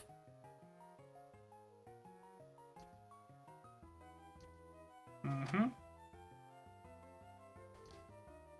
Now that he remembers, he knows where he put it. But he's hinting at something else. Something that is not exactly a big secret. But if you're not paying attention, you might not have cottoned onto it yet.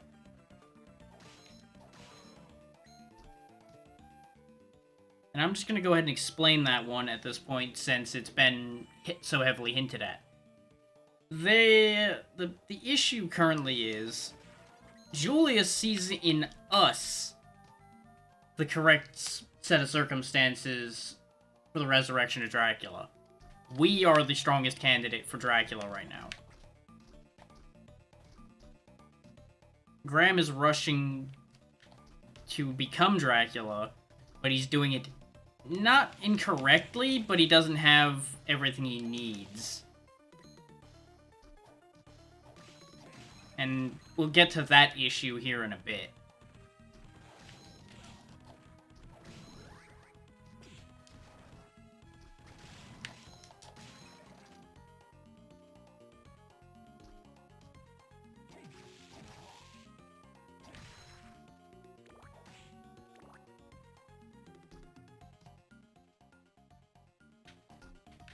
Actually, I could go up there now. And hell with it. We'll go this way. But the Bat Soul, as it says on the tin, allows you to transform into a bat. And you can just fly until you run out of MP. The important thing about this is you're also smaller. Remember that sword we couldn't get? That's in that tiny little space? Human Soma can't get there. Bat Soma can.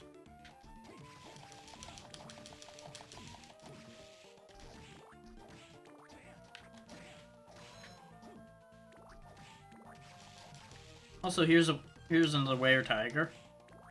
He's also dead.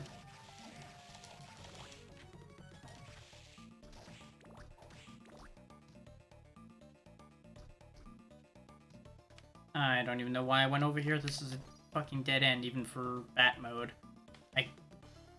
I thought I could squeak through there as a bat. That was my mistake.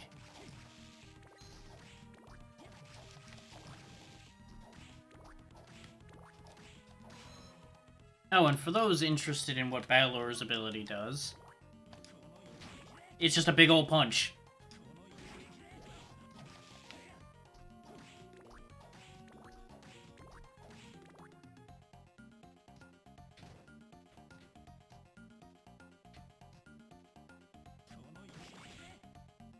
Enemies that guard will still guard against it, and you will just look like an idiot. Never really been that big a fan of Balor's Punch. It is very powerful. It's just also really funky to manage to land in a good way. Because it's got that wind up, and it's only got so much reach, etc., etc. It's also very easy to hit your target at the wrong angle and get hit by them instead of hitting them. Depending on what you're fighting, anyway. Whereas a nice wide fireball shot, kind of hard to go wrong with. Don't mind me, ladies and gents, I'm just going up here.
Okay, so the arena's done. We're all sorted out for this area. There are a couple of holes over there I might be able to do something in that I don't remember.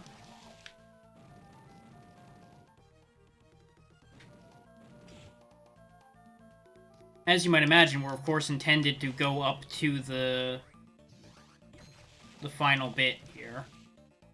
We're meant to be going over to this area here, I think, and going up into the actual top floor of the castle to go confront Graham.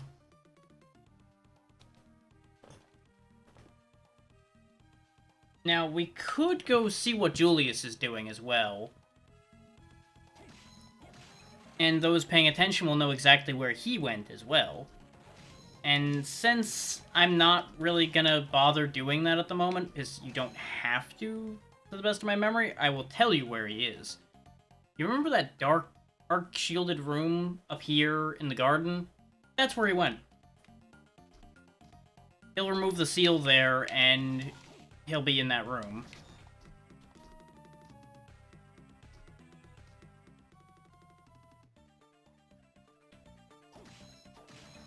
And I'll leave you guys to wonder what the ramifications of going to see Julius would be.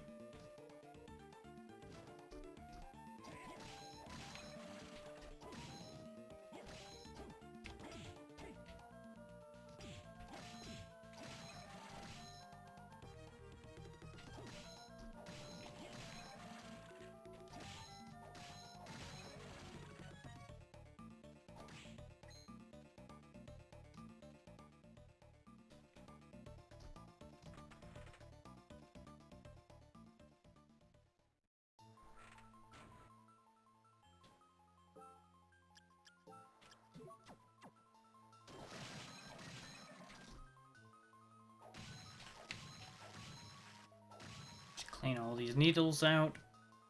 Go get this high mind up that's up here.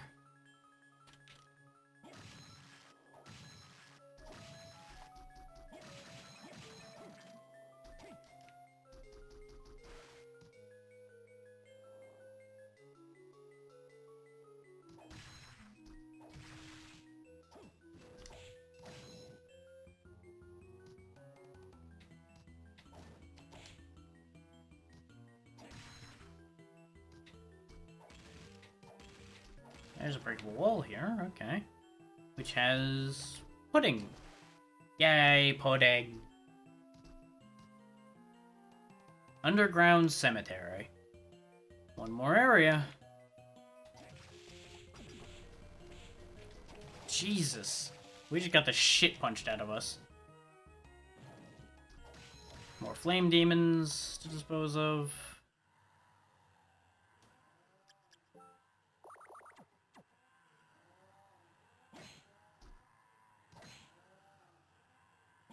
Notice there's no music here, and there's just the noise of all these guys walking forward.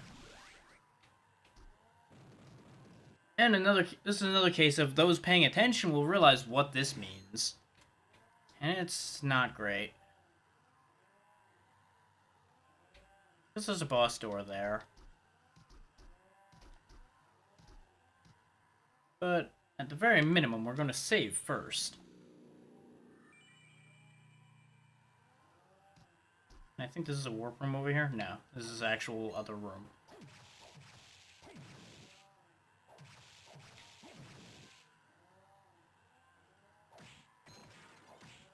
And of course, this whole place is going to be filled with that sound the whole time. There's just some money over here. Okay. Ow, ow, ow, ow, ow. It's a good thing those were-jaguars don't do a lot of damage, because getting infinite comboed like that by them would be death otherwise. And it would really be unfortunate. But let's go deal with what's over here. Specifically, it's Legion!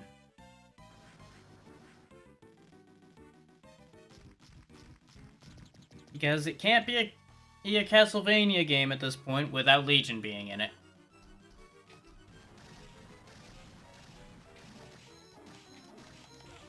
You hit him, the bodies he's collected fall off. And you gotta kill them too, otherwise he reabsorbs them. You'll see that he's got his typical laser boys in there. And that's Legion destroyed. We are a little too strong for Legion at this point. With this sword and all the statistics and such I've got going on. I could have fought a nice dodgy fight all the way across this whole arena, avoiding his attacks and everything. But I can just stand there and take it straight up. So we'll just go ahead and quickly flatline Legion.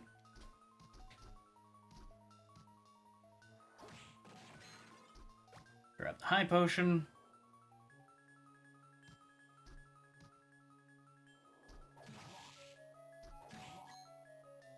Because we were supposed to go down here and fight Legion before the arena, I think.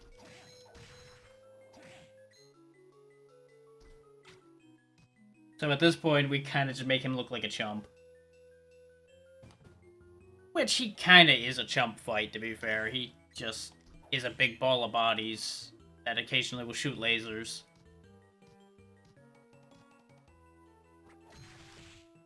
As a concept, he's real concerning. As an enemy, he's just kind of there. Do note, we didn't get a soul from him, though. Which is interesting. But that gets us the Galamoth soul, which is what gets us past the rabbit.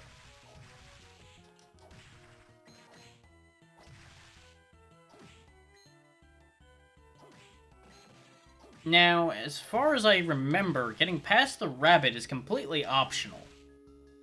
You don't have to go down here and get Galamoth. You don't have to go past the rabbit. But we may as well, since we'll be heading in that direction anyway.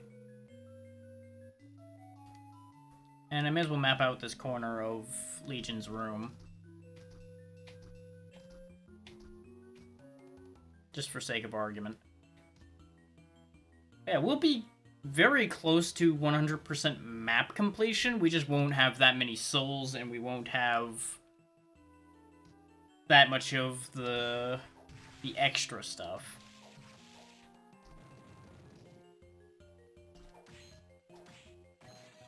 Because in order to get 100% soul completion, we would have to farm a lot.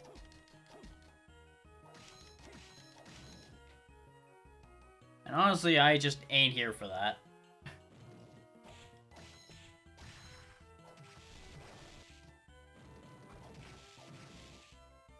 This game, at least as far as I'm concerned, I only ever needed to 100% once, and I didn't even need to do it then either. But I wanted to, so I did. but I will leave further 100%ing of it to those who actually want to do that. At this point, we may as well take the warp up to where the rabbit is. It's over in the arena. And then from there, we can walk up to the finale. Yeah.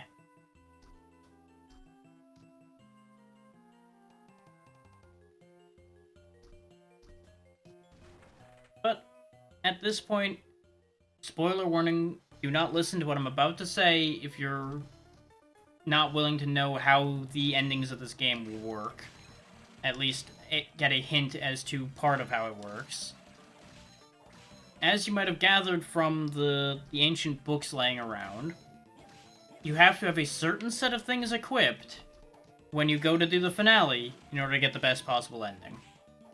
I won't say exactly what all of that stuff is, because it's pretty obvious in some respects, but there are a couple gotchas in there, and I'll let those remain a surprise.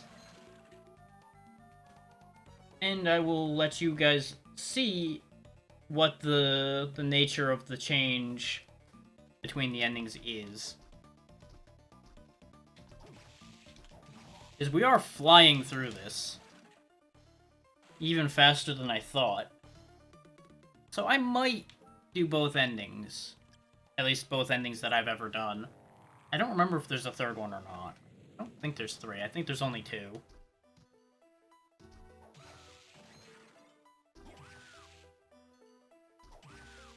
Depends on how I feel when we actually do the finale.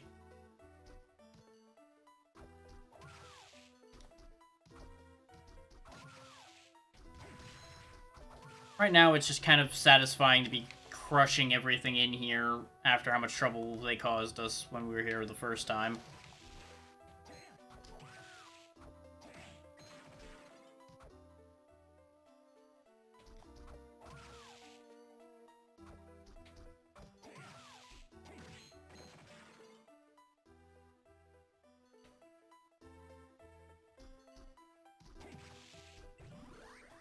Oh, nice, we got the witch shield. Completely by accident. I was having so much trouble getting the witch souls when I was doing this before that I thought I had to chase down the cat they turn into in order to get their soul to drop. Turns out that was wrong.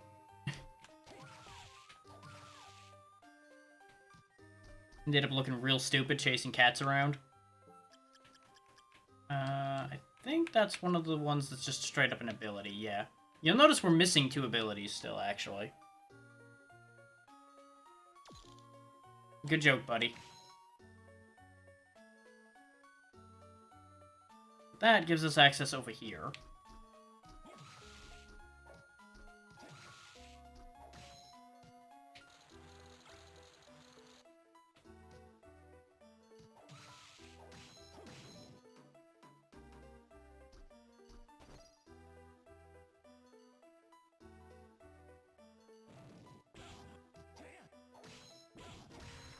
Which gets us Dane's Leaf and the Ancient Book 2.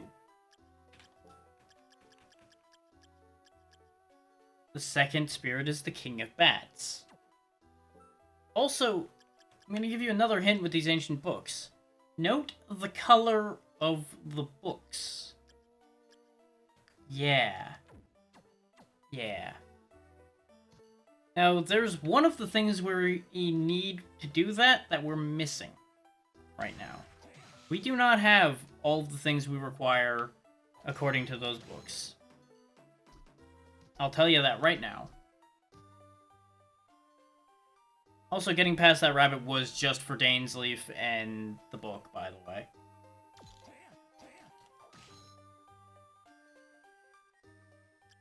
I'm not even sure if the rabbit drops a soul. Yeah, Ultimate Magical Sword, Dane's Leaf. Not actually as strong as Clam Solace. So not very ultimate Magical Sword.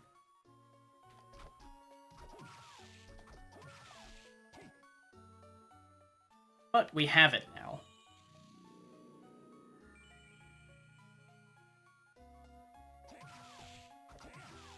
And the only reason I'm not sure if there's 2 endings or 3, is I'm not sure if I'm blending Dawn of Sorrow with Aria. Since the plot lineups are actually very similar in some unfortunate ways.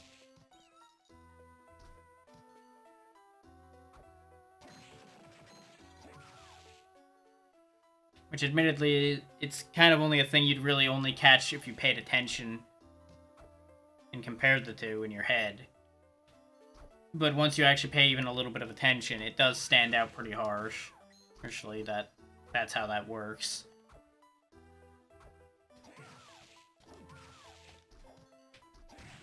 So, at the same time, it's a Castlevania game. If you're playing them for plot, I'd be very surprised. They're not badly written in any way, shape, or form, but they're also very predictable. And that's coming from somebody who loves the series and loves these games. But I cannot say that they are, like, high-caliber writing.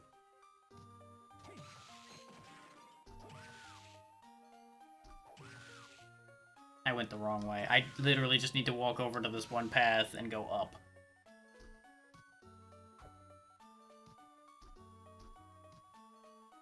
It becomes a matter of whether I think I actually want to grind the last thing I need for the better ending, and I think I'll just let people find the better ending on their own.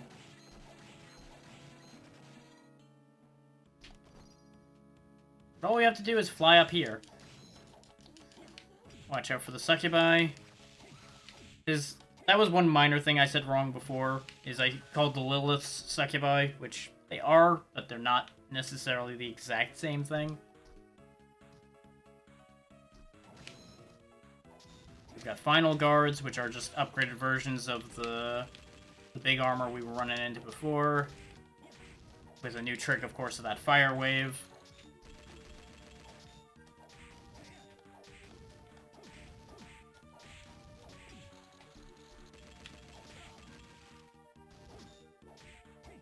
As you can see, they take a beating.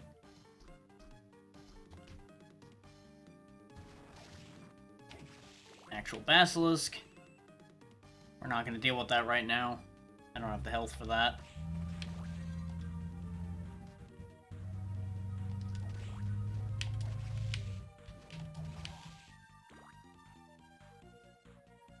Another super potion.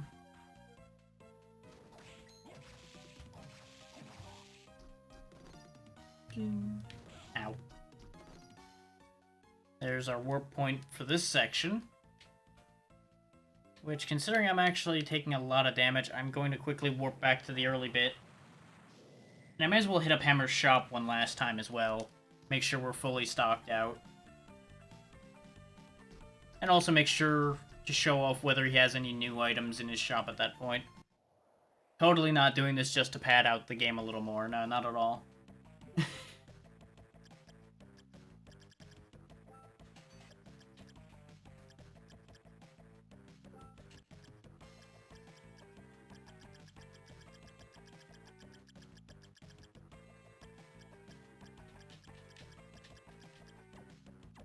Which, in another shameless bit of advertising, while on the note of shopping, don't forget to use that code down in the chat to buy coffee. It only takes 2 days for cometeer coffee to get to you. It's not like you gotta wait long. And it's not a long wait to make use of it either. You just drop it in and you're good to go.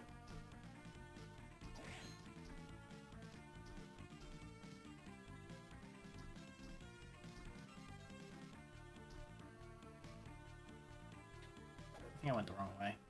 Yep, too busy advertising, not paying attention to where I'm going.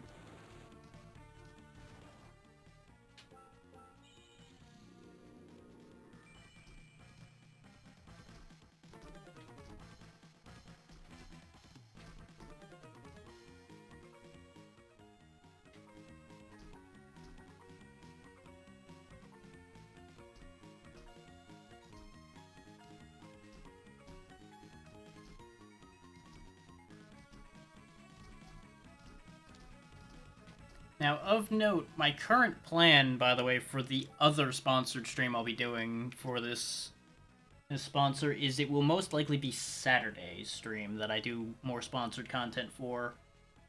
I do not want to do a sponsorship during a collaboration, and if I do a bonus stream tomorrow, it will be too soon for me to do another one because they want me to wait a day between them.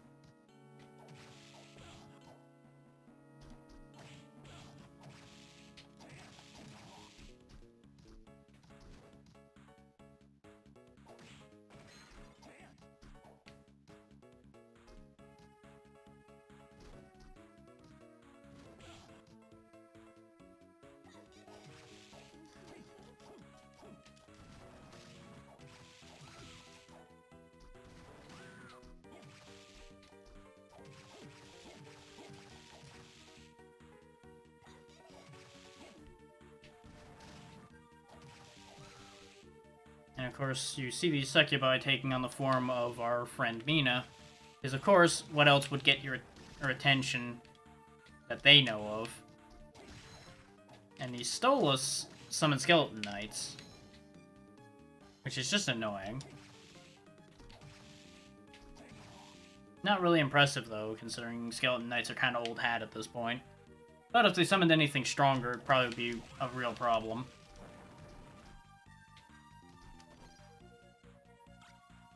Near, which is spelled wrong, I believe. I want to say that's supposed to be an I at the end there, not an E. But it's just a lightning-infused spear as far as this world is concerned, and it's not great.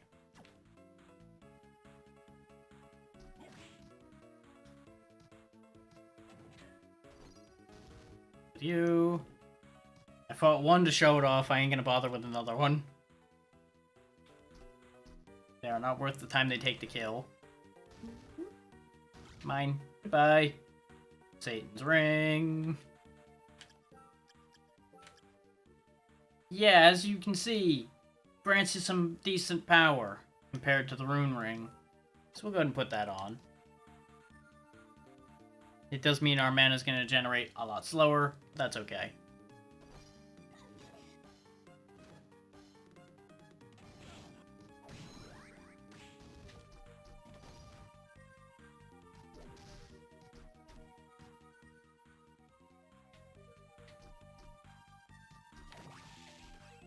Now, to the best of my memory, I do not need those other two abilities that we do not have. Those, I believe, are from optional areas.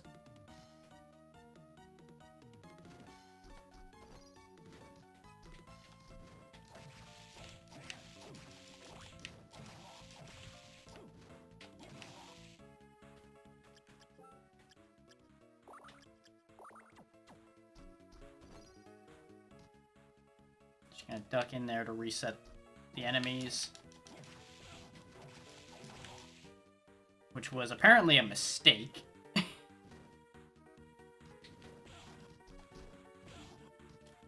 We need to heal again or we're gonna die. For God's sake. Have I mentioned how much I hate these things? Is their timed just right to be a huge pain in the ass? And the lubricants in particular are strong enough to take a lot of hits. This was also fucking pointless to get in here. Why did I even walk over here? Damn it, brain. Making this a lot harder than it needs to be on myself by being an idiot.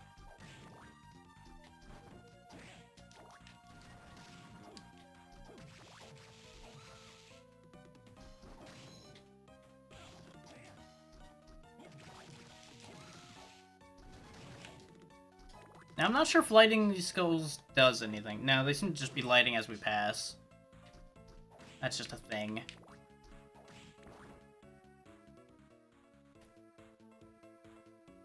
Not a save point either. One of these, I hope, will be a save point. Nope, that's another wrecking ball. And that's not a save point either. Joy! Well, let's play with the wrecking ball a bit.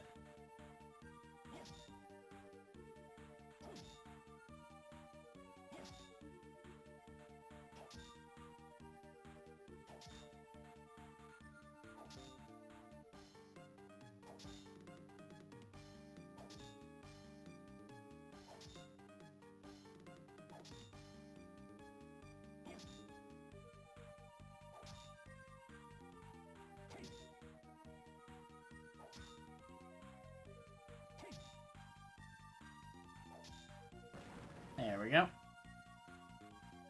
And that leads us back around to over in the clock tower, so we're not going to bother to actually follow that up. I just wanted to open that.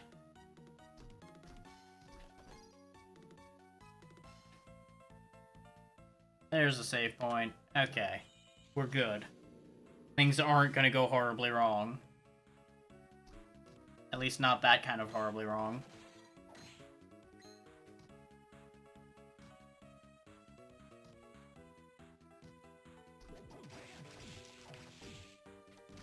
Well, that was a new trick they did. Throwing the axe in the air and trying to punch me. Now, there's a lot of stuff up here. Like, way in the up. Like the Calabog. Whoop, ran out of mana.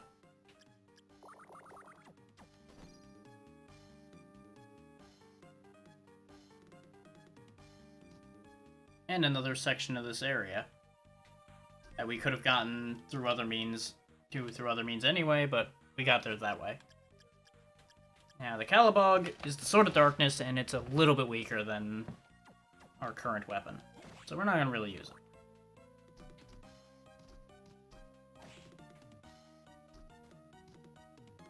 But it sure is a thing that exists.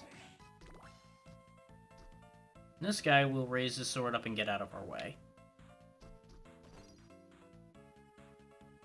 Now, I believe there are circumstances under which he will not raise his blade and let you through. I think you do have to have certain things. But, yeah. This is where Graham is. He's on the other side of this door.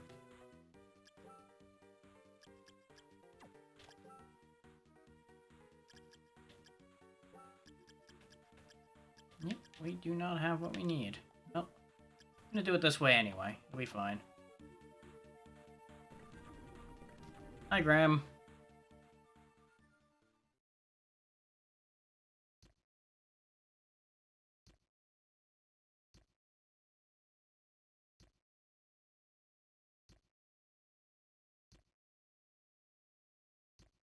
As you can see, he's gone a little loopy with power at this point.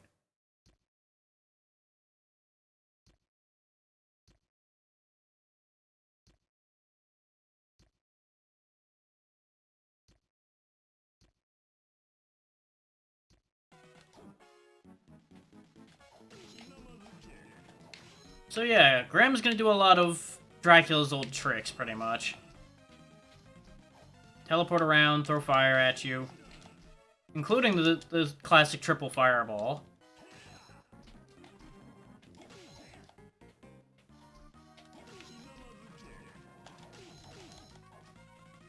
This phase of the fight's pretty much a joke.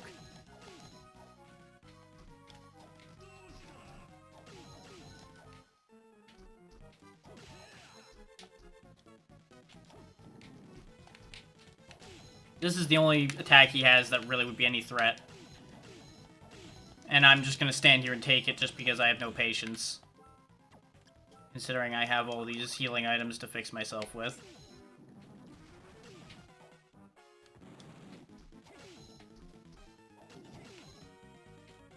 But yeah, as demonstrated, this attack does hurt a lot.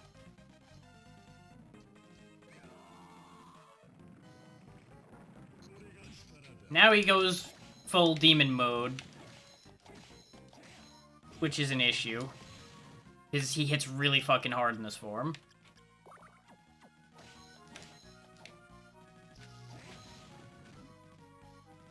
Basically, just watch for when the hand goes to swing. Don't stand back up into it like an idiot like I do. And just keep swinging till the fight's over.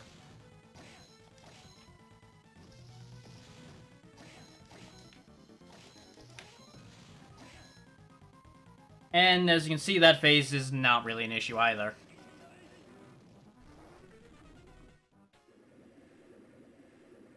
Magic Graham had, and then ship.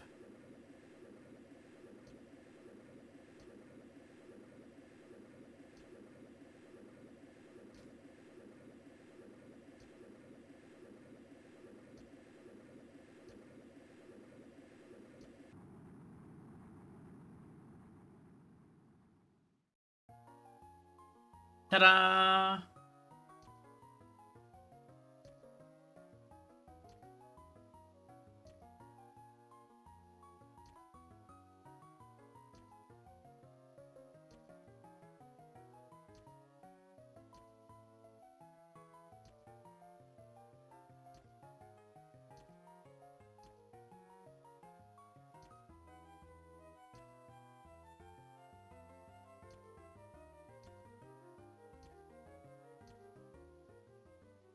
So basically, if I brought the right things to the fight there, we would have seen a better version of that at ending. And there are a couple things I didn't do. Like, since I didn't actually go over and do it, I'll tell you. If you went to see Julius, you'd have to fight him. Because he would see in you the power of Dracula and all that, and it would be an issue. But yeah, that's Castlevania Aria of Sorrow done in 4.5 hours.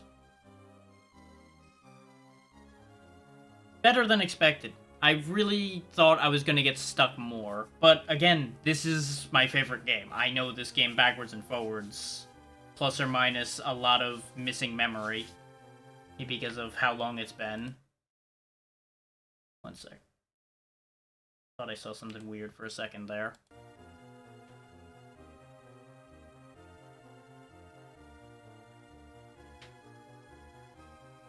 Will I do anything more with it? Maybe. I don't think I'll do any of the content that I didn't do in the game today. At most, I'll probably do a randomized run of it another day.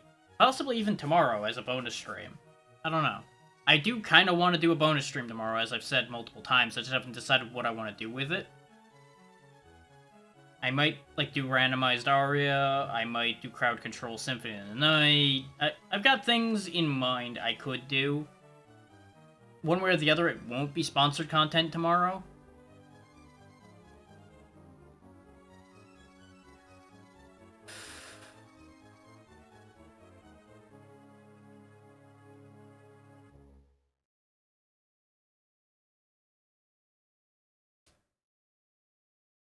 But yeah, one way or the other, I have beaten this game for now the 4th time in my life?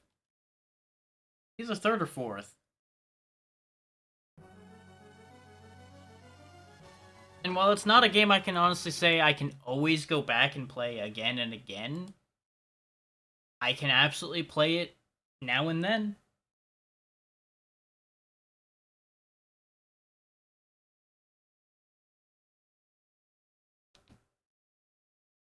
With an emphasis, of course, on now and then.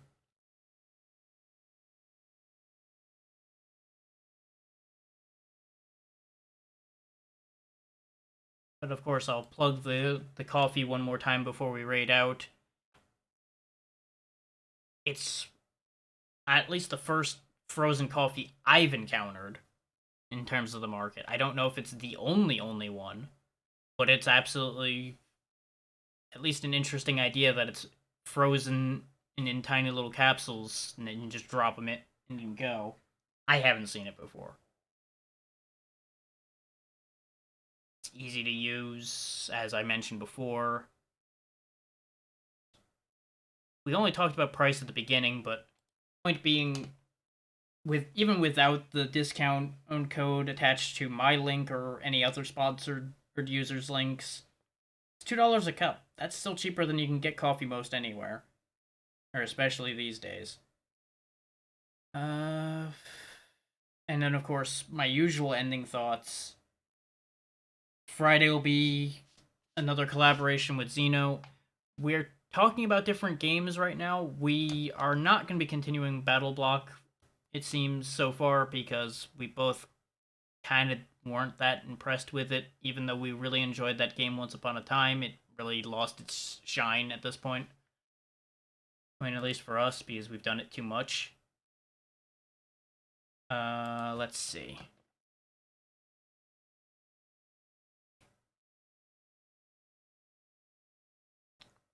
Saturday, we might finish Alundra?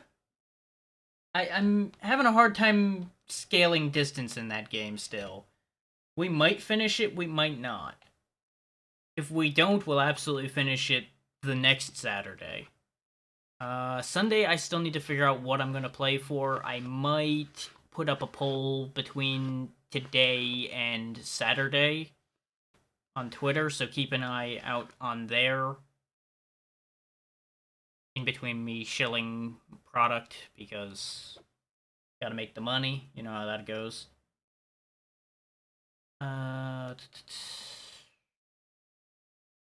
But yeah, other than that, I think that's about all I've got to offer. Let me go take a look and see who's doing what, and we'll get out of here.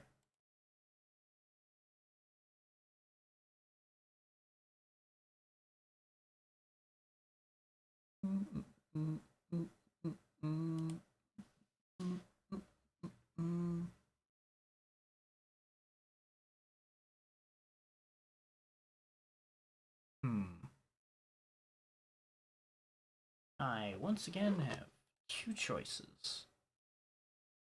And I think, based on what I remember of when I've last rated who, it's probably going to lean that way, but I'm going to do my now customary quick peek into retro to make sure I'm not sleeping on a good idea there.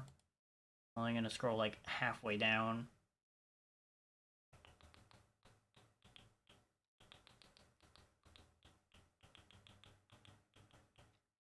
Nothing stands out in there.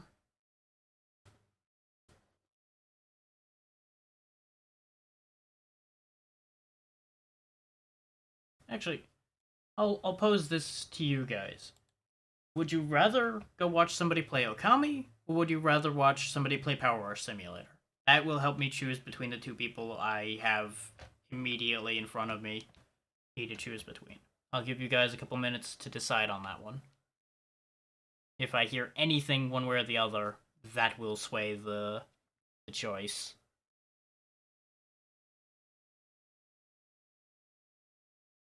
And while we wait, here is the coffee link again, in case anyone has missed it and wants to order coffee. Which, as has been pointed out multiple times, that will both benefit me and, of course, you'll get coffee. It's a win-win for everybody involved.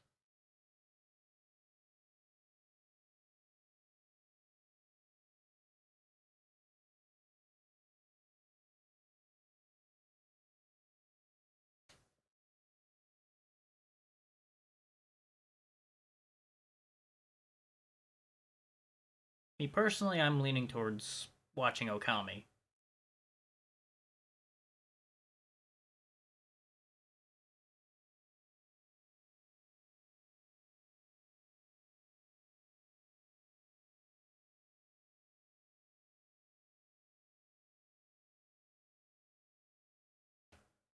Bing, bing, bong, bong, bing, bing, bong, bong, bong, bong, bong.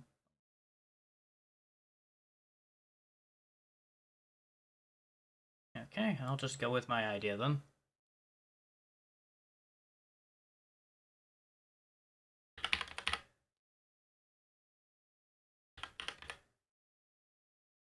We'll go support Chameleon. She's usually been pretty fun, and she's very nice as well. I have oftentimes found myself wandering in there or just to sit around for a while. But as always, thank you all for taking the time to be here, especially knowing that this was sponsored content. I appreciate that people didn't just immediately go, "Oh fuck that, he's doing an ads now, get him the hell out of here." I appreciate that a lot, as I said. Uh, but yeah, I've already given you all the other final thoughts I've got, so have a good one, be good to her, and keep yourselves out of trouble as best you can. I know I'm not that good at it. I will see you all either tomorrow as a bonus or on Friday.